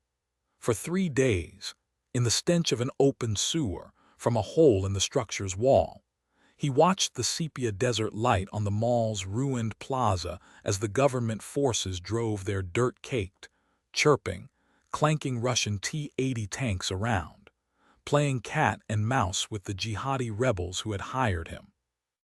On the 3rd morning, as one of the tank's 125 rounds punched yet another hole in the already chewed-up building's northern end, he finally laid eyes on his target with his hunting scope. The Russian tank advisor's name was Alexandrov, and through the blackened, jagged stumps of some palm trees beyond the plaza, he could see him sitting in a white Ford pickup truck, coordinating maneuvers from just under 2,000 yards away. Even through the 10x unertl scope of the KSVK Russian anti-material rifle, his target was not very big. No matter. He calculated calmly, made his clicks on the scope for distance and wind. Then he recited the reticle and calmly let loose with a massive 12.7 round. He would have missed by a hair if Alexandrov hadn't leaned forward at the exact right moment. Had he been about to open the truck's glove compartment? The British assassin wondered, not for the first time. Was he moving to answer his phone on the dash, to tie his shoe? The British assassin tusked. He would never know, and for a man of precision such as himself to never know stung. Oh well, enough strolling down memory lane. Back to work, he thought as he pushed himself up off the platform and climbed down the scaffold. He walked to the window, where his hunting scope was already set up on its tripod, and parted the curtains. There was a blur in the eyepiece as he tilted and panned, and zoomed the scope over the city buildings and cell sites and water towers. When he was done, a sidewalk-level doorway was directly centered in the viewfinder. The door was a much-scuffed black steel one outlined by blocks of pale-dressed granite, set in a building wall of dull red brick. Lacking a handle or knob, it looked like the back egress door one might see at a theater. The British assassin smiled again as his mind made the obvious associations. Presidents and theaters and assassins, oh my, he thought. Chapter 59, at 5 minutes after 4 o'clock, Mary Catherine put on the water for the ziti and then took out the mix for the cupcakes that Bridget and Fiona needed for their class trip bake sale fundraiser. A Blake Shelton song came on the country western station as she was getting out the eggs, and she turned it up and began humming along as she stood at the island cracking the eggs into a mixing bowl. From the dining room, Eddie Bennett watched all this in his peripheral vision as he pretended to do his homework. "How is it going in there, Eddie?" Mary Catherine called out as she chucked the eggshells into the can behind her without looking. "Never better," Eddie lied. Eddie had been relegated to the dining room table, under Mary Catherine's watchful eye, until further notice because he'd come home with another C in math. Quite unfairly, in his opinion. To his thinking, a C was actually more than acceptable because, as everyone knew, math was idiotic and pointless. What the heck was algebra for anyway? Would he one day find himself pinned in a car wreck, struggling for his life, and at the last second save himself by remembering that x equals 7 plus y, 5r? The answer to that one was numbers and equations were inherently evil, as was his cruel and unusual imprisonment here at the table of pain. No doubt about it, instead of doing extra math problems, What he really needed at this juncture was the iPad that Mary Catherine had hidden on him. Or more specifically, he needed what was on the tablet. The utterly amazing and cool zombie highway squish, his new favorite video game. That's why when the whir of Mary Catherine's mixer started up a minute later, he made his move. Tiptoeing into the living room as stealthily as the ninja he one day hoped to become, he quickly searched all of Mary Catherine's favorite hiding spots for banned items. On top of the bookshelf, under the couch, behind Dad's chair. "What are you up to now, you little sneak?" Brian said around the yellow highlighter jutting from his mouth as he sat on the couch, squinting at some paperback Shakespeare. "Aren't you supposed to be doing your homework?" "Looking for my workbook," Eddie said innocently. Now where would she hide it? Eddie thought. He snapped his fingers precisely. The last place it was allowed to be. In the boys' room. He hurried into their darkened room and had just peeked in the closet when he saw the sheets hanging loose at the side of Marvin's bunk. Eddie went over immediately and lifted the mattress, and just stood there staring, and staring, at the gun sitting there on the box spring. It was a subcompact. A small, semi-auto black metal pistol with a light green cross-hatched synthetic rubber side panel on the grip. Eddie, who may have played very realistic first-person shooter video games at a friend's house, didn't have to read the P-32 Kel-Tec stamped into the scuffed black steel of the pistol's barrel to know that it was real. He even knew at a glance that it was loaded by the little metal comma of the magazine sticking out at the bottom of the grip. What he didn't know was what it was doing there. Nor did he care. His young brain was too mesmerized by the sight of the sleek L-shaped hunk of dark metal that lay there, practically glowing with coolness. He suddenly longed to feel it in his hand, just once, just for a second. "What the hell are you doing?" Brian said, suddenly at his back. Eddie, spasming as if he'd been tasered, dropped the mattress. I'm sorry, I was looking for the iPad. I swear," he said, backing up with his hands raised.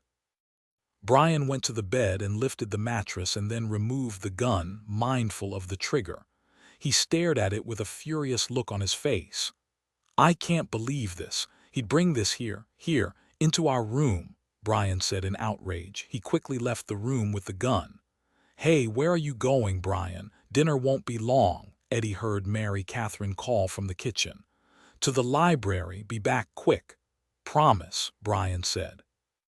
"Oh no," Eddie whispered to himself as he heard the apartment door slam shut with a loud bang. "What did I do now?" Chapter 60. "Hello, do you sell Barretts?" I said into the phone. "The .50 caliber sniper rifle?" asked the dealer at Harry's Guns for the Good Guys of Dublin, Pennsylvania, the 17th gun dealer I had spoken to in the last hour. "Yes," I said. "Is this a joke?" he said. "No," I said. "You are aware that the rifle you're talking about costs in excess of $10,000, he said. "I also believe the going rate of each round is $4 or $5. "Yes, I heard it's expensive. Do you have one?" "Money's no object, huh? Lucky you," the guy on the phone said. "Well, no, I don't have the gun in stock per se. But what we can do is have you order it online and then purchase it through me. See, they won't just ship it to your house unless you have a federal firearms dealer's license.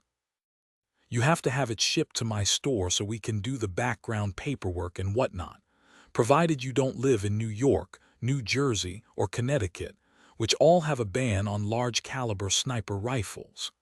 Too bad no one told the guy who had almost blown away President Buckland from the MetLife building, I thought. "Wow, that's interesting," I said to the dealer. Then I asked him what I really wanted to know. "Have you actually bought any Barretts for anyone recently?" "Don't I wish," he said with a sigh. "Dealers get a tidy cut of the Barrett's price for their trouble." A moment later, I racked the phone after another dead end and rubbed my eyes and stared up into the dusty ceiling of our task force's new workspace at the FBI's Midtown building at 56th Street. The first office had been drab, but this one was even more so. A small windowless cell in one of the subbasements. It had a striking resemblance to a boiler room. Was it because we were working with the CIA now that we had to be in some secure bomb-proof location? I kept wondering, would we be issued shoe phones? This new tack in our search for the shooter talking to gun dealers had come from our suspect-turned-partner CIA soldier, Matthew Laro. He said if he was in town to take somebody out, he'd buy all his hardware locally, if possible. It wouldn't be that difficult, he said, if you had the proper fake ID that was just the thing with the task before us. We had to find a guy whose name we didn't know. A guy who was most likely moving around a lot, paying in cash and using fake IDs. And find him discreetly, too. We were told by the Secret Service that in no way could we use the media in our manhunt. It would make Buckland look weak, as if dead looked strong. No bones about it, even with the spy agency's help, the case was still in bang-your-head-against-the-wall mode. We'd re-interviewed all the MetLife building people. Did another forensic sweep through the blind and the MetLife building's roof. I'd even put out feelers to every former cop and detective I knew in Jersey and upstate New York and Long Island for anything. Any oddball incidents that might give us a lead, especially incidents involving people with British accents. After another minute of brooding, I sat back up straight and picked up my clipboard and dialed the number for the next gun dealer, a store called Benny's Gun Coliseum, located in an upstate town with the unlikely name of Butternuts, New York. "Yeah, hi, do you sell Barrett's?" I said. Chapter 61. "Look, everyone. It's 5 o'clock, also known as vitamin C time," said Paul Ernenwein as he came over with 2 red Solo cups of water and those little orange-flavored packets. I don't know if it was due to his FBI training, but Paul, I had learned, was very particular in his workday habits. Coffee precisely at 9 and then 11. Lunch at 1, another coffee at 3. Vitamin C packet time at 5, in a red Solo cup. We had been spending a lot of time together. "Paul, tell me, how does the CIA even know it's the Brit?" I said, flicking at the terribly vague photo stuck to the whiteboard beside our desks. "And don't say you can tell me, but then you'd have to kill me, because at this point I'd say okay, just to figure out anything at all about what's going on with all this Puzzle Palace stuff." "I don't know, Mike," Paul said. "We just have to trust them, remember." "Trust them, sure," I said, "but they're leaving something out." "A lot of somethings, more likely," said Paul as he ripped open and then poured out his packet into his cup. "But think about it. These spooks have been asked to do some real questionable stuff since 9/11, stuff that might make a new administration go, egads, what's this, and start looking for goats to scape. So they're covering their ass," I said. Paul nodded as he lifted his Solo cup. "They pretty much have to," he said as my personal phone rang. "Hey, Mike, sorry to bother you," Mary Catherine said. "No bother, Mary Catherine, what is it?" "It's Brian, Mike. He said he was heading to the library, but he didn't come back. I texted him and tried to find my friends him, but his phone is off or something. Do any of the kids know where he is? Eddie seems to know something. He seems nervous. I'll keep working on him. Do you think you could swing by? I'm actually getting a little nervous myself. Also, Marvin hasn't come home yet either." "Same old story, huh?" I said, shaking my head. "More mysteries, I thought. When it rained, it poured." "On my way," I said. Chapter 62. A cold wind blew in Brian Bennett's face as he sat on a stone wall in the now dark Riverside Park, near the Soldiers and Sailors Monument. He was facing west, and down through the leafless trees, he watched the streaming red lights on the West Side Highway. There were some blinking red lights out on the black plain of the Hudson itself, he noticed. Some big ship, a tanker or something, looming out there on all that water, just chilling.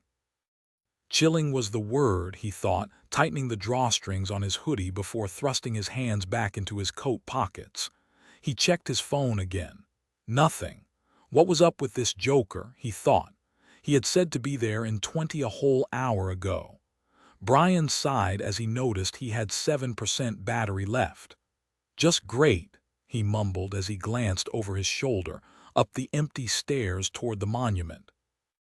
After finding the gun, he'd walked around in a panic, trying for the life of him to figure out what to do. He wanted to tell his dad, of course, but what would happen then? Would Dad have to arrest Marvin? All the while thinking that any second, a cop would notice the suspicious look on his face and ask to search his backpack.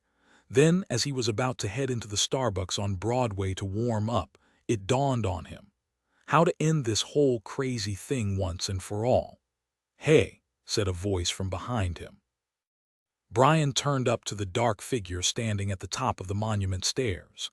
Then he swallowed as Big Flicka, Marvin's crazy drug-dealing tormentor, started slowly walking down. A week ago, Brian had secretly gotten the dealer's number from Marvin's phone to give to his dad in case Marvin didn't make it home. An hour before, he had called Big Flicka and told him that he had found Marvin's gun in the room just before his parents were about to rearrange the furniture. He said that he was panicked and didn't know what to do with it, said that he had called Marvin and couldn't get in contact with him and could Flicka come get it. And here he was, Brian thought, as the huge drug dealer halted in front of him, practically as big as the monument above. "Be careful what you wish for." Chapter 63, "So you got it," Flicka said, scanning the park. "Yep, here it is," Brian said quickly, reaching into his bag. "Easy now." "You watch that shit," Flicka said, tilting his head as he reached into his own pocket. "It's okay. I unloaded it," he said as he handed over the racked semi-auto and its magazine. "Tell me why you giving this to me again," Flicka said, immediately tucking the items into the pockets of his enormous goose-down jacket. "My nanny was about to clean the room. I didn't know what to do, so I thought I could give it to you since you and Marvin work together or whatever." Flicka eyed him, his glance icier than the wind off the Hudson. "Marvin tell you that," he said. "We workin' together." "No, I just figured." "How you got my number then?" Oh shit, Brian thought. He hadn't anticipated that question. What should he say? "I found it in one of Marvin's notebooks," he finally pulled out of thin air. "You a real nanny boy, huh? Couldn't just leave it in your book bag. You think it gonna bite you? Gonna explode. Guns don't kill people, boy. How stupid can you be?" "I didn't know what to do, man. I thought this would help you out. I'm sorry to bother you. I was just trying to help, honestly." "Yeah, you better be sorry. And Marvin's gonna be real sorry, I guarantee you, after I get through teaching him about how to properly stash my precious belongings." Big Flicka suddenly leaned in close to where Brian sat on the wall. Brian held his breath. He was one big dude. "Now you listen up, because I'm only gonna tell you once, you nosy little nanny boy," Flicka said in his ear. "Don't you be concerning yourself any more about me and Marvin. Do I need to illustrate how bad that would turn out for your family?" "No, I got it. Honestly," Brian said. "Please, I'm sorry," Flicka tusked as he slowly backed off. Then he laughed and smiled. Like intimidating people was the funniest joke in the world. He actually had a really nice smile. He could sell things on TV. "I believe you are," he finally said, and Brian let out his breath as Flicka headed for the stairs. Brian watched as Flicka made it to the top of the stairs, and he immediately got up off the wall and started booking north along one of the park paths. Just as he saw the kiosk around the bend in the path up ahead, he looked at his phone to see that Marvin was calling him. "What the hell are you doing, Brian?" Marvin said. "Is it true you met with Flicka? What the hell?" "I'm ending this, dude," Brian said as he ran. "What do you mean?" "You can't do it, so I am. That's what friends are for, right? I'll call you back." Brian dropped his cell into his pocket as he arrived at the battered pay phone. He lifted the receiver and heard a dial tone. It had to be one of the last working pay phones in all of Manhattan, maybe the world. He quickly dialed. 911, what's your emergency?" asked a female operator. "I just saw a guy with a gun in his hand in Riverside Park." "A tall black guy in a black goose-down jacket. He's getting into a Mercedes on Riverside Drive. Plate number 347 WRT. He's near the Soldiers and Sailors Monument. Hurry." "Do you want to leave your name?" the operator wanted to know. Brian thought about the dealer again, the sheer horrendous size of him. Not in any way, shape, or frickin' form, ma'am, Brian Bennett said before he hung up the phone with a sharp clang and continued running. Chapter 64. At 7 that night, I was in the company Impala with Seamus, scanning the empty, dark streets around my building looking for Brian. I was starting to get nervous. Actually, if you wanted to get truly technical, I was on the brink of a massive panic attack. The tires squealed as we came off 89th onto Amsterdam Avenue with some speed. We zipped past a Thai restaurant, a pizza parlor, a dive bar. Wait, maybe he went into that bar back there, Seamus, I said. Do you think we should stop? No, I don't, Seamus said calmly. He's 16. He's just walking around. It's going to be fine. We'll find him, Michael, soon. Why do kids do this, Father? I said. Drive their parents so sick with worry. I remember when you were young, Seamus said. Your parents beamed as you shined your shoes and whistled as you made your way back and forth from choir to altar boy practice. You never worried anyone to death with all your wild hooligan carryings on. It was a different time back then, I said in my defense. Everything wasn't so nuts. Right you are, Seamus said. In the 70s and 80s, this city was a moral paradise. If you recall, Michael, it's only natural for a boy to gravitate toward shenanigans. Why, it was only yesterday your father and I were out looking for you. When you went to what was it called? Laser something in Central Park, and blind my eyes if we weren't in his squad car then as well. Laser Zeppelin, I said, laughing. At the Hayden Planetarium. Give me a break, Seamus. That was educational. I remembered it vaguely. It was a laser light show across the dome of a huge dark room where the immortal Zepp was blasted at an unbelievable volume. Teens would tailgate, sipping tequila and beer in the park outside every Friday night, and my friends and I would go join the festivities, trying to get girls' phone numbers. As I strolled down memory lane, I suddenly remembered my own father, murder in his eyes, by a park bench when I came back from upchucking in the bushes. Not fair, Seamus, I said as I continued cruising down Amsterdam, my head on a swivel. How dare you bring up, at a time like this, the fact that I, too, was 16 once. We did another circuit around the apartment and onto Riverside Drive, and I spotted blue and red spinning lights somewhere in the high 80s. As I zoomed up, I could see that cops had cuffed a big figure in a goose-down jacket and were putting him up over the hood of a Mercedes. Thank God it wasn't Brian, I thought, driving past.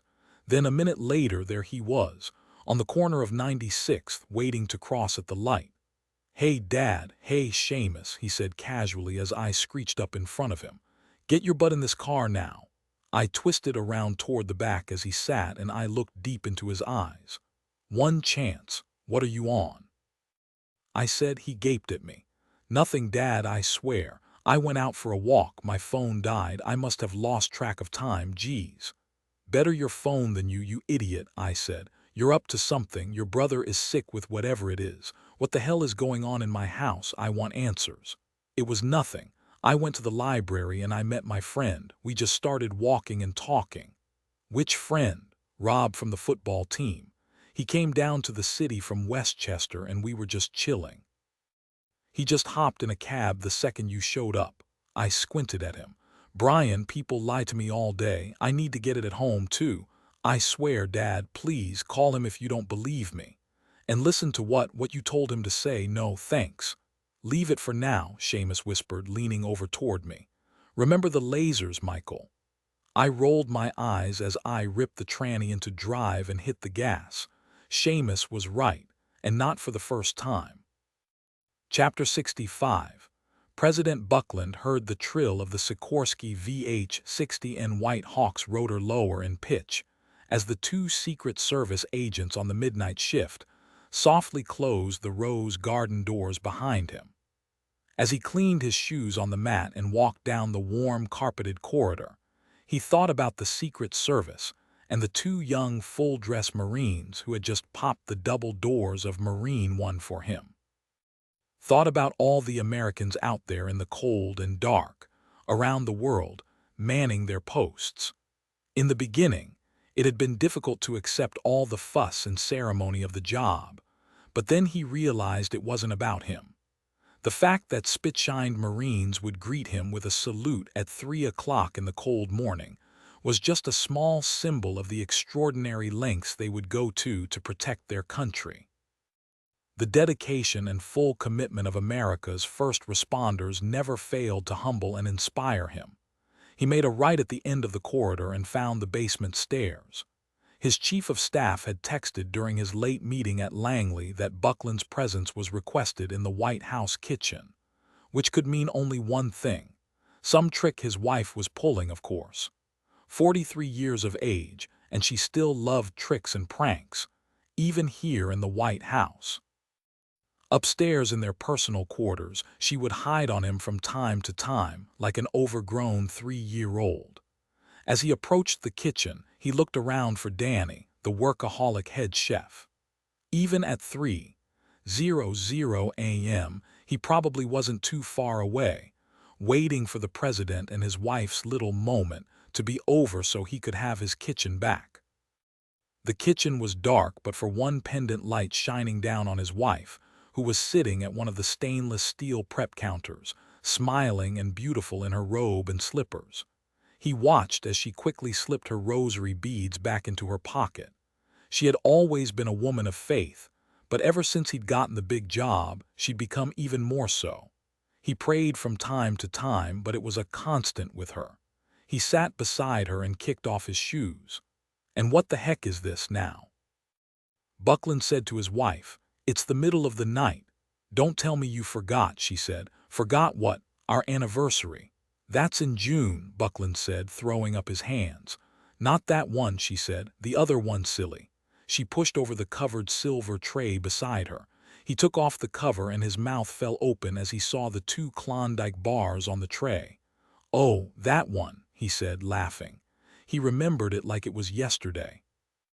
He had prepared a special dinner for the two of them, loin lamb chops and garlic mashed potatoes on a plastic table on the balcony of his crummy first apartment, near his first post in Tucson. The balcony overlooked the parking lot of a Goodwill store, but it had looked like the Champs-Élysées scene from the window of the nicest hotel in Paris when she sat down across from him, done up in the little black dress she'd worn for the occasion. Dessert, which they had only gotten around to the morning after, had been 2 Klondike bars melted to mush on the kitchen counter. Buckland smiled. How long ago had that been? He suddenly thought about all of it, the summers and Christmases and dozens of birthdays, first together and then with their kids. All that fun and joy. The fullness of the life they had had because they had somehow found each other. People talked about his heroic accomplishments, but no one knew that every one of them had been because of her. She was the one who had fulfilled his potential. He had simply been lucky enough to have found someone to be a hero for. "I was going to use this as a way to beg you not to go to New York," his wife said, "but that would be useless. In fact, selfish. Our country needs you to go. The world does. Putin is a wolf. It's time he learns what a sheepdog is all about. Somebody has to do it, and it's you." She took his hand and led him through the darkened kitchen toward the elevator. "But wait. What about the Klondike bars?" he said. "Tomorrow morning, Mr. President. We have to do this right, remember." Chapter 66. The bright white rectangle of the TV screen lit up in the darkness, and then the video was rolling. The footage opened up on the long gray carpet of a downward-sloping New York City cross street near the United Nations in the Turtle Bay neighborhood, east of Madison Avenue. The Midtown South Side street was unnaturally clear of traffic and parked cars, and there were steel pedestrian barriers, as one would see at a parade, completely lining the curbs in both directions. By the gold tinge to the light and the short sleeves and summer dresses of the handful of pedestrians behind the barriers, it appeared to be a summer evening. At the top of Madison Avenue in the distance, through the suffused light, appeared the silhouette of a uniformed cop with his arms folded, his back to the street. Then the vehicles came over the rise. A blue and white marked NYPD cop car came first, its flashing and blinking lights barely perceptible in the twilight. It moved by quickly 45, maybe 50 miles an hour. It was followed by an equally rapidly moving black Chevy Suburban, then a blue and white marked NYPD SUV, and then an NYPD tow truck. Behind the tow truck came another black speeding suburban SUV, and then another, and then another. "How many bloody cars are there again?" the British assassin's wife said as they watched in the dark of the old office. "Altogether 54, the assassin said. SHH. Watch." There was a break in the motorcade for nearly a minute, and then a rumble began. Seconds later, in a phalanx of blinking red and blue, there were NYPD motorcycle cops, half a dozen in a loose V, followed by more and more cop cars and vans and subs. Finally, a full 4 minutes into the video, down the slope came what everyone was waiting for. Pedestrians at the curb began lofting phones and waving plastic American flags as what was referred to as the Beast, the first of two massive presidential Cadillac limousines, barreled over the rise. The assassin hit the pause button on the remote. "Right there, you see," the assassin said, pointing behind the barrier to the right of the limo. "It happens right there. OHIC. That's brilliant. You've outdone yourself." "I can picture it now, out of nowhere like that. When it happens, it's just gonna be bedlam," the assassin agreed. He got off the couch and went to the small washroom and clicked on the light and began scrubbing out the oil beneath his fingernails with lava soap and a brush. They were at the rented workshop in Brooklyn, and they just finished all the final adjustments on the dump truck. Everything was ready. Everything was in place. Disguises, equipment, distances. Now vehicles. Done, done, done, and done. "And the route is confirmed," his wife said at his back. "Our contact is in the Secret Service, love," he said, glancing at his fingernails and switching the brush to his other hand. "They know before the president himself does. It can't be stopped then. It's done. We've done it." The British assassin rinsed his hands and smiled at his reflection, then came back into the room. He finished the Gatorade he'd been drinking and bankshot the bottle into the wastebasket along the old office's brick wall. "The toy soldier has been wound, doll. Now it's just a matter of pushing the button." In the glow of the paused screen image, the assassin's wife pulled off her shirt. She wasn't wearing a bra. She lay back on the couch, staring at him with her feline gray eyes.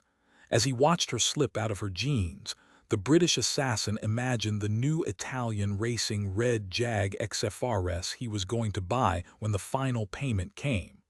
The rumble of its 500-plus horsepower under his palm. The way it would drift on the hairpins above the Mediterranean.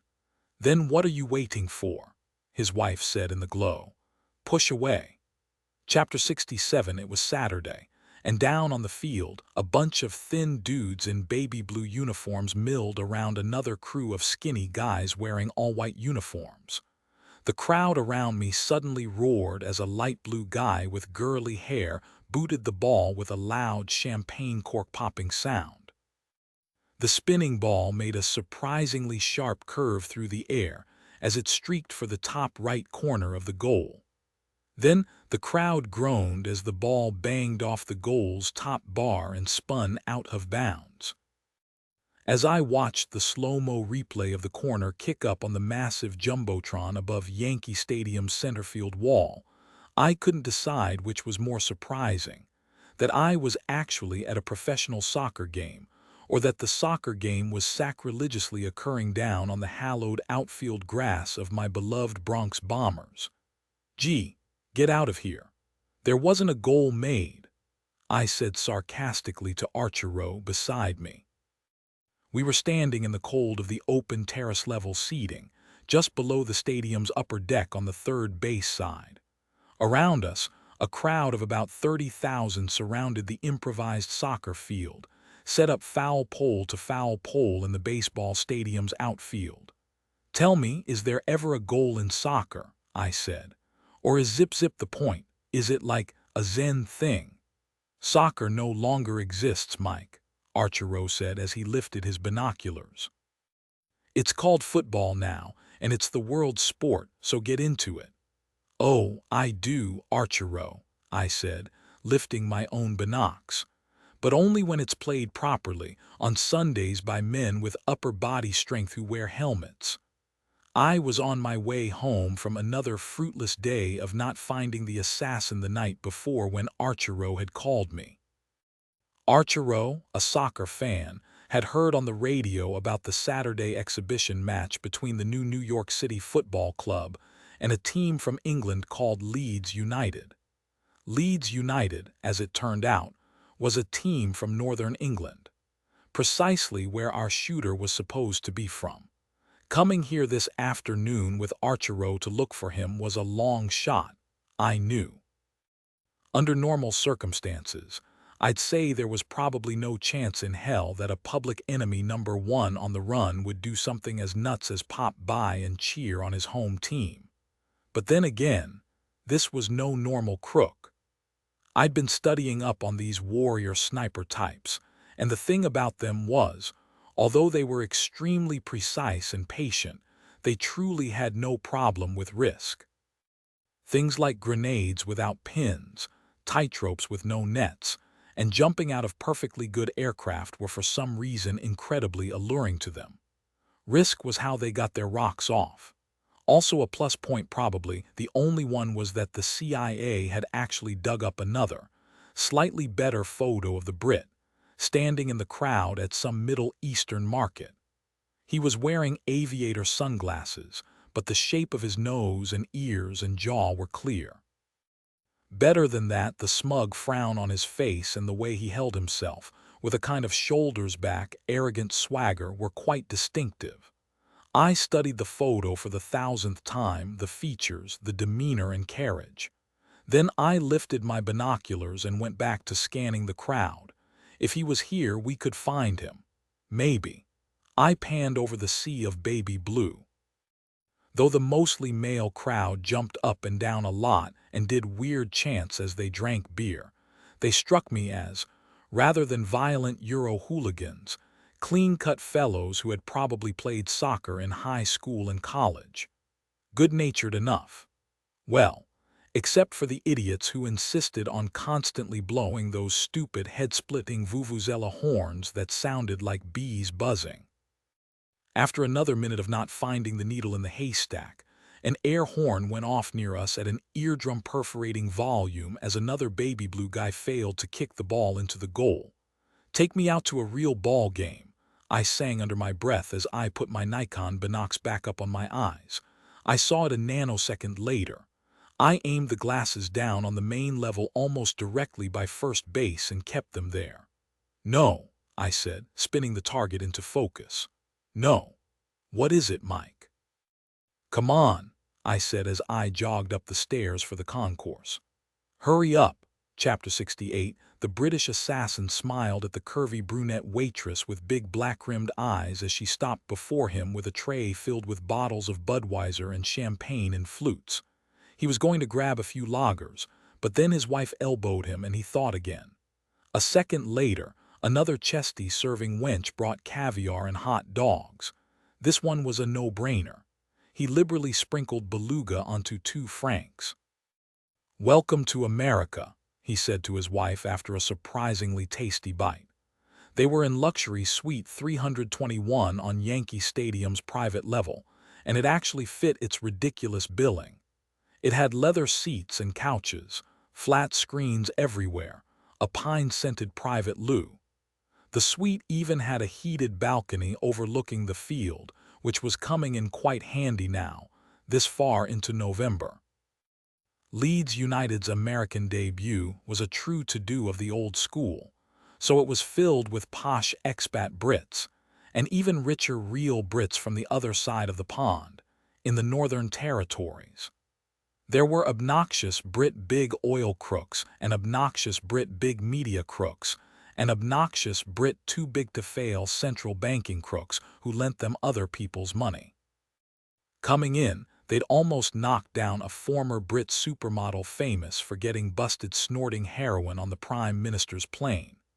There was even an old rock star from the early '80s drunk off his ass in one corner, slurring into the ear of a bitchy Brit magazine publisher who talked on the news shows from time to time. It was the wife's idea, of course. An old friend of hers from boarding school had married a Leeds boy who'd stepped in it, and was actually a minor owner of Leeds United. So here they were. His wife was all about status, social networking, moving up the ladder. He couldn't care less. Whatever she wanted, he was no dummy. As it turned out, happy wife, happy life applied even to hired killers. Besides, he was in a fairly good disguise, having dyed his hair silver gray to go along with his fake goatee. With some artfully placed stage makeup, he easily looked 10 years older than his 39 years. They had done their homework. They could squeeze in a quick drink or two now that everything was set up, especially for the one and only Leeds United. Then the lady of the private suite came by and grabbed his wife, and he stepped out onto the field balcony, from which he saw that Leeds U was inexplicably still tied up with the American hacks. He had to say, the stadium was impressive. The vastness of it, the scope, and yet everything clean and crisp and polished, no expense spared. He looked out at the white scalloped frieze that rimmed the top of the venue, down the bowl of the terraced seating that increased in price the closer you got to the field. Something ancient Rome about it. All the different classes in separated seating. Senators and knights in the front row, sweaty plebes and slaves back in the bleachers. Come one and all to cheer the bloody circus. We might be scum, but we never run. Leeds, Leeds, Leeds, said the wife's friend's boorish ass of a hubby, Terry Rich jerk, as he came out onto the terrace in his smart tailored jacket and posh jeans. You know, I haven't been this pumped up since me and the boys sent a manhole cover through a pub window in Millwall, he said, reeking of scotch as he clapped the British assassin on the back. He was referring, as so many others like to do, to the legendary brawl between Leeds and Millwall fans in 2007.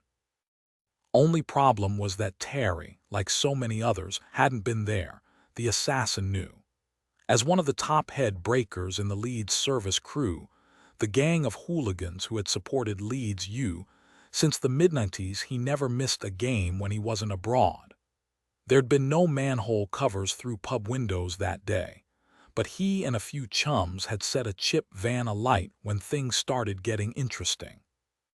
Come to think of it, he'd actually broken a K9 cop's arm with a length of black pipe when her evil bloody dog bit his friend. The British assassin smiled as he lifted his flute. The good old days, he said. Sally was saying you were in the Royal Marines, was it? The British assassin nodded vaguely. Terry peered at him with his red face. What are you in now? Corporate security. Executive protection, they call it these days, the assassin said. You need an armored S-class. Tell Sally I know a guy. The British assassin looked at Terry as he laughed. He was an upper VP at the Bank of England. The Bank of Bloody England. Who the fat sot had had to strangle in order to finagle his way into the upper realms of finance, where the real players pulled the strings, loaning to governments and setting the currency rates as they saw fit. Out of thin fucking air was beyond him. And the whole government-approved scam run for everyone in the small exclusive club getting richer and richer 24/7 365, year in, year out, no matter if rain fell from the sky or buckets of burning lava. It's shit, New York, Terry mused as he drunkenly looked out at the crowd. In it. I mean, London is shit too, but this is worse. Now they're playing football like it's some kind of progress. Don't they know bloody Liberia has football? It's like they actually want to become a third world crap hole. Anyway, where'd you grow up? In Leeds proper. Off the York Road in Seacroft, you. The other side in Bramley. You're in Brighton now, Sally said. Yep, he lied. Well, you'll have to come by the place in town some Friday night and reminisce. The place in town, the assassin knew, being a townhouse mansion in the Boltons in Chelsea, where the gated piles started at about 20 million quid. That sounds like it might be nice, Terry, he said as he gave another smile. Who knows? Maybe we could do a little business, Terry said with a wink. You never know when the Merc might be in the market for a new machine gun. Chapter 69. Some inebriated young woman sloshed half a microbrew onto my shoes as I made my way through row C near the first base side of the main seating level.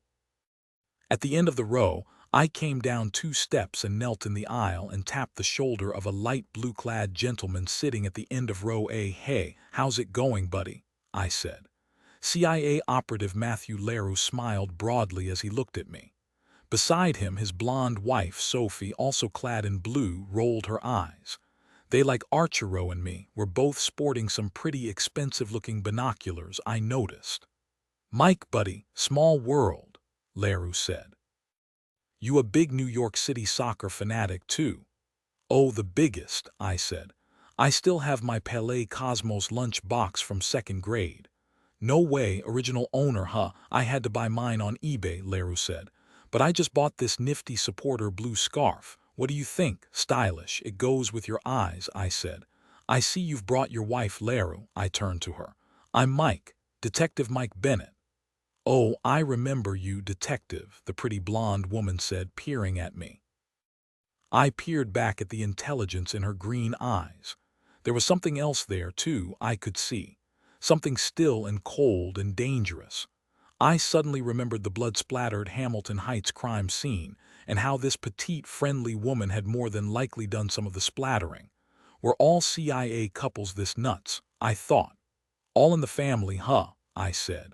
All in every day, Mike, Leroux said, taking a sip from his Bud Light.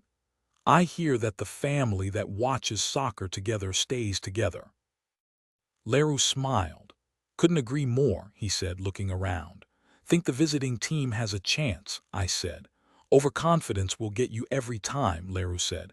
You would know, I said. Sophie, still scanning with her field glasses, suddenly tapped Leroux on the arm. Third base side under the upper deck, the luxury booth, 12 o'clock. I lifted my own glasses along with Leroux. I looked over at third base, then panned up. There were half a dozen men standing on a railed balcony. I scanned their faces, then looked at the photo, then looked back. Third from the left, I said. Isn't he a bit old? Same nose and jaw, Sophie said.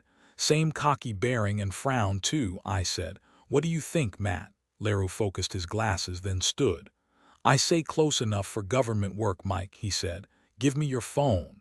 He quickly typed his number into my contacts. We'll take the right flank, you take the left. Call me when you get on the luxury level. And don't call for backup yet. This guy's slippery. He'll know if something's up with security. Hold up a second, I said. What are you going to stop him with? Your new scarf. Don't you worry about us, Leroux said, patting his wife's bag as they moved out of the row into the aisle. Let's just get up into position before he figures it out. Chapter 70. From the deck of the luxury balcony, they heard the Yanks down in the section beneath cheering as one of the Leeds players got a yellow card for a hard tackle. Oh, I hope he didn't rip his panties, the drunken has-been rock star yelled as he hurled a plastic cup of beer at the blue-clad crowd beneath. Piss off, you useless lot of bearded hipster wankers. All the men out on the now crowded balcony started laughing at that. Then Terry's arm was around the British assassin's shoulder, and he put his over the shoulder of the rock star, and it was like a time machine. As if they were all 17 again, jumping up and down with a Leeds, Leeds, Leeds chant. Terry pinched the waitress's ass as he grabbed another bubbly.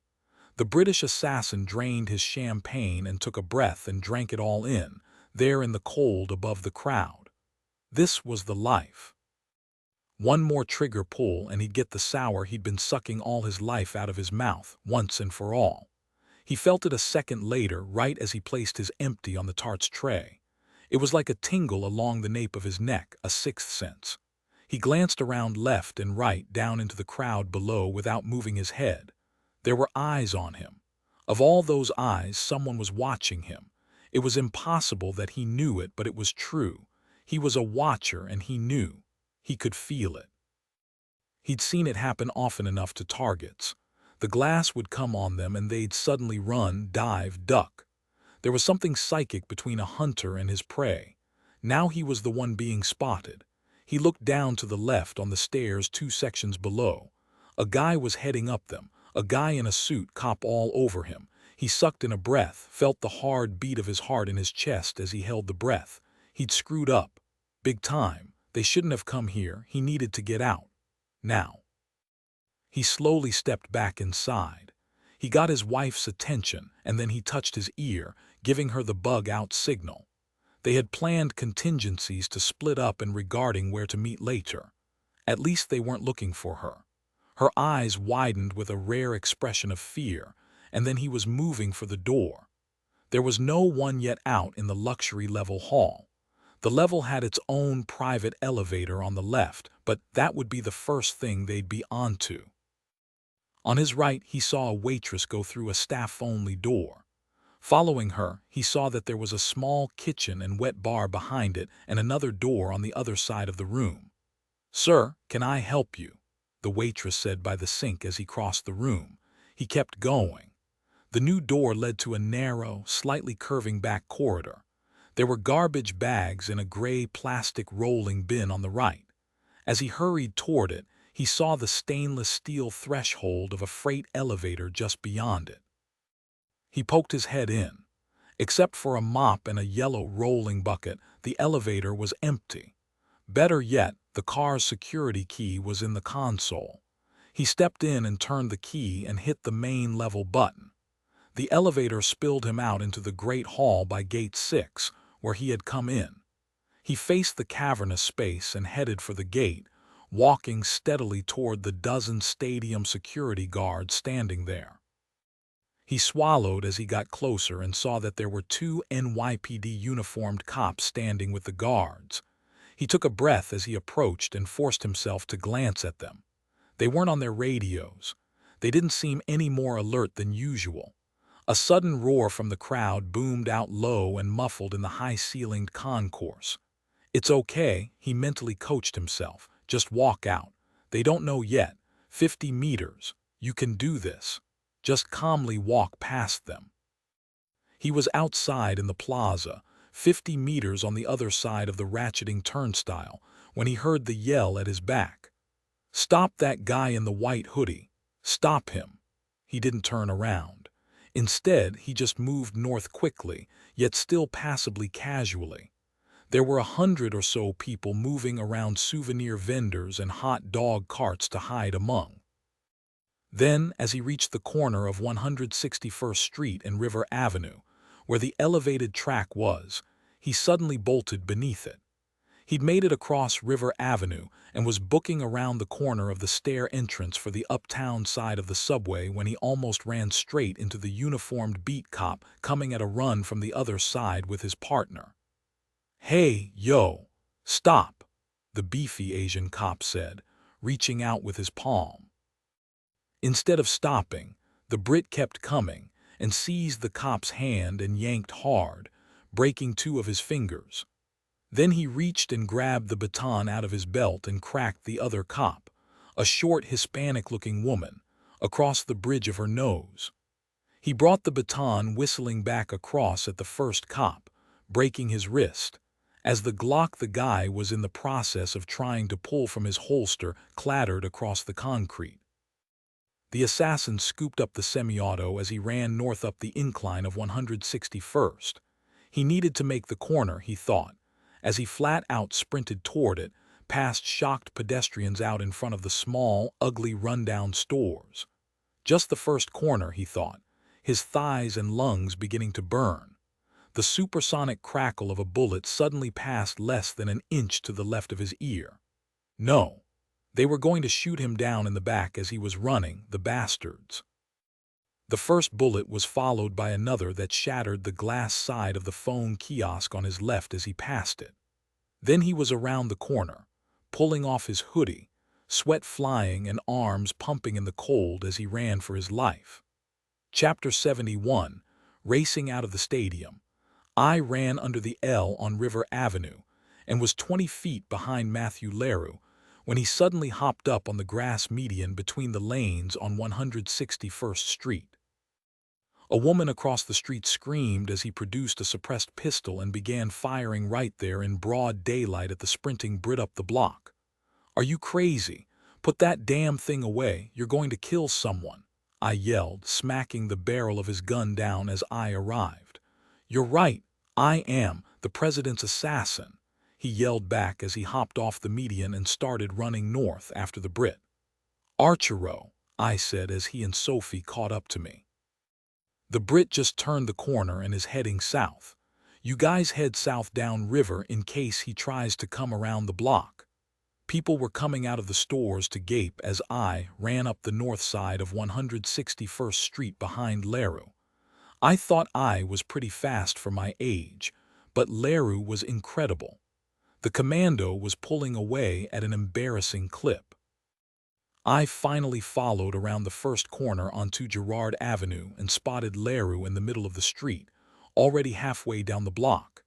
Then he suddenly turned into an alleyway between two buildings on the right. As I got to the entrance of the alley, I heard a clatter of metal and looked up. On the third-floor fire escape, I locked eyes with the gray-haired guy I'd just seen on the luxury balcony in Yankee Stadium. For a split second, I reared back in a kneeling dive to the asphalt as he pointed the Glock he was clutching. As the passenger window of a parked moving truck I'd just been standing beside exploded glass in my face, I scrambled out of the line of fire to the right. When the shock wore off enough for me to get my own gun out and hazard another peek upward into the alley, the Brit was gone. Instead, I saw Leroux booking up the fourth-floor stairs of the brown, rusted zigzag of the tenement fire escape like it was an Olympic event, and he was going for the gold. Instead of taking the fire escape, I ran inside the building, through its lobby to its east side stairwell and began running up. An emergency alarm went off when I banged open the roof door, huffing and puffing. A minute later, gasping for breath, I looked around the roof for Leroux or the Brit. To my right, 10 feet away, was the edge of the building's roof, the gap over a narrow alleyway, and then the edge of the roof of another building to the north. Had they hopped the gap? I wondered as I went to the edge, searching the next roof for any sign of either man. I knew the answer to that was affirmative when I heard a gun pop twice on the other side of some huge AC units on the north building's rooftop. My phone rang a second later. "I got him, Mike," Leroux screamed. "He's pinned on top of the building to the north. He's cornered around the housing for the building's elevator, northwest corner. There are no more fire escapes, no more nothing. Call for backup, the cavalry, air strikes, everything you got. I'll sit tight so he doesn't go anywhere. Hurry, we finally got him." Chapter 72. No, no, bloody no. The British assassin had come around the housing of the elevator equipment on the roof, hoping for a fire escape, but there was none. Over the edge of the north side of the building was a sheer 4-story drop onto the roofs of the buildings on 161st that he'd run past. Worse, at the rear west side of the building, there was a 5-story drop down into a concrete alley behind the building. He crouched down in the corner, gripping the Glock as he stared at the brick edge of the elevator structure. He was going to die here. In 1 second, the professional who was chasing him was going to pop his gun around that corner and rake half a dozen nines into his chest and blow him away. He just had to see the bloody game, didn't he? Idiot. Now this was it. The place of his death, he thought, staring up at the gray sky. This rooftop on some crumbling wasteland of a filthy Bronx block that was the color of burned charcoal. It wasn't supposed to happen like this. It really wasn't. It just wasn't fair. He peeked out over the rim of the roof to his right as a train went by on the rusted elevated track far below on River Avenue. Then he shot a quick glance farther right, up over the elevator housing, where some ugly cell site antennas were mounted. He peeked out again at the back of the building and saw that the thin fiber-optic cabling and electrical cords of the antennas dropped straight down, all the way to the concrete alley. It was possible that if he hung down off the building's rim with his hands, he could hang, swing, and jump and just be able to grab the cables. Possible. The question was, would they hold his weight? Would his 170 pounds rip the cables free from wherever they were attached on the antennas? He pictured himself falling to his death, trailing the antennas. Then he paused. He closed his eyes, envisioning himself actually doing it, edging over, jumping, grabbing the cables. There was no more time. He had no other choice. He got up and tucked the Glock into his waistband. Then he straddled the terracotta rim of the building and hung down off the back of it with his belly against the brick. The sensation of hanging out there in the breeze, being held by only his palms, was a very, very bad one. It didn't improve an iota as he began to move. Right hand first, then left hand, then right. When he ran out of room where the roof edge met the wall of the elevator house, he commenced swinging his legs to his left and back to build up some momentum. When he did it the third time, as he swung to the right, he pushed sideways with all his might off the rim and let go. He'd never felt his adrenaline spike higher as he free fell in midair, with dirty old bricks scraping at the tip of his nose. There was air, and then his hands were in the vine-like cluster of black plastic cables. His fingers were squeezing and his palms were burning as the vinyl cables sizzled through them. He gasped as a cable tie took the skin clean off his entire right pinky, but he didn't let go. He was able to hook his right boot down into the cable cluster, and he was suddenly slowing.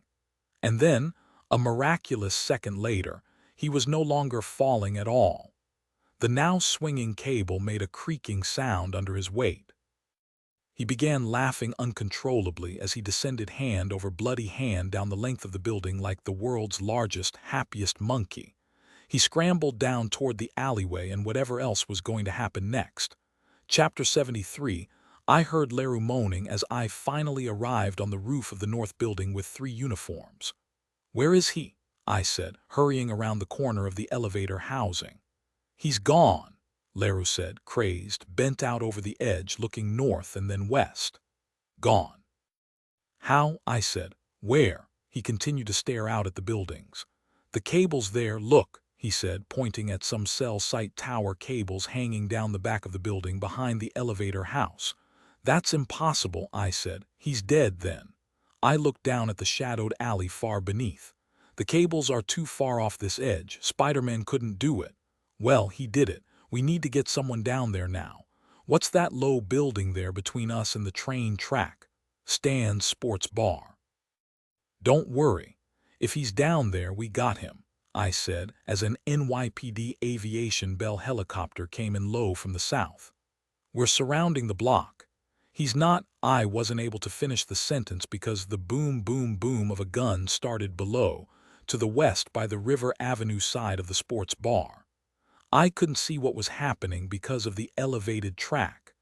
The initial shots were followed by 2 more, and then there was the high shriek of tire rubber. It took us just over 2 minutes to fly down the stairs and come out onto River Avenue, under the giant rusting jungle gym of the elevated track. This close to the stadium, the whole low block was sports bars and souvenir shops. Everything red, white, and blue, with Budweiser signs and Yankees billboards everywhere. We came upon Archero first. He was across from the front entrance of the bar, down on his butt in the gutter, surrounded by half a dozen people. As I ran up, I saw that he was clutching an apron to his blood-soaked leg. "Forget me, help Sophie, over there," he said, pointing farther north, where 3 people were kneeling beside someone propped up on one of the elevated track's steel legs. Leru ran over and knelt by his wife. A second later, he had her down on the asphalt and was doing chest compressions on her. When her head lolled to the side, I could see blood, stark and wet, in the white blonde of her hair. I knelt down and helped Archero shimmy over and sit back against the tire of a parked car. He looked pale, too pale. A train clattered past overhead. Job 1 was keeping him from going into shock. I held down his hand when he tried to lift the apron to look at his leg. "Talk to me, brother. What happened?" Archero took a breath. Just as we were running up to surround the block like you said, he comes out the front door of Stan's here. The Brit, he nodded. He walks out almost right into us with the Glock in his hand. Sophie, who was a little bit ahead of me, got the drop on him before he spotted us. She put her gun to his head, got him on his knees. I'm coming up behind him with the cuffs and then pop, pop, pop behind us. It was some bitch in a car shooting from the open driver's window. What kind of car was it? I said, motioning to one of the cops behind me to call it in. A silver Ford, a Focus or something, maybe a rental. It went south down river, Archero said.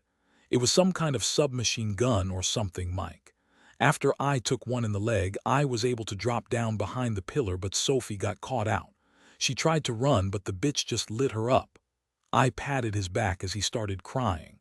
It was so brutal, so messed up, he said. Hang in there, pal, they're coming, it's going to be fine. I looked over at Leroux, 10 feet away on the street, pressing against his wife in the L's tattered shadow. They're coming, I said. Chapter 74, 11 o'clock that night. I found a parking spot on the corner in front of my West End Avenue building. After I shut the engine, I sat for a moment and looked out through the windshield at the traffic and buildings and the stoplight down on 96th swaying in the cold wind. Just as I was about to push open the door, I tensed up and smacked at the steering wheel with the palm of my hand half a dozen times as hard as I could. I guess you could say I was a tad frustrated. I just left the Bronx's Montefiore Hospital's intensive care unit, where Sophie Leroux was in a coma. She'd been shot 4 times in the lower abdomen, and they had to take out half of her pancreas. There had been complications with the surgery, and she'd lost a ton of blood and was now clinging to life by a thread. The look on Matthew Leroux's face when I left was terrible to behold. Having lost my own wife, Maeve, to cancer, I actually knew how it felt to helplessly watch a person you deeply love hover between life and death. How the inconsolable pain of it buries you to the point where the thought of your own death is actually a hope and a comfort. I felt incredibly bad for the both of them.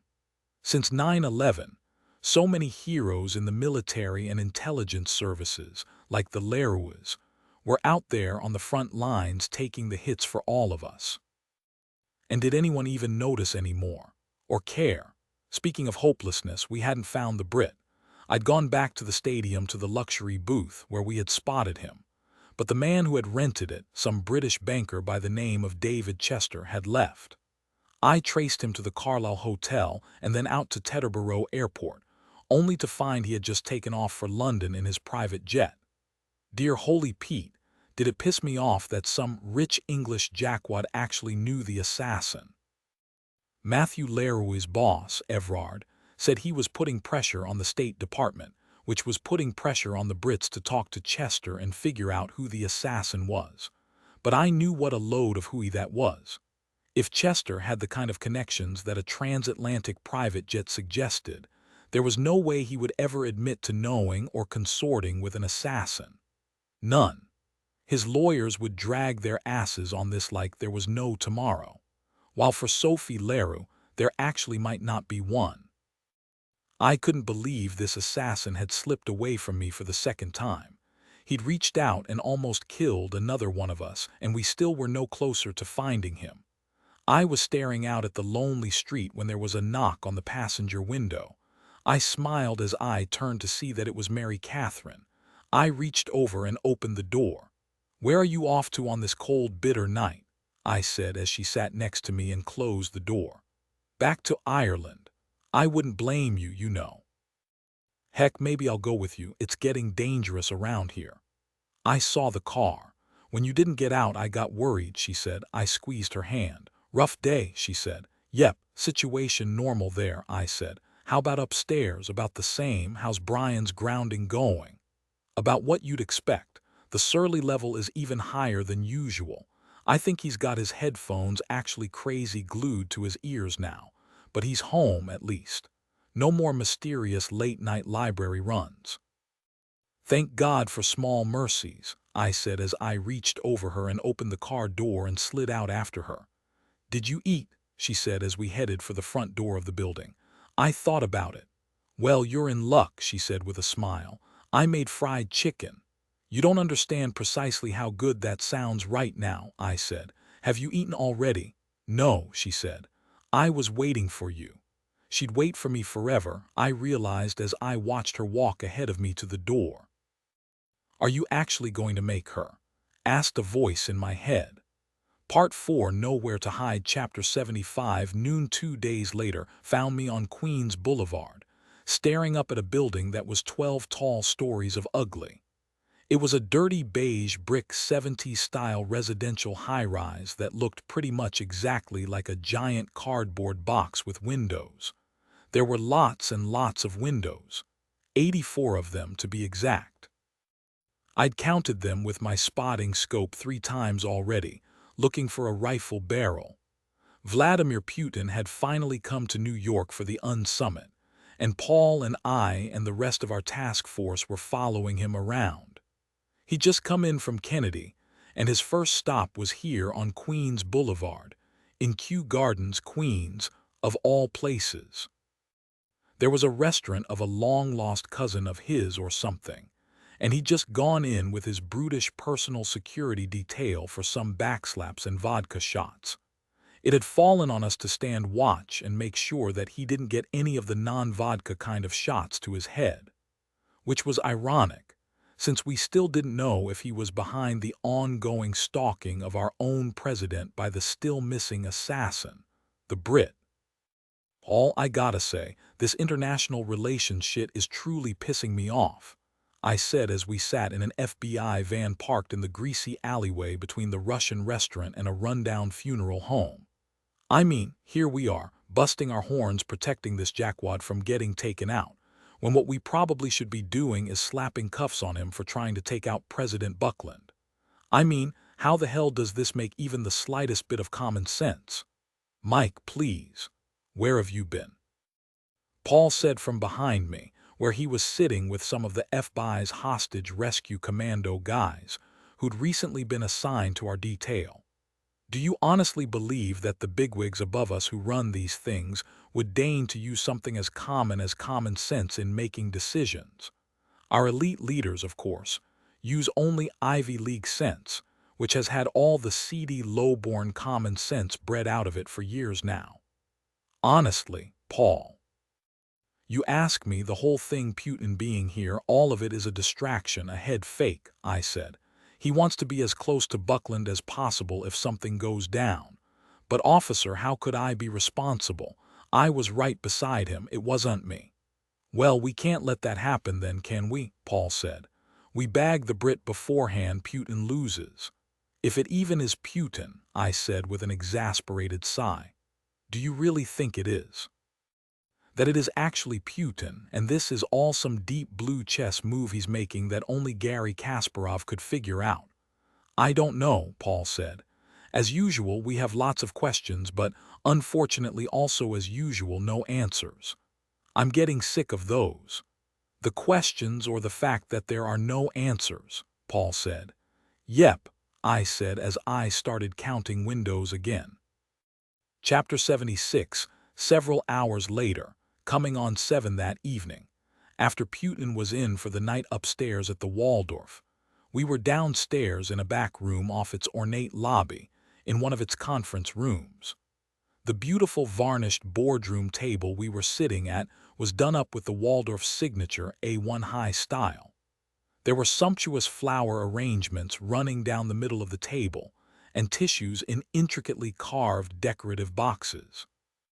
At each of the 20 or so seats were china coffee cups and water bottles and crystal water glasses set up on little doilies. We were there to have our own little international summit between us and Putin's Russian security forces. "This spread is fit for a king, isn't it, Paul?" I said to Agent Ernenwein as a pleasant middle-aged waitress filled my coffee cup for the 3rd time. "So this is what it feels like to be a central banker. I must say, I'm impressed." "Now, Mike, it's not fair to denigrate the wizards behind the curtain," Paul said. They deserve every luxury we can provide for them. Do you actually think it's easy to conjure up trillions of dollars of global debt with a wave of your manicured fingers over a keyboard? I was still chuckling when the Russian security guys came in. There were 6 of them, 6 big, thick-necked guys in tailored suits. Think brute squad by way of Savile Row. "Enough of your lies," the lead brute, a pale, bald guy, said without preamble or sitting down. "Why do you think that Putin is out to kill your president? Do you think we are so stupid that we cannot see that this is some plot you have set up to discredit him? You wish for a premise for war. Yes, of course you do. For without Russia, the US can just take whatever it pleases, such as Iraq. You will find very painfully we are not the Iraqis, I assure you. Russia will defy you, then defeat you faster than you will believe." After 10 seconds of unbelievably dead silence following this verbal crowbar to the back of the head, I stood, holding a crystal water glass aloft. "Hi, my name is Mike. Welcome to America," I said. "Please sit down so we can discuss how to be friends with one another." "You stupid American," Baldy said. "If anything happens to our president, you will not be laughing, I can assure you. The joke will be on you and the smoldering little of what's left of your decadent country. Did somebody wake up on the wrong side of the bed this morning or what?" I whispered a little too loudly to Paul. "Please, gentlemen, there's no need to speak in such a way," said Agent Margaret Foley, giving me a look like she wanted to turn me into something smoldering. "As you may have heard, Mr. Stasevich, our president was almost shot. And we have very good reason," Paul jumped in, "to believe that the shooter was hired by someone in Russia. But we have never stated that we thought it was your president. Not once. So I don't know where you're getting that from. Would any of these reasons have something to do with one of our agricultural attachés who seems to be missing?" Stasevich inquired with a roll of his eyes. "Tell us, how long did it take for your CIA interrogators to waterboard this false information out of him that we are involved?" "Enough, please, gentlemen," said Agent Foley. "These outrageous accusations get us nowhere. As with all visiting dignitaries, we will be doing everything we can to ensure your leader's protection while he is in our country." "And to imply that we are not is a flat-out insult," Paul said, feisty now. "Please accept our deepest apologies," said Stasevich. "And listen to me very closely. We deny any and all involvement. And to show you that our only wish is for global stability, like a true partner of all nations, our president is willing to appear with your president out in front of the UN as the dignitaries arrive. Vladimir Putin is willing to put himself in the line of fire. I will pass along your generous offer to the president," said Agent Foley. "Thank you for meeting with us." "It's just like I told you," I said to Paul as the Ruskies left. "The Brit can shoot the nose hair out of a flying mosquito at 4,000 yards. This is it. When Vlad and the president are out in front of the UN, waving to the crowd, that's when the shooting will happen." Paul shook his head, then let out a breath. "I don't know, Mike. Maybe these guys are on the level. They look genuinely pissed off." "Which means what? They're not involved. Putin's not involved." Paul shook his head again, then shrugged. "Maybe not. Maybe it's one of the oligarchs who want to take Buckland out. Heck, maybe the oligarchs want to take Putin himself out. Every time you think you're getting a bead on this, something new pops up that makes it impossible to say what the hell is going on. It's like those Russian dolls." "What are they called?" I said. "Matryoshkas," said Paul, nodding. "Exactly, Paul, you nailed it. From day one, this whole case has been one big mind-screwing matryoshka, the doll within the doll within the doll." Chapter 77. The British assassin thumbed away his well-cleaned dessert plate, took out his blue pack of Gittins, and lit one for himself and his wife off the linen-draped table's candle. What a meal, he thought as he flicked ash onto his coffee saucer and blew smoke up toward the ceiling. There had been beef tongue carpaccio, roasted quail, risotto with shaved pecorino, smoked eel on black truffle toast, jowl of pork. each dish perfectly cooked and washed down with bottle after bottle of 2007 Francois Lamarche La Grande Rue. He'd caught the foodie bug back when he was a teenager and worked in kitchens all over London. He'd actually been a line chef at Le Gavroche for 3 months as a fill-in and was prepping at the Fat Duck in Bray when he got his call from the Marines. When this was over, first order of celebration was going to be eating their way across the continent, starting in France, he thought as he looked out the window beside him at the city lights. He glanced over at his sexy wife and pictured them cruising through Burgundy's quiet villages in something unconscionable, like an Aston Vantage or a Bentley Continental GT, her blonde hair flying as they ripped around the vineyards and hills and gravel bends. Everything okay? Asked Jill, the Culinary Institute, trained chef and apartment owner as she came in to clear the plates. They had jumped with both feet when they saw the Asian 30-somethings ad on an underground dining website for a farm-to-table, cooked-to-perfection gourmet feast. They were actually seated in the glassed-in balcony of her 20th-floor apartment in a high-rise in northern Manhattan, of all places. It couldn't have worked out better. With the shooting still fresh in the news, they had to stay out of the public eye until the job was over. "Perfect, really," said the assassin's wife. "How rude of us. We forgot to ask if it is okay to smoke. It's been ages since I actually had a post-meal smoke at the table." Jill, who'd already been paid the fee of $800 in cash, smiled. "Please, you're my guests. Mi casa es su casa," she said as she left with the plates. He was stubbing out the guillotine in the glass ashtray Jill had brought them when his disposable phone rang. "Are you this stupid?" was the first question he was asked by the client's electronically disguised voice when he answered the phone in the bathroom. "It's fine," he said. "It's not fine. You shot a cop and a spook. The spook's at death's door." "That's the way the cookie crumbles," the British assassin said. "Playing for keeps isn't for the squeamish. Have you the final route? I've been waiting. I just sent it to your email." "I see it," the British assassin said, looking at his smartphone. "No changes then." "No, they're going with the original route. It's a lock." "Good then, I'll expect the last of it by close of business tomorrow." "Close of business," the client said. "That's not in the contract. The second after he's confirmed dead, the escrow will be released to you. Be it an hour later or a year. That's the deal. Killing him, that's the important part here. Finishing the job." "No problem," the British assassin said with a yawn as he looked at himself in the mirror.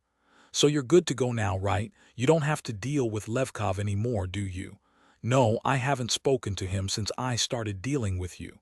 "Good. We can start the house cleaning on our end then tonight." "Whatever you need to do," said the Brit. "That's none of my concern. Get some sleep. The weather looks good tomorrow, crisp and clear." "I like the sound of that," the British assassin said, thumbing the cheap phone off. Chapter 78. After he buzzed the Chinese food guy out, Pavel Levkov carefully arrayed his dinner of beef with broccoli, fried wontons, and egg drop soup on his clear desk. He was in his office at the meat warehouse in Brooklyn now, where he just finished up the mountain of payroll and inventory paperwork that had piled up during his hospital stay and detention by the feds. He was in an electric wheelchair, his kneecapped leg in a bulky aluminum and resin brace. The rented chair was costing him a fortune since he had a high-deductible plan, but he needed it, as walking was a no-no since the pain in his knee was unlike anything he'd ever felt. The doctors had told him it had something to do with all the bones in the knee that the American bastard's bullet had smashed to jelly. All in all, he was lucky, he knew. He'd paid back all his debts and was out of all of it. Though he had been kneecapped, his duty as middleman between the British assassin and the Russian mobster had been completed. A bullet to the knee and a couple of phone calls were actually a pretty fair price to pay to erase the massive poker debt he had with the mobster. He'd run with the devil and was still alive. That was winning in his book. It was time to retire now, sell his businesses, get out of New York altogether, quit while he was ahead. Meal over, he was dry swallowing a Percocet when his new dog, a boxer Rottweiler mix he'd named Sweetie, began growling at the locked office door. Immediately, he took his fully loaded and cocked Sig Sauer P2 20 Match Elite .45 out of the knapsack on the side of the wheelchair. The dog began barking like mad a few seconds later, and then he smelled it. Smoke. As he watched, a wisp of it floated in under the door. Then over the dog's bark, he heard it. Out in the hallway, there was beeping from the ceiling smoke alarm. Somebody had set his place on fire. Gun in his right hand, he zipped the wheelchair over to the door and unlocked it and pulled it open. He coughed in the gray smoke that poured in as the dog shot out into the hall like a missile. Panicking, Pavel Levkov stared at the smoke, waiting to hear something. The dog barking, a struggle anything. But even after a minute, he heard nothing. He just made it out into the hall, braced leg first, when the shadow fell over him and something smashed into his outstretched knee. It was an aluminum softball bat. He saw as it smacked again into his torso this time, sending the .45 flying away. "I didn't talk, I swear," he said in Russian. "I did everything you said." "We shall see about that," the Russian voice replied as he was lifted bodily out of the chair. Chapter 79, 5 The next morning, I was in Yonkers, just over the border of the Bronx. On my right was the Hudson River, and on my left were the Metro-North train tracks, and in front of me, beside an old rusted-out Ford flatbed truck, was our Russian suspect, Pavel Levkov, lying face-down in the gravel, dead. The Russian, who was in a leg brace from his kneecapping, had been shot in the back of the head a couple of times. His wrists and ankles were bound in wire hangers twisted together really tight with a pair of side cutters or something. It was a neat job. There was no blood at the scene, which probably meant he'd been dumped. "Who found him?" said Paul as he came up along the railroad tracks with a couple of coffees. "Guy walking his dog," I said. "Yonkers PD got him in a car back in the station lot. He's a local kid. Didn't see anyone." There was a small stand of leafless trees beside the crime scene, atop of which some crows were cawing up at the gray sky. I suddenly picked up a rock and chucked it at them, sending them flapping. "Bird lover, I see," said Paul. "No, a peace and quiet one," I said. "You know," Paul said, "the old-timey houses back there and the water and trees here remind me of a sad book I once read. It's set in the 30s or something, and it's about an upstate New York Irish bum who'd been a ball player and goes back to see his family in Albany for Thanksgiving. I remember. Nicholson played him in the depressing movie." "Yeah, he did. What's the name of it?" "Ironweed," I said. "Now how about our friend here? If our Russian buddy were a depressing novel, which one would he be, you think? War and peace? Crime and punishment?" Paul looked at me pensively, then snapped his fingers. "The death of Ivan Ilyich," he said. "You're good," I said.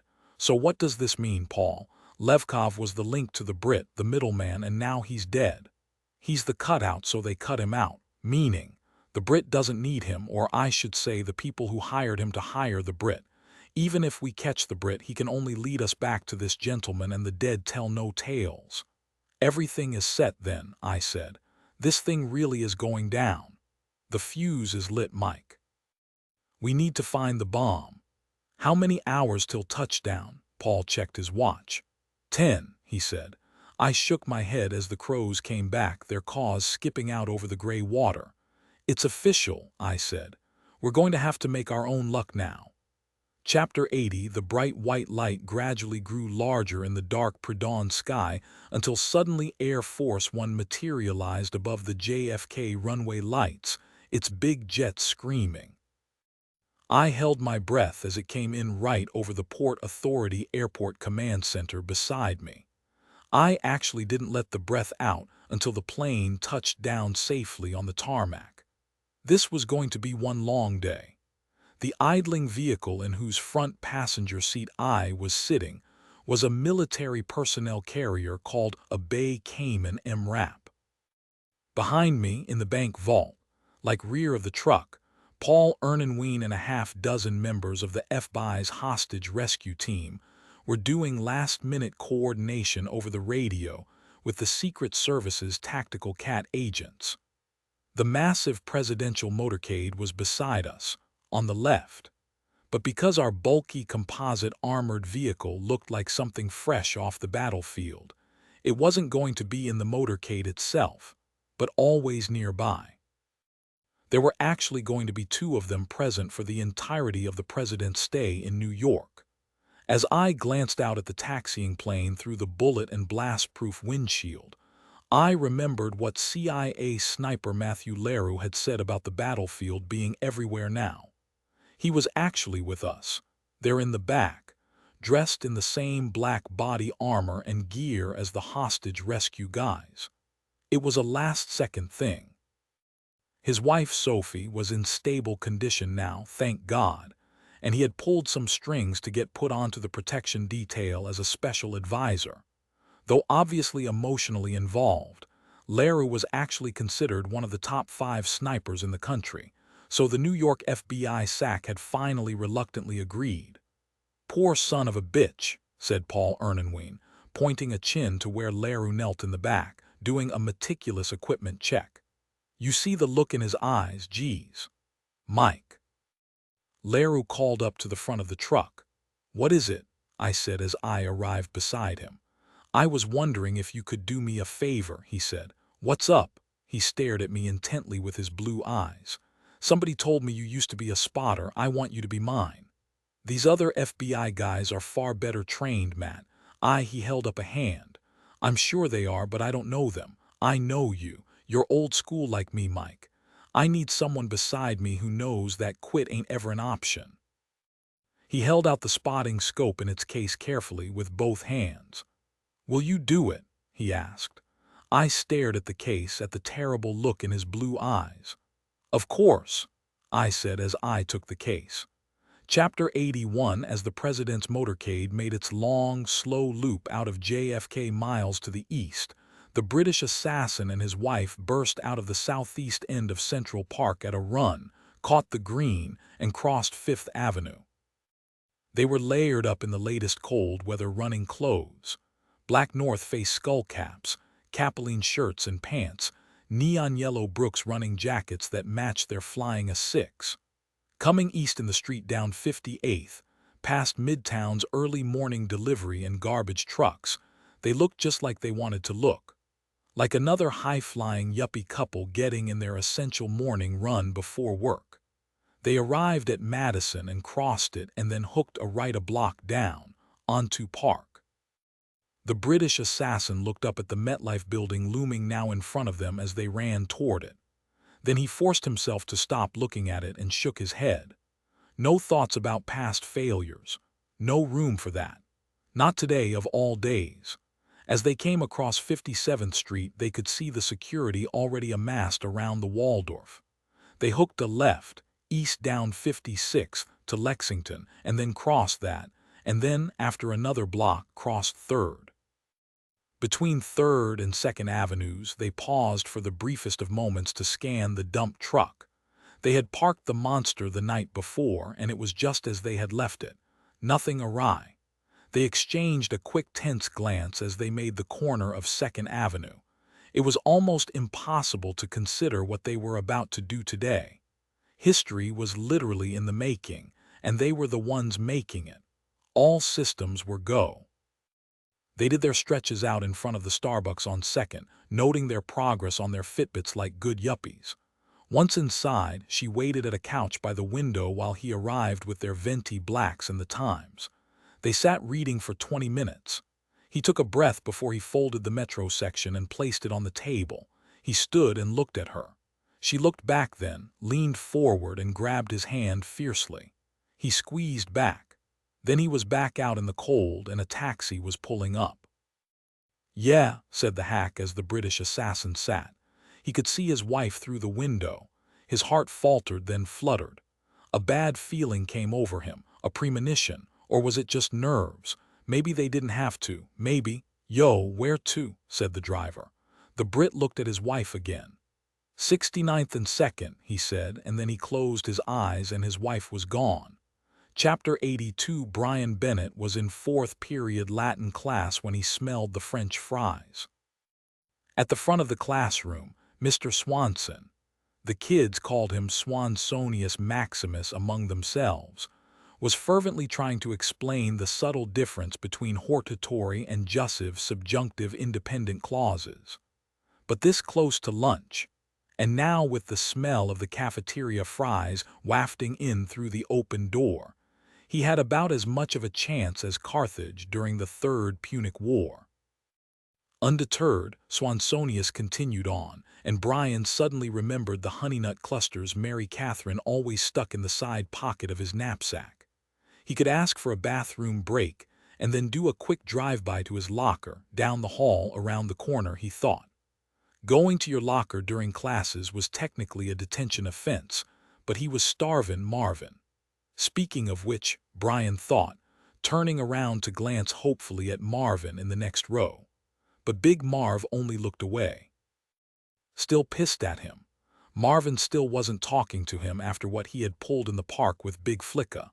Marvin had assured him it wasn't over, that he didn't know what he was doing, that Flicka wasn't stupid, that he knew when someone had set him up and that he would kill him if he got out on bail. Brian hadn't known what to say to that, except that Marvin was the one who had started it, bringing a damn gun into their house. He raised his hand and asked to be excused. 5 minutes later, Brian had scarfed down both honey nut clusters from his locker and had just finished washing them down at a hall water fountain when he heard the shoe squeak down the deserted hall to his right. He tensed at first before he looked, thinking it was the dreaded brother Rob, the dean of discipline, about to crack him for being out of class. Then he looked up and boy, was he wrong. Brian's eyes opened to their outer limits. Guess Big Flicka made bail after all, came a tiny scared voice from somewhere far off inside his head. He didn't know how. He didn't know why.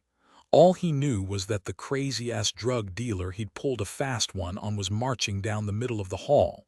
Their eyes met. Flicka's were going wide, lighting up with recognition. Then he was reaching into the pocket of his big black goose-down parka. Brian didn't wait to see what he was reaching for. He just bolted, made the hall corner, saw the outside emergency exit door, and hit its push bar at a run. Out in the cold, he ran across the dead hard grass of the football field behind the school in his black dress shoes faster than he ever had in cleats. A moment later, the emergency siren blaring in the distance behind him was interrupted by a flat, hard firecracker-like pop. He started zigzagging then, past the 20, the 10, and then into and out of the end zone, not breaking his sprinting and dodging until he hit the stand of trees on the other side of the field's chest-high fence. Past the trees, he came upon the busy 4-lane road of Southern Boulevard. With no time to look, he ran right out into traffic. He almost got hit, first by a brown Mustang, then by a white Euro delivery van. Then he was on the other side, running alongside a tall hedge. The hedge ended suddenly and opened onto a parking lot with a sign beside its driveway that said the New York Botanical Garden. There had to be a cop or something, he thought as he saw a guard booth. Please, God, please help me, he prayed as he ran. I don't want to die. Chapter 83. 20 feet up the park road, past the empty guard booth, Brian Bennett spotted a long set of cement steps on his left-hand side and pounded up them with everything he had. The worn concrete treads flew past under his shoes, in twos, sometimes threes. He hardly felt them. He could feel only one thing, the massive power of his 16-year desire to live boosting adrenaline into his bloodstream like nitro into a funny car's engine. He topped the steps without breaking stride and hit a path that skirted the base of a vast grass hill. He looked about frantically. The empty path, the empty hill, dead gray trees, the dead gray sky. No cops, no security, nobody at all. It was like the entire park was abandoned, the entire Bronx, the entire planet. It was just him and Big Flicka now, he thought as sweat began to sting his eyes. He and his own personal psycho killer, left all alone in this calming urban nature oasis to play the deadliest game of tag in world history. The botanical garden's famous and immense domed greenhouse appeared as the path crested a rise. He'd been to the garden a few times with his family when he was a kid, but he'd never looked at the greenhouse before. It looked Victorian and somehow futuristic at the same time, like something out of an H.G. Wells novel. 20 flat out running seconds later, he reached it and ripped open its door, and stopped and stood blinking. The building was even weirder inside than out. An Alice in Wonderland indoor forest world of stone paths meandering in multiple directions among green grass and bushes and trees and wildflowers. You could smell the sweetness of the flowers in the suddenly warm air. As the door clicked behind him, he waited to hear bird chirps or maybe crickets. Instead, it was dead silent. Outside, inside, upside down, he thought as he hurried left down an interior woodland path. Hello? Is there anybody here? Hello? Help. He called. Another 20 yards down the path, beyond a huge weeping willow, he pulled a French door. This even curiouser room of the enclosed English garden had an actual pond on its other side, with lily pads and a bronze fountain gurgling in its center. Please, someone. Hello? Is there anyone here? He yelled up at the glass ceiling as he began to jog. Odd structures began to appear in the underbrush beyond the pond as he kept going. It was a wicker world New York City. A wicker St. Patrick's Cathedral, a wicker Grand Central Terminal, little wicker skaters holding hands on an ice rink before a towering wicker 30 Rock. Around a little bend in the path, beyond this frivolous insanity, he spotted another door marked Exit. Hey, what are you doing here? The garden's closed today. You're not supposed to be in here. Brian shot a look up to his left. There was a little white-bearded man in maintenance blues atop a high ladder. There was a set of Christmas lights in his little hands, a bunch of twist ties between his little white teeth. He was in the process of stringing the lights around the trunk of an enormous palm tree. Garden gnome, Brian thought, opening his mouth to ask for help. Then a pistol cracked behind him, and he was past the ladder and out the exit door in a panicked bolt, running and zigzagging again in the cold. Chapter 84. Less than a minute later, Brian crashed through a thick hedge that put him outside the botanical garden, back onto Southern Boulevard. Its 4 lanes were empty this time as he ran across them and ducked behind a parked car, gasping and gulping for breath. Not fair, he thought, down on his knees, dripping sweat, his hands shaking. His hands were actually bleeding now, he could see, scratched all to hell from tearing a hole for himself through the hedge. Where were the cops? He thought, wiping blood on his khakis. On strike. Would no one help him? Did everyone actually want Flicka to kill him? He swiped his drenched face with his shirt sleeve and desperately looked around. Down at the bottom of the little descending grass embankment, something caught his eye. It was a gleam, a thin flash of light off metal coming through the underbrush. And then Brian jumped up as he remembered. Crashing through the bushes at the incline's bottom a split second later, Brian looked south down the long straight lines of the train tracks and raised third rail. He could see it was only 100 or so yards down the tracks to the platform of the Fordham Road Metro-North station. Having used the train plenty of times, he knew that the long open-air platform abutted the fence for the Fordham campus. He also knew that there was actually a hole in its fence that all the Fordham prep kids used to avoid going all the way around to the campus's main gate.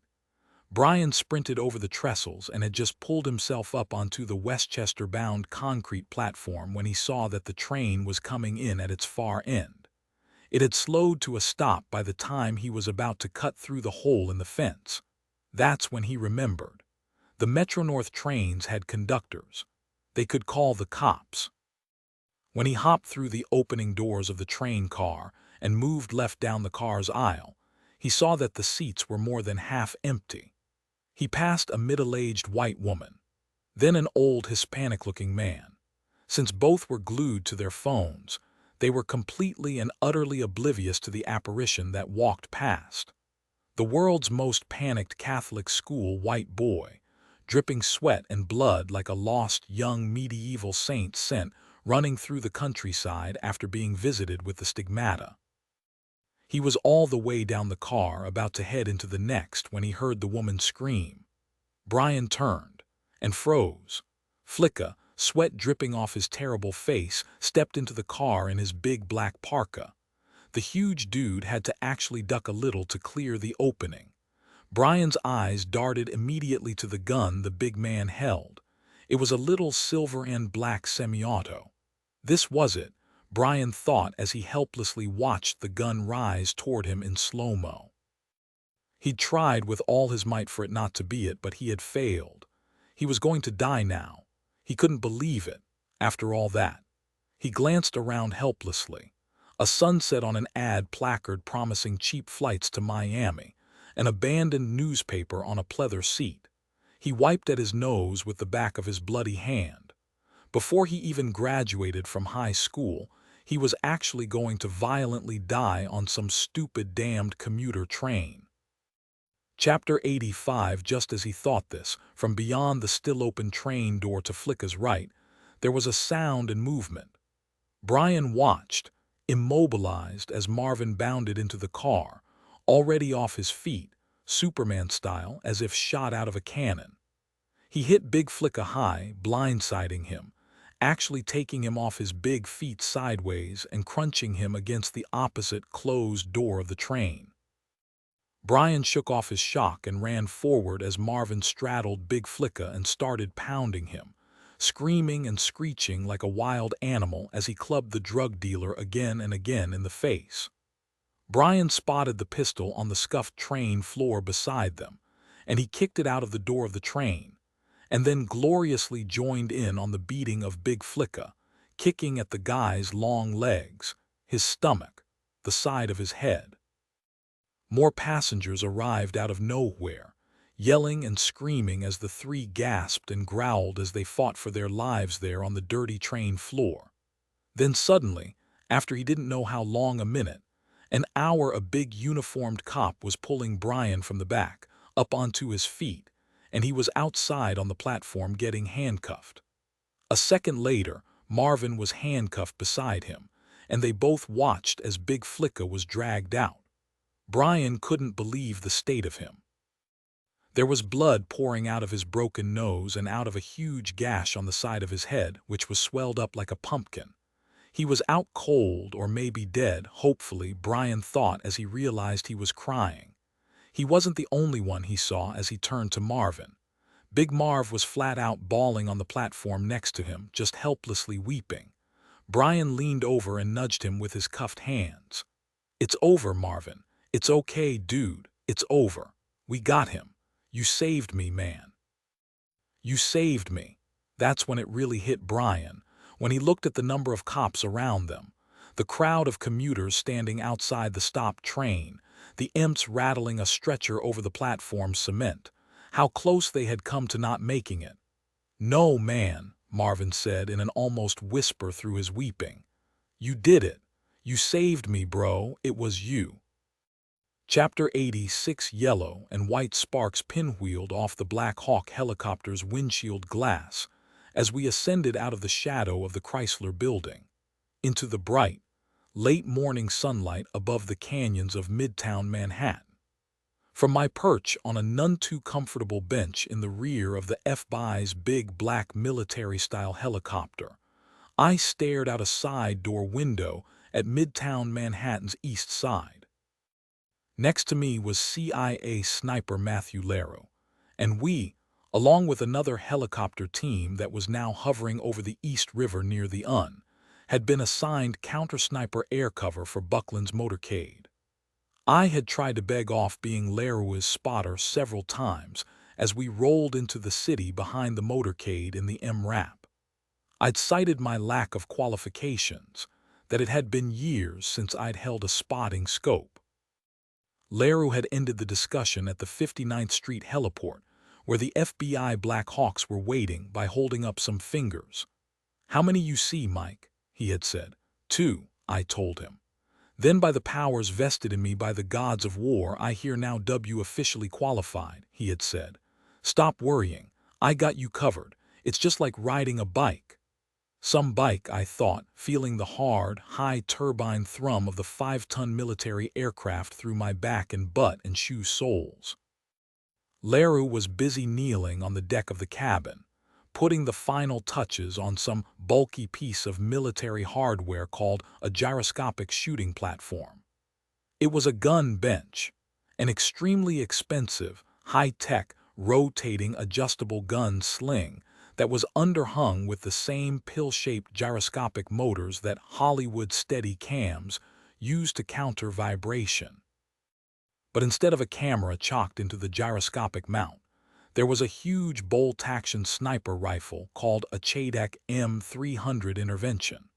Leroux had explained to me that the long, futuristic-looking steel and carbon fiber gun could actually shoot sub-minute of angle. Sub-minute of angle precision basically meant the big rifle could consistently put bullet after bullet into a circle the size of a human head at preposterous distances. And what a bullet it shot! Leroux had said its .408 Chadek round, though smaller and lighter than a .50 BMG, could easily drop personnel targets at 2 miles. That kind of range in narrow Manhattan was actually very comforting. It meant we were providing air cover from the East River to the Hudson at any given point. Leroux had been throwing around tons of super assassin lingo from the moment I'd decided to be his spotter. He spoke of yaw and linear air drag, and spin rates and ballistic coefficients, speed and altitude and angular motion of the aircraft, slant distances. Since it was all pretty much Greek to me, I just nodded along. He was Jordan Spieth getting his game face on. I was just his caddy. Actually, as we were strapping into the aircraft 20 minutes before, at the heliport, I'd learned that we'd caught somewhat of a break in the case. Doyle, who was working the Pavel Levkov murder, had sent me a text. He said a witness from one of the houses near the drop site in Yonkers had come forward. The witness had said he saw our departed Russian friend dumped by 2 men in a large black SUV. Apparently, the witness even got a partial on the plate that Doyle was frantically trying to run down. Since we already knew that Levkov was the liaison who had hired the Brit, a line on whoever had killed him would point us directly to whoever the hell was behind all this. At long last, it looked like we might finally have a substantial lead. I looked down at the city below, the red and blue bubbling police lights of the presidential motorcade already starting to form over by the Waldorf. I just hoped it wasn't too little too late. Chapter 87. After Matthew Leroux finished the final touches of the gyroscopic rig, he stood and checked both of our safety harnesses. Wow, was this guy a pro? I thought as I watched him triple-check everything. A truly top-flight operator. Whatever else he was, Leroux was a good guy to have in a foxhole, I thought, especially one that was hovering at 500 feet. Then I realized why he had checked our safety harnesses. "Opening the doors," Leroux called over the intercom headset. "Holy moly! Is that such a great idea?" I wanted to ask as my eyes went wide. I didn't get a chance. The bass hum of the craft's turboshaft engine suddenly became molar-loosening as Leroux rolled open the doors on both sides of the Black Hawk's cabin. My stomach did a little rolling as well as I suddenly looked out at the sharp edges of stone and glass buildings down there in the open air below my shoe tips. With the brisk wind ripping in through the now open door, I could see we were at a low hover over Bryant Park, where the famous Nick Library was. On the ground way down below, I could see lucky people safely and obliviously walking to and fro in front of the marble lions. It's hard to describe how peculiar it felt to be sitting there with the aircraft's doors open. The enclosed cabin, which a second before had felt sort of safe, like being inside a car or something, now made me feel like we were sitting in a kid's hastily built clubhouse, precariously perched on the tip of the Empire State Building. "Give us a 360, Cap," Leroux called smoothly up to the pilot as he hunkered down on his little hunter's chair beside the other open door and placed an eye to the Chaitak's scope. There was a subtle change in the whine of the rotors, and we started slowly rotating counterclockwise. Manhattan began to pan across my spotting scope, the east side replaced by Central Park, replaced by the bright, even in the daytime glow of Times Square off the high-rise hotels. When it had just about done a full turn, the chopper suddenly did a hard attack, inducing tilt sideways to the left, snapping my harness line taut. "Whoa, Nellie," the pilot said calmly as he tilted us back level. "Those darn wind gusts. Thank goodness this baby has good drink holders." When I looked over at Leroux to see if he had maybe fallen out, I saw that he was sitting as before, completely still and relaxed. The calm, slightly concerned expression on his face as he sat at the door's edge above the tips of the skyscrapers was that of a mailman sorting letters or a carpenter screwing up some sheetrock. What did this guy have for blood? I wondered. Freon. He turned and looked at me and grinned. "Feel that wind, Mike. Don't you love it? That's game temperature, baby." "Oh yeah, nothing like it in the world," I lied as my saliva evaporated. To take my mind off my terror, I glanced at my phone and saw that it was 11:30. I glanced down, over the building tops, at the bubbling roof lights by the Waldorf again. We were 30 minutes away from President Buckland's ride to the United Nations. 30 minutes away from seeing what in the loving green world of God would happen next. Chapter 88. In the middle of Blocktop Park Avenue, in front of the Waldorf Astoria, the assassin's wife held up her phone, snapping pictures along with the rest of the 50 or so looky-loos. She could already see, past the pedestrian barrier set up along the median, a large portion of the motorcade formed and waiting along Blocktop East 50th. She could actually see the rear of one of the two presidential limousines between two subs. In front of the limo, there was a thick white cloth tent stretched from the Waldorf's 50th Street side entrance awning halfway into the street. The tent was to conceal President Buckland's entry into the vehicle, she knew. As she watched, several business-suited men, undercover cops, or maybe Secret Service agents, came out from around the tent and began milling about. There were more than usual, which was saying something.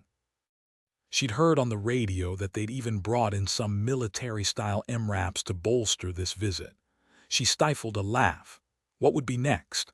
An M1 Abrams tank, an aircraft carrier, all because they were afraid of one measly little man. Well, one man and his wife. She checked her phone. 11:45. It was getting close now. They have absolutely no idea what is about to hit them.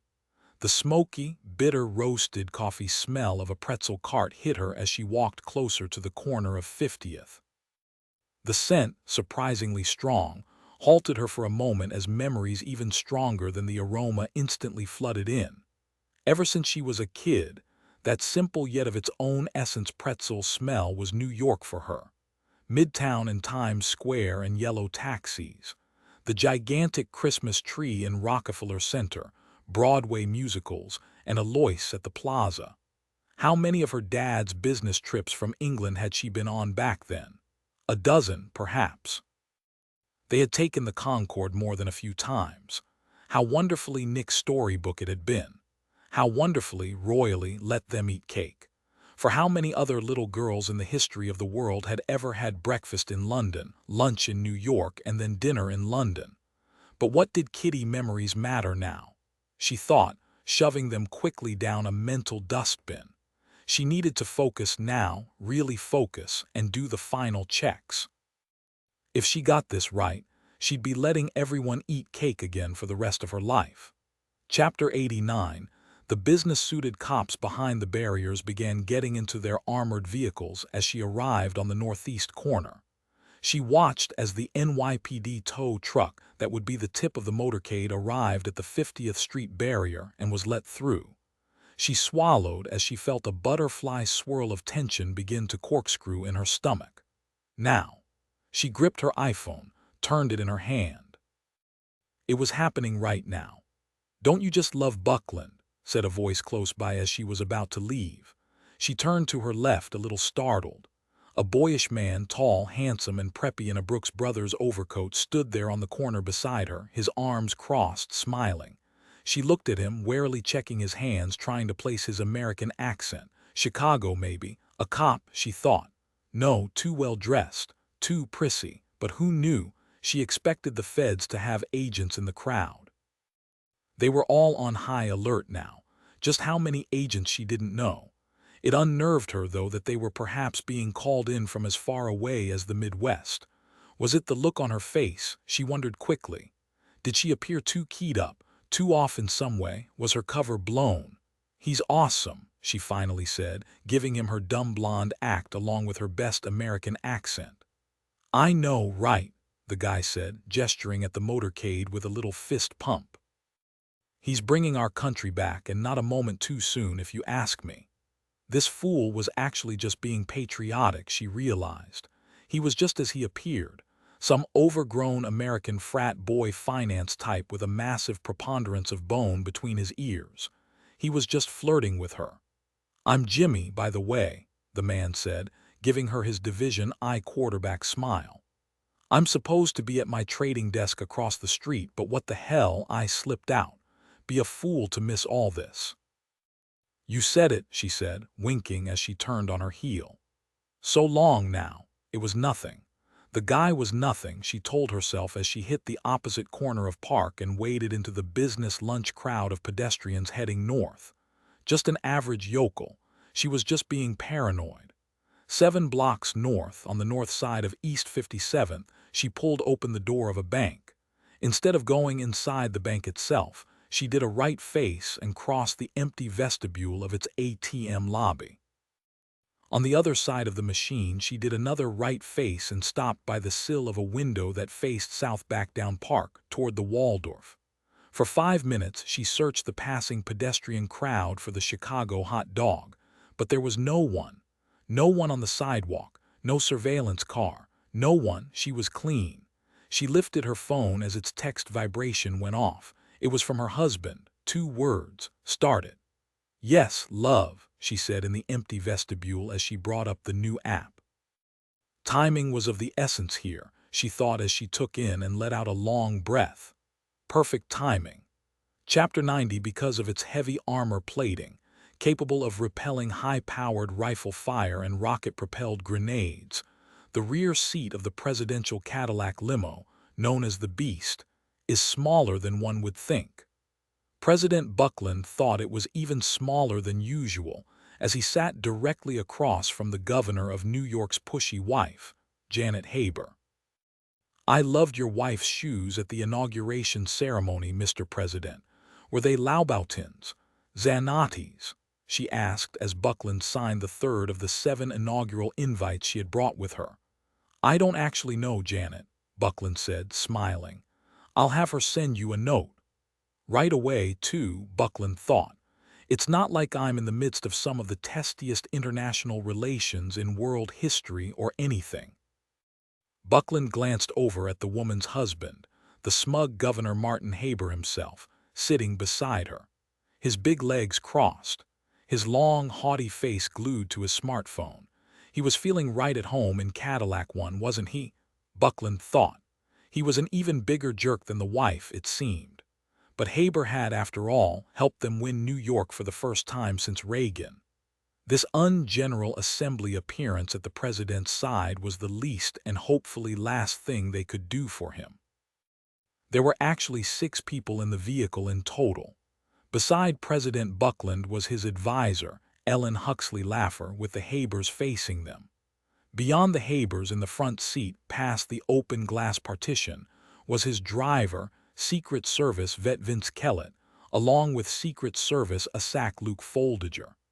The Secret Service head, John Levitin, had wanted to come to New York as well, but Buckland wouldn't let him. The entire group of tireless agents had enough pressure on this stress-filled important trip without having their famously meticulous big boss busting their chops. "We're right on schedule, Mr. President. We'll be rolling in 5. Foldinger called out as Buckland signed the last invite. He looked up as Vince gave him a wink in the rear view. Though they were great at hiding it 99% of the time, today the agents' faces revealed their stress, their hope, their doubt, the president noted. Most of them had kids, saw where the country was at, a crossroads, maybe the most important one in its history. They knew how big the stakes here were. Please, God, help me to not let them down, Buckland prayed. He was putting away his pen when he felt the index card in his inside jacket pocket. He pulled it out. On the card there was a marker drawing of an Evil Knievel-looking guy on a USA motorcycle jumping a bald eagle with the following message: "Dear Dad, you're my hero. Putin is a zero." "Haha, love your son," Terence Buckland laughed. "What is it?" Huxley Laffer said. He showed her the card. Huxley Laffer chuckled. "What am I doing here? You already have an excellent advisor, sir." "I hope the rest of the world agrees with you," Terence Buckland thought, tapping the card against the bulletproof window as the car began to roll. Chapter 91. At exactly 11:50 a.m., a 32-year-old UPS driver named Howard Navarro was standing on the street at the back of his brown box truck, double parked on the avenue side of the southeast corner of 72nd and Lexington Avenue. Loading packages on his hand truck, he suddenly heard a shriek of air brakes and jumped back as a massive, grumbling blue dump truck passed by on his right so close that it knocked his passenger side mirror askew. "You stupid frickin' meathead. Are you kidding me?" said Navarro as he hurried forward toward the dump truck, stopped now at the red light. Navarro squinted as he noticed right away that there was something off about the driver. Up there behind the closed window, the guy just sat there, expressionless and unmoving. It was some strange-looking black dude with dreads and aviator sunglasses under a light blue hard hat. "Yo, what are you, stoned?" Navarro said as he banged on the guy's door. "I'm talking to you." As if in response, the truck pulled immediately forward through the intersection, almost running over Navarro's feet as the light turned green. Lexington Avenue rolled by smoothly outside the truck's windshield. Taxis went past on both sides, parked cars and city buses, pedestrians on the sidewalk, a Gristed's on the left, a S-Barrow on the right. Buildings got noticeably nicer as the truck, picking up a little speed now, arrived at the mid-60s. Sidewalk awnings began to appear on apartment houses, as well as flags and doormen outside hotels. The dump truck had been getting a bunch of green lights at each of the cross streets, but on 60th, it went through a yellow. A block later, at 59th, it rolled on through a just-turned red, almost clipping a guy in surgical scrubs by the corner, talking on his phone. "Whoopsie," the assassin's wife said in the vestibule of the bank, where she was piloting the remote-controlled dump truck with her smartphone. Far in the distance on her screen, she could see the flashing lights of the president's motorcade passing right to left through the Lexington Avenue intersection at 52nd Street. "Shit, shit, shit," she mumbled. Was she too late? With a swipe of her thumb, she steered the truck into the center lane and dropped the hammer. In a blur, 58th Street went by, then 57th, 56th, 55th. On her screen, she read the remote speedometer. The massive truck, in its top gear now, was hurtling at an incredible 73 miles an hour. It was all about math now. Math and physics, she thought as she blasted the truck through the wooden sawhorse detour at 54th Street like a runaway freight train. 2 blocks and closing. She swallowed, her thumb down on the accelerator. This was going to be very close.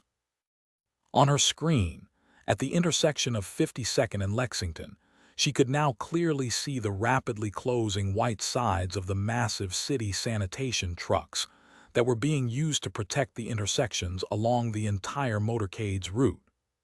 But instead of T-boning a sanitation truck, she flicked the control with her thumb again, and the blue dump truck suddenly lurched and moved hard left, straight toward the front doors of 599 Lexington Avenue, on the corner of 53rd Street. 599 Lexington was one of those massive midtown office buildings that are practically a whole block wide, and because of this, they have lobbies that pass through the full length of the building. 599 Lex's lobby was unique, as it actually crossed the block in a diagonal, from the southeast corner of 53rd and Lex to a quarter block east of 52nd and Lex. Directly out in front of the building's entrance, the hell-bent-for-leather speeding dump truck bounced up like it was about to do a wheelie as it smashed up off the high curb. Then, as it bucked down on the sidewalk, its 25 tons of rolling steel ripped through a sidewalk seedy bike rack like it was tissue paper and burst through 599 Lexington's doors and glass wall with a breathtaking eardrum-crushing smash of pulverized glass. Sparks and an ungodly grinding sound roared from its steel dump bed sides as it rode the interior lobby's left-hand marble wall. It ate the lobby's security desk in a splintering explosion of mahogany, then continued its hurtle down the marble interior concourse. Pouring off plumes of smoke and dust behind it like a square steel meteor, the massive truck rocketed toward the presidential motorcade, which could clearly be seen now, passing obliviously by on the side street, through the glass wall just beyond the lobby's far end. Chapter 92. The governor of New York's smartphone, as well as his wife, Janet, flew forward into President Buckland's lap as the presidential limo screeched to a sudden dead stop. Buckland, in shock, looked down at the governor's wife, whom he now suddenly held in his arms, and then looked forward, out through the limo's windshield, trying to believe what he was seeing. A moment before, there had been a terrible sound off to the left, like metal ripping. Then a massive blue dump truck had emerged, impossibly, out of the side of a glass office building on the left and punched through the pedestrian sidewalk barriers, smashing a direct hit into the dummy limo directly ahead of them. The hurtling truck had T-boned the dummy limo center mass and flipped it up and over onto its side and sent it spinning up onto the south sidewalk. The truck's momentum had carried it straight through the opposite sidewalk's barrier, and it now sat embedded in the front of a restaurant.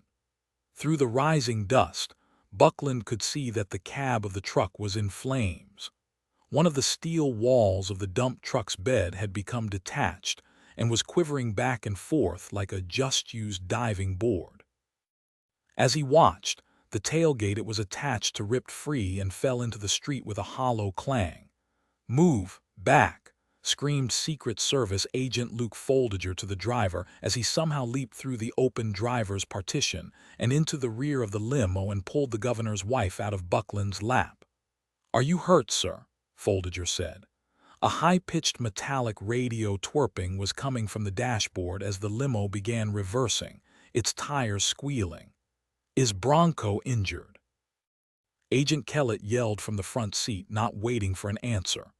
"Hotel 7, we have contact, 52nd between Lex and 3rd, Kellett hollered into his radio. "Do you hear me?" I'm fine, Buckland said. "That's a negative. Bronco is secure," Foldiger said to Kellett. There was more radio chatter, and then horns and sirens were honking outside in the street. The blasting and bleeding were head-splitting, like the heralding of the end of the world. Buckland turned in his seat and could see that they were reversing the entire convoy. Through the blur and motion, he could also see people on the street and sidewalk standing frozen in sheer panic. People everywhere with hands to their mouths, standing as still as model people in a train layout. He put his hands to his own mouth, wondering suddenly if this was it, if he would die now. His mind cleared of everything except how much he missed his wife. Where to now? Back to the hotel. Buckland said as he heard the governor's wife start weeping. "Negative.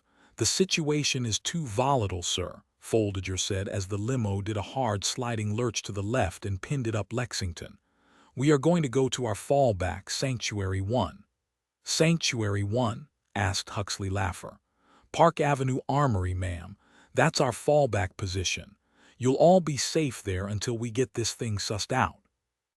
Chapter 93. 30 seconds before the impact, We had heard a blast of sudden screaming chatter on the radio. From the Black Hawk hovering over 57th and Lex, we had actually witnessed the whole scene unfold. The blue dump truck crashing through the barrier on 54th and then hurtling down Lex toward the 52nd Street motorcade route like a bat out of hell. Once the dump truck had swerved at 53rd and entered the building, I thought the driver was ditching it, that it was over. But when I saw the truck exit the other side of the block-wide building on 52nd and smash through the sidewalk barrier into the first limo, my hands went to my mouth, and all I could hear was someone on the radio crying, "No, no, no." The next long minute reminded me of 9/11, that same helpless, terrifying feeling of how something impossible can be happening right before my very eyes as smoke and dust billowed up out of the narrow slot of the Manhattan Street. An absolute chaos of radio chatter and people screaming followed. When it subsided a little, we got the word. It had been the dummy limo. Leroux, beside me, gave me a painful high five. Buckland was fine. We were immediately assigned to provide air cover as Buckland was transferred to Park Avenue Armory at 67th Street, the predesignated secure area. We zipped up and then tilted down over the MetLife building just in time to see the presidential limo come out in reverse from beside the Waldorf and haul ass north up Park Avenue. It was a truly terrifying sight. The limo had only two SUVs flanking it. At every cross street, it seemed like some new threat would suddenly emerge, another truck, or who knew what the hell else. "They're going to take Bronco in through the back southwest corner of 67 and Lex," Leroux told me as we came to a still hover over the massive castle-like building that was Park Avenue Armory. I vaguely remembered that the old red brick building was used for art shows and events now, but it had in the Civil War era been a barracks that housed horses and soldiers. "Look sharp, Mike." "I got 7 to 11. You take from 1 to 5, Leroux said to me as he got on his spotting scope. "Remember, anything up to 2,000 yards. Under the hard flutter of the rotors, I stared down at the limo, then out at the Upper East Side's daunting number of surrounding buildings. The rooftops and terraces and window after window after window. Chapter 94, 511 yards and 140 feet above the corner on 67th Avenue, the British assassin lay prone on his elevated shooting platform, breathing calmly, stilling himself. He'd removed the glass of the living room window, and he was happy for the cold air that blew in and cooled the sweat on his brow. In front of the now glassless window was a decorative Asian bamboo folding partition, and above it was the valance of a curtain covering the top of the window. In between the two was his blind's offset shooting slit. He could shoot down through the slit without being spotted from the outside. The British assassin thought that, with its highly varnished walnut stock and blue steel barrel, the L39A1 Enfield English sniper rifle up on the small tripod before him was a glorious Stradivarius of a gun. It was loaded with 10 soft .303 British rounds, a favored cartridge of choice for many deer hunters because of its high twist rate and excellent penetration. The locked and loaded bolt-action rifle had been fitted with what was simply the finest high-precision rifle scope in all the world, a German-made Schmidt and Bender PM Roman II. He didn't know if it was an intentional nod to the bloody medieval history of the fatherland or something, but to him, the intricate mill marks along the S and B's reticle gave it the distinct look of an elaborate Gothic cross. The red intersection of that cross was dead-centered now on the sidewalk at the southwest corner of 67th and Lexington. To the left of the reticle was the armory's rear doorway, and to the right was the just-arrived limousine of the President of the United States of America. To be precise, the scope was zeroed in 69 inches up above the corner, just a skosh under Buckland's 6'1" height. The protective agent would come out and open the limo door and allow the president onto the curb first. The British assassin knew. The moment Buckland stepped from the street onto the sidewalk would be exactly when he was going to drop him with a head shot. One shot center mass just above Buckland's left ear would shear the entire top of his head clean off. The greatest assassination in the history of the world, after all, deserved nothing less than a one-shot clean kill. The preparation was over, the windage determined, the elevation adjustments calculated. As he lay there, certainty came to him, as if it had all been recorded already in the history books. The sniper who wouldn't quit, they would call him, the ultimate professional. The greatest shot who ever lived. Chapter 95. Low above Park Avenue Armory in the trembling helicopter, Leroux and I frantically did a systematic visual search of the surrounding windows and rooftops. The president's limo was there below us on the southwest corner of Lex. We had word that the president was still inside it. They had cordoned off 67th between Park and Lex, and the bullet and bomb-proof vehicle had been determined to be the safest place for him, until the situation on the street was better put under control. It was the strangest thing. I don't know if the attack on the motorcade had been tweeted or something, but there were now about a couple hundred people on the side street and avenue sidewalks near the limo. Most of them seemed to be students from Hunter College, located not far from the armory. Were they trying to get selfies? I wondered, just bizarre. Thank God a bunch of uniformed cops from the 19th Precinct, halfway down 67th, had arrived to deal with it, but it was still quite a volatile, kinetic scene. I swung my spotting scope down to the street toward a sudden surge in the crowd surrounding the limo. You've got to be kidding me, I thought. The cops were trying to arrest some dreadlocked white boy who had gotten too close to the limo. Now was no time for a sit-in. Where the hell were the rest of the Secret Service people to take care of this circus? I wondered. It was becoming a riot down there. Just as I wondered it, I caught something in the edge of my scope, down there on the street. On the northwest corner of Lex, opposite the president's limo, among the crush of students, there was a tall, preppy guy in an overcoat standing beside the pillar of the Hunter College building. It was Matthew Leroux's CIA boss, Mark Everard. Matt, 3 o'clock on the corner. Is that Everard? That's your boss, right? Yeah, it is, Leroux said, looking down through his own scope. That's weird. I thought he said he was heading back down to D.C. I had a strange feeling right then, staring down at Everard. He just looked wrong, out of place, foreboding. Everything was moving around him, but he was as still as the post he stood beside. Then something in the back of my mind shifted and knocked against something else. This was really no time to be checking my phone, but I checked it anyway. I opened the message from Doyle that had been sent sometime in the last 10 crazy minutes. Mike, we did it. The link to Levkov. Here's a video still of the SUV off a camera at the nearest gas station in Yonkers. Witness has already ID'd.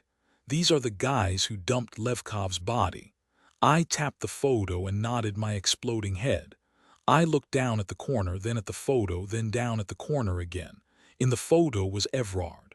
Mark Everard, with that goon of a driver I had met the night I followed Leroux from the gallery. I didn't know why, but it was Everard. Everard was behind the whole thing, the man behind the curtain. Everard had hired the assassin, but he was here now. Why? The attempt at the motorcade had failed, because here and now was here and now, I realized. The assassin's intent was to get the president to the armory all along. We had no time, it was about to happen. They're about to bring the president out, the pilot called back to us. No, I screamed. No, tell them not to, tell them to leave him in the car. What's the matter, what's going on? Said Leroux anxiously, still focused on the limo. It's Everard, he killed Levkov, he's the one behind everything.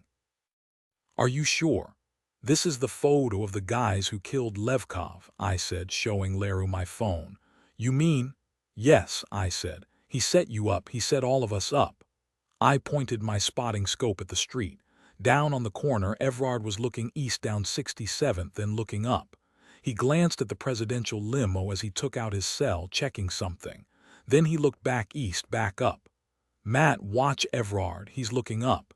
East up 67th. He keeps looking up." Leroux lifted the Secret Service radio.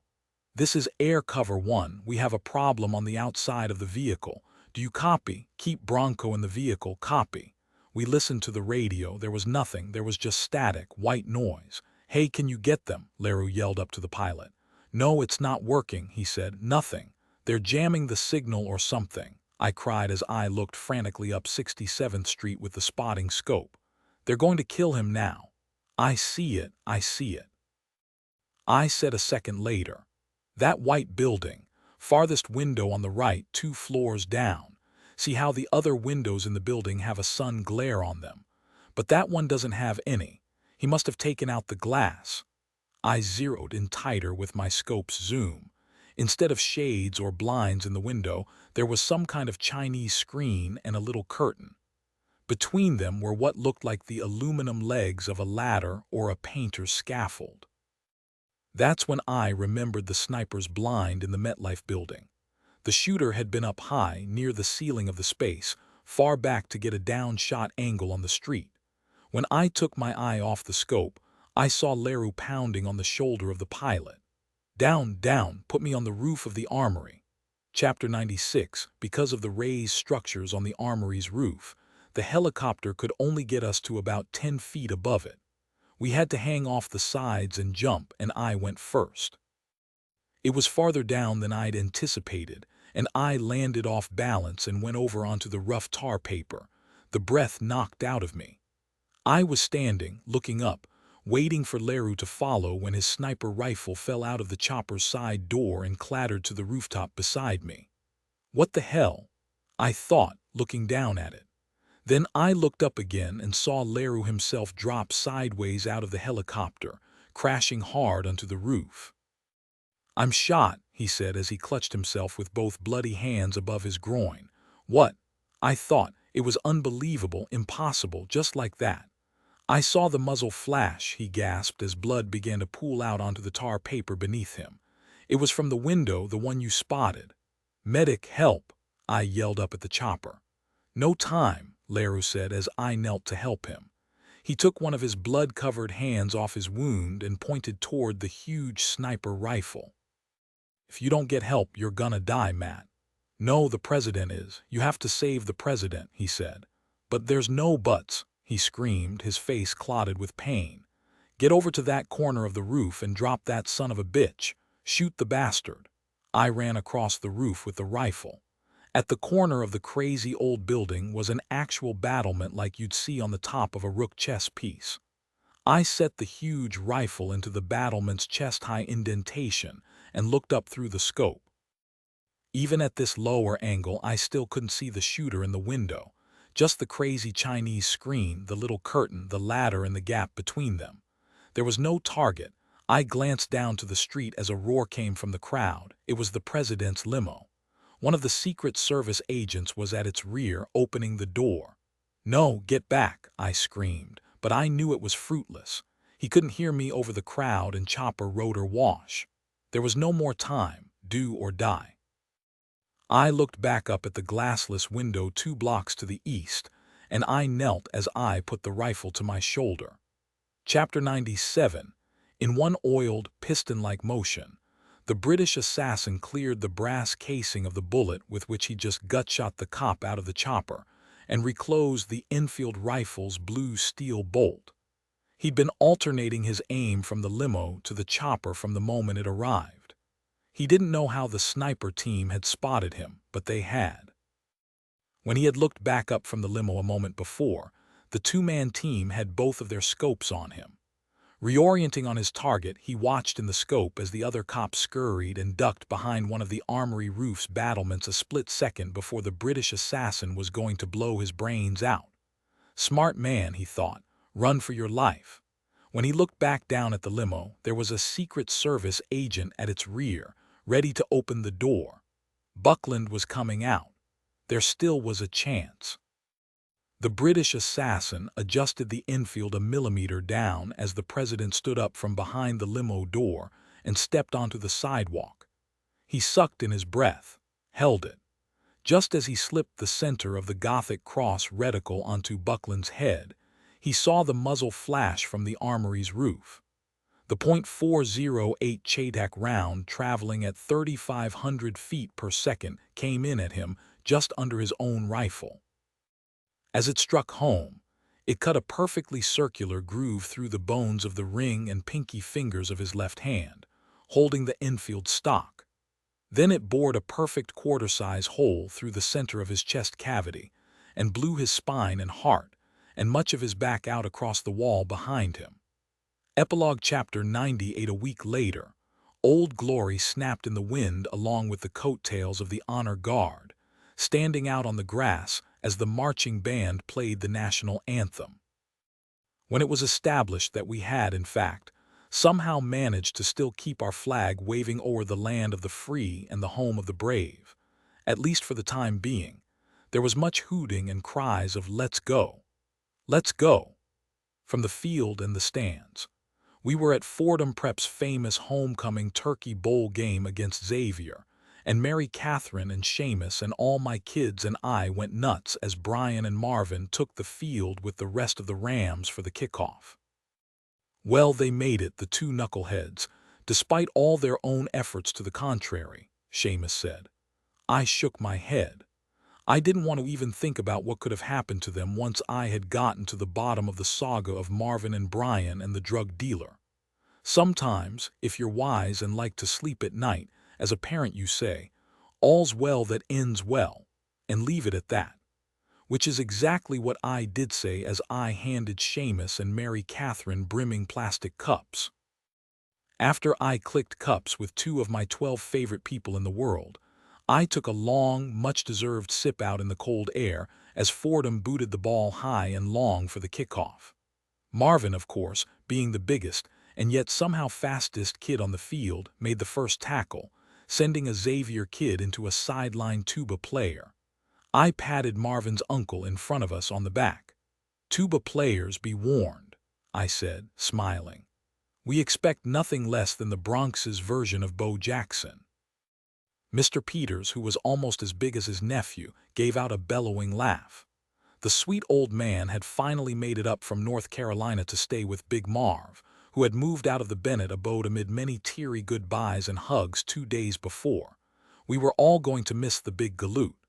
And remember, Mr. Peters, he's to play basketball at Manhattan College, Seamus said, patting the man's huge shoulder. Not Manhattanville, just plain old normal, Catholic, meat and potatoes Manhattan. In Riverdale. Don't forget now. Chapter 99. I was heading down the bleachers for the next round when I got the text from my good buddy Paul Ernenwein. How's it hangin', Miss Oakley? It said.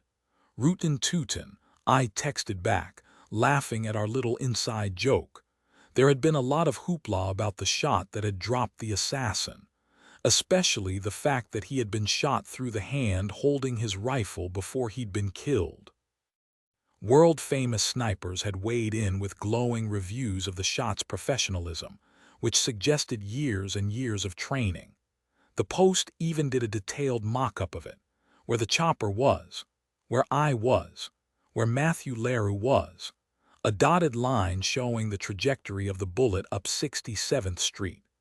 I had to struggle to stifle my laughter every time I looked at the 100% wrong mock-up or read one of these lauding reviews.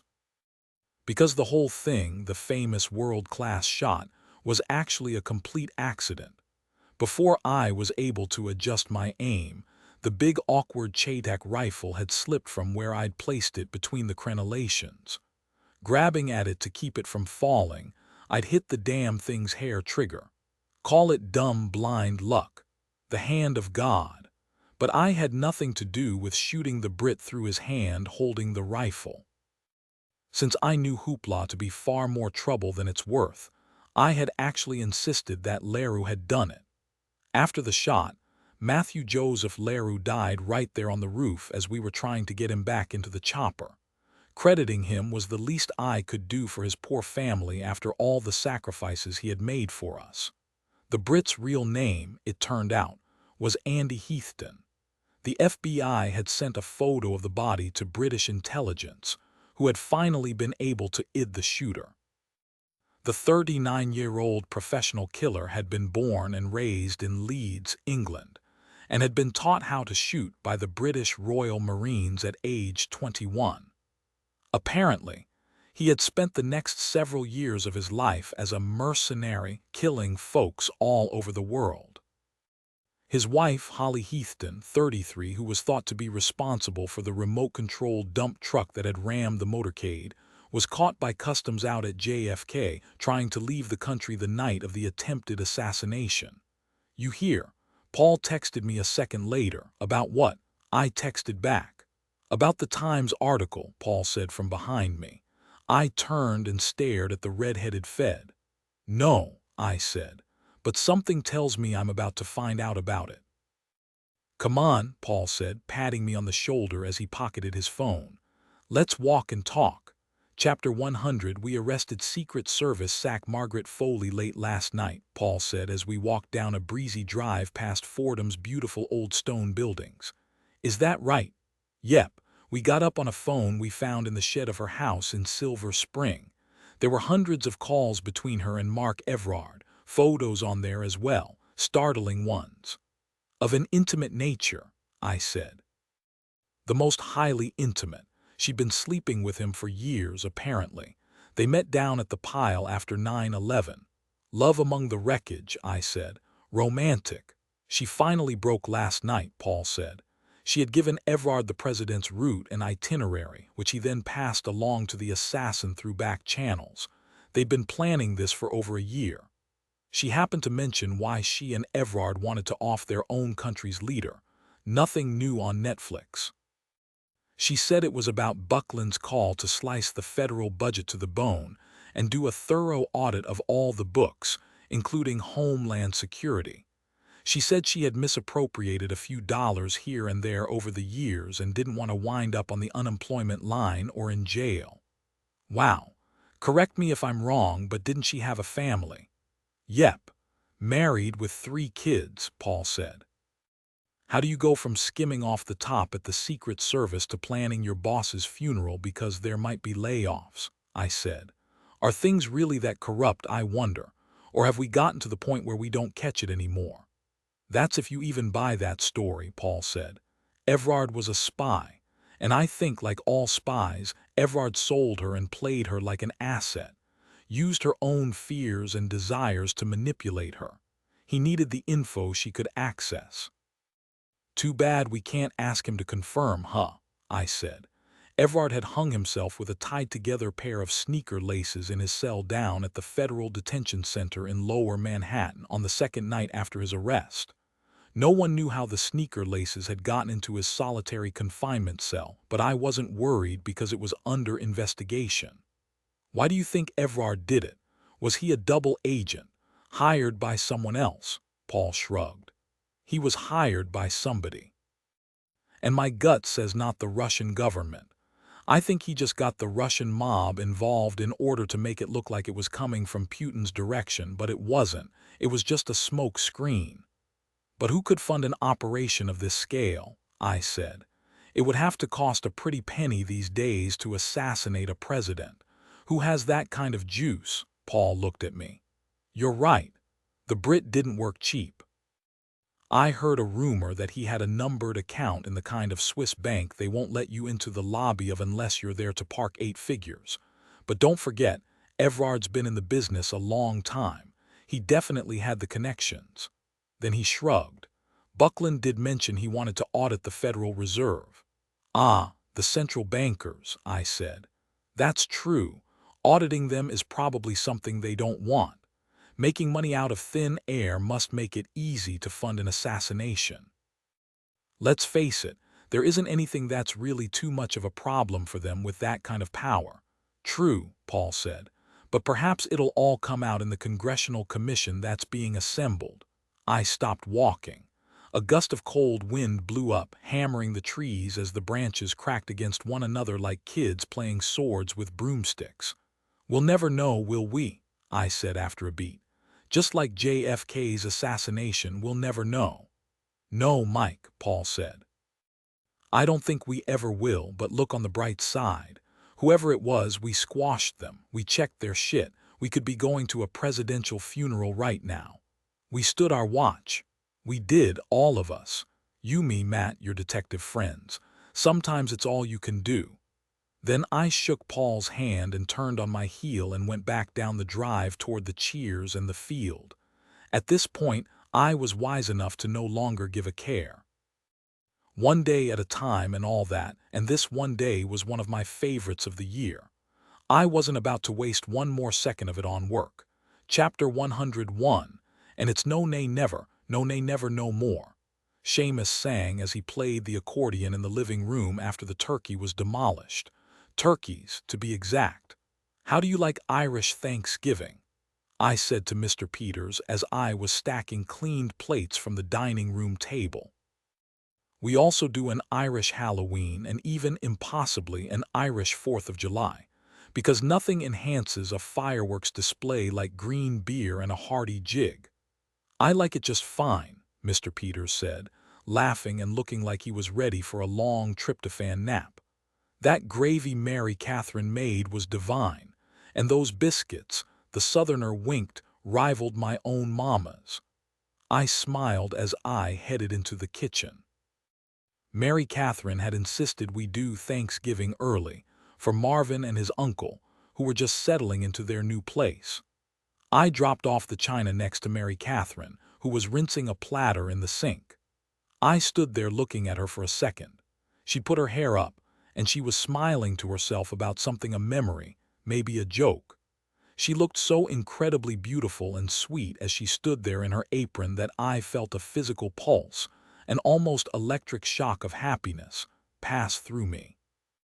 It suddenly dawned on me then, like a name that's been on the tip of your tongue. I knew that I loved her and only her, and that I would never want anyone else but her for the rest of my days. "Yes, Michael," she said, suddenly hitting me with her blue smiling eyes. "You look like you want to say something." I said, smiling, stalling, blushing. "You what?" she said, turning now face to face with me, pinning me with those eyes. "I brought you my plate," I said, pointing at the counter. So you did. A fine plate it is, too." I hugged her then, fell into the nape of her neck, never wanted to stop falling.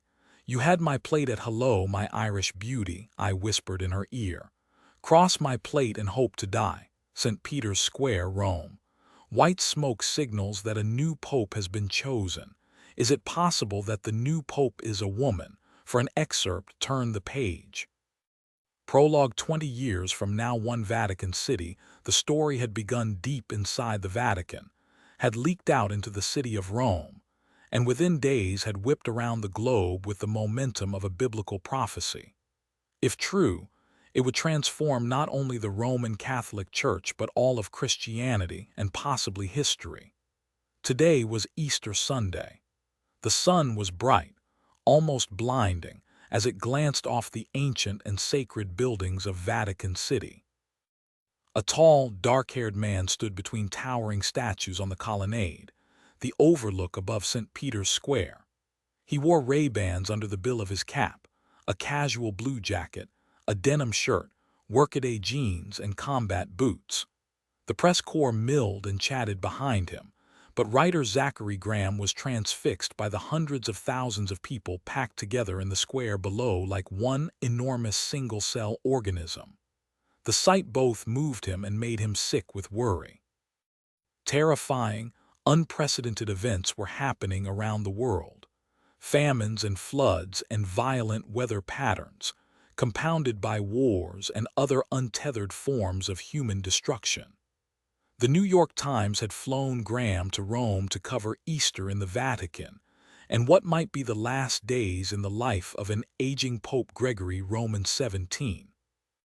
The Pope was a kind and pious man, beloved everywhere, but since Graham's arrival in Rome 4 days ago, He had seen the sadness over the Pope's imminent passing, and not long after, his death eclipsed by a provocative rumor, which if true would be not just the turning point in one of the world's great religions and the explosion of a media bomb, but, to Zachary Graham, a deeply personal event. Graham had been born in Minnesota 45 years before. He was the eldest son of a middle school teacher and a Baptist minister. He was no fan of organized religion, but he was fair-minded. He was a brilliant writer, highly respected by his peers, and clearly the right person for this job, which was why the Times, still the preeminent news machine of the 21st century, had sent him. Now, as he stood in the shadows of Bernini's massive statuary, watching the crowd show signs of panic, Graham knew it was time to go to ground. He walked 20 yards along the overlook, stopping at the small, cage-like lift. Other reporters followed him, cramming themselves into the rickety elevator. The doors screeched shut. Graham pressed the down button, and the car jiggled and lurched toward the plaza below. From there, Graham walked north through the colonnade, the harsh light throwing contrasting blocks of sharp shadow onto the worn stones. Moving quickly, he exited through the shifting crowd in St. Peter's Square and headed toward an alley off Via della Conciliazione, where the mobile production trucks were behind barricades, tightly parked in a bumper-to-bumper scrum. Graham flashed his credentials to get through security, then opened one of the rear doors of a white panel van. He peered over a sound man's shoulder at the large monitor and read so many expressions on the faces in the crowd: fear, desperation, and fervent hope that the new pope would bring much-needed change. From the election of the very first Vicar of Christ to the current Holy See, the pope had always been God's representative on earth, a man. Could it be true that Gregory's successor would be a woman? The provocative, unsettling story that had once been just a whisper was taking on more certainty by the moment. The next pope would be an American lay priest by the name of Bridget Fitzgerald. The possibility of a woman pope was extraordinary, astounding, and if it happened, the consequences would be profound. Zachary Graham had done his homework. Legend has it that in the year AD 855, a woman who had disguised herself as a man was elected pope. 3 years later, while in a processional through Rome, this pope had gone into labor and given birth. She was immediately tied to the tail of a horse, dragged through the streets to her death. Her baby was also murdered, and the two of them were buried beneath the street where they died. Given the absence of physical artifacts, this story had been officially dismissed by the Catholic Church as a Protestant story concocted to embarrass the Church and the papacy. Yet there were etchings of Pope Joan and footnotes in 100 ancient, illuminated manuscripts. There was even a small, disfigured shrine to Pope Joan on a small street not far from St. Peter's Square. This old story troubled Graham's soul. It was why he was afraid for Bridget when people spoke of her as miraculous, and why for so long he had been unable to find satisfaction or love or even sleep. Graham took a chair in front of the screen displaying those rapt, excited, tormented faces and carefully considered his options. Should he wait, observe, and report the facts that were unfolding before him? Should he do his job? Or should he commit journalism's greatest sin by interfering in this true epic drama? If he did that, he might very well change the outcome. To Cambridge, Massachusetts, I was trying to get my 7-year-old, Jillian, ready for the day. She is a funny little girl, bratty and bright, and clever and slippery. She's the apple, peach, and plum of my eye, and I love her to pieces. Thank you, God. It was Easter Sunday, and Gilly was in the closet trying on various articles of clothing, some of which were actually hers, and she was telling me about her dream. I finally found out where the polar bears went. Oh, so where did they go? She leaned out of the closet, showing me her darling face, her bouncing curls, and her bony shoulders. Gilly, you have to get dressed. Come on now. They were on the moon, Mom. They were on the moon, and I was there. I had a special car with skis instead of wheels, and even though it was nighttime, it was so bright that I could see the bears everywhere. You know why they're on the moon? Why? I said, lacing up my shoes. Because the moon is made of ice. The ice covers the oceans of the moon. People had been talking about colonizing the moon for the better part of 100 years. It was still an impossible hope, a total fantasy. But there it was every night, right up there, pristine, visible, and with historic human footprints still in the moon dust. And now Gilly's dreamed-up polar bears were not facing earthly extinction. They were partying on the moon. As Gilly, now back in the closet, told me, the man in the moon provided the bears with food and volleyball. I laughed thinking about that, and she said, "I'm not kidding, Mom." I was folding up the discarded clothes Gilly had flung all over the room when I heard her cry out for me. "Honey, what is it?" "What?" She came out of the closet showing me the blood coming from the web between her thumb and forefinger of her left hand. She still held a piece of broken light bulb. It just rolled off the shelf and broke. "Let me see." She showed me the glass with its sharp edges. "No, silly, show me your cut." She held out her hand, and droplets of blood fell on the front of her chosen Easter dress, a froth of ruffled pink with an overskirt of spangled tulle. It was excruciating, the sweetness and the vulnerability of this little girl. I stifled my urge to cry and said, "Let's fix this." "Okay." A few minutes later, Gilly's finger was washed and bandaged. The glass shards were in a box in the trash, and now I was focused again on the time. Gilly wriggled into her second-best dress, a blue one with a sash of embroidered daisies. "Gorgeous," I said. I stepped into my clean white surplice, and peering into a small mirror propped on the bookcase, I finger-combed my unruly ginger hair. "You look beautiful, Mom," she said, wrapping her arms around my waist. I grinned down at her. "Thank you, now put on your shoes. We're not late, you know." "Not yet, anyway. Let's go, silly Gilly, let's go." I braced myself, then Gilly and I stepped out onto the stoop. The shifting crowd filling the street roared. Communicants, neighbors, people who had come here to catch a glimpse of me, ordinary people of every age and description, reached out their hands, lifted their babies, and chanted my name. Brigid, Brigid. I'd seen this outpouring of passion before, and still I wasn't sure how to act. Sometimes the mood of a crowd turned dark. I'd seen that too. Gilly said, "Mom, you'll be all right." She waved, and the crowd went wild again. And then they pushed forward toward the stoop. News broadcasters, megabloggers, televangelists, and entertainment TV hosts pointed their microphones toward me, asking, "Bridget, are the rumors true? Have you gotten the call? Are you ready to go?" I had answered their questions in the past, but was always asked for more, and by now I didn't have any more. Gilly was too small to walk through this groundswell, so I hoisted her up, and with her arms around my neck and her legs around my waist, I stepped carefully down to the street where the crowd was at eye level. "Hey, everyone," I said as I waded into the river of people. "Beautiful Easter Sunday, isn't it? I would stop to talk, but we have to get going. We'll be late." "Just one question," shouted Jason Beans, a reporter from the Boston Globe who liked to be called Papa. He was wearing a button on his lapel, the single letter Y, which stood for the all-inclusive, universal question about everything. The heat waves, the long, frigid winters, the eerily brilliant sunsets, and the ever-warming, rising seas. "Why? We can walk and talk," Beans was saying. He was standing between me and other reporters who were angling for their just one question. I kind of liked the somewhat annoying Jason Beans, but Gilly and I couldn't risk getting swallowed up by this crowd. We had to move. "Have you gotten the call from the Vatican?" Beans asked. "Oh, Papa, it's a rumor, nothing more, and that's the really big scoop.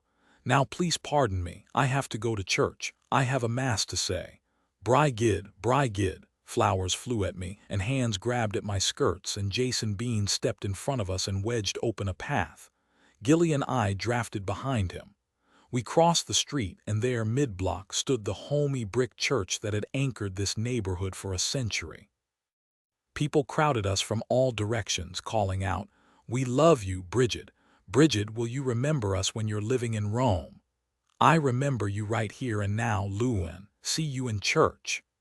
By the time we reached the entrance to St. Paul's, thousands were being funneled through the narrow streets toward the entrance, and they understood that only a few hundred would fit inside the small neighborhood church. The panic was starting. They all wanted to see me. Gilly was twisting in my arms, waving, laughing into the crook of my neck. "Mom, this is so great." With Beans acting as the tip of the spear, I entered the sacristy with my daughter still in my arms. I thanked the reporter who shot his last desperate questions at me. I told him, "I'll see you after Mass, Papa, I promise," and closed the door. I let Gilly down, and she fed our pet tabby cat, Birdie. Then my little girl ran out to the nave and squeezed her way into a front pew. I crossed myself, and hoping that I would find the right words, I walked out to the altar. The air was supercharged with expectation. I looped the stole around my neck and stepped up to the altar. But instead of beginning the Mass in the traditional manner, I spoke to the congregation in the most personal way I knew how. "That was a pretty rough scene out on Dulf Street," I said to the congregants. "But I'm glad we're all together now on this momentous Easter Sunday. We have a lot to reflect upon and much to pray for." A bearded man jumped to his feet at the rear of the church and called my name, demanding my attention. "Look here, Bridget, look at me." Did I know him? I couldn't make out his face from where I stood, but then he walked up the aisle, crossed himself, and slipped his hand into his jacket. In front of me, Gilly shouted, "Mom!" her face contorted in fear. But before I could speak to my precious daughter, I heard a cracking sound and felt a punch to my shoulder. I reached my hand out to Gilly. There was another crack, and I staggered back and grabbed at the altar cloth, pulling it and everything on the altar down around me. I fought hard to stay in the present. I tried to get to my feet, but I was powerless. The light dimmed. The screams faded, and I was dropping down into a bottomless blackness, and I couldn't break my fall.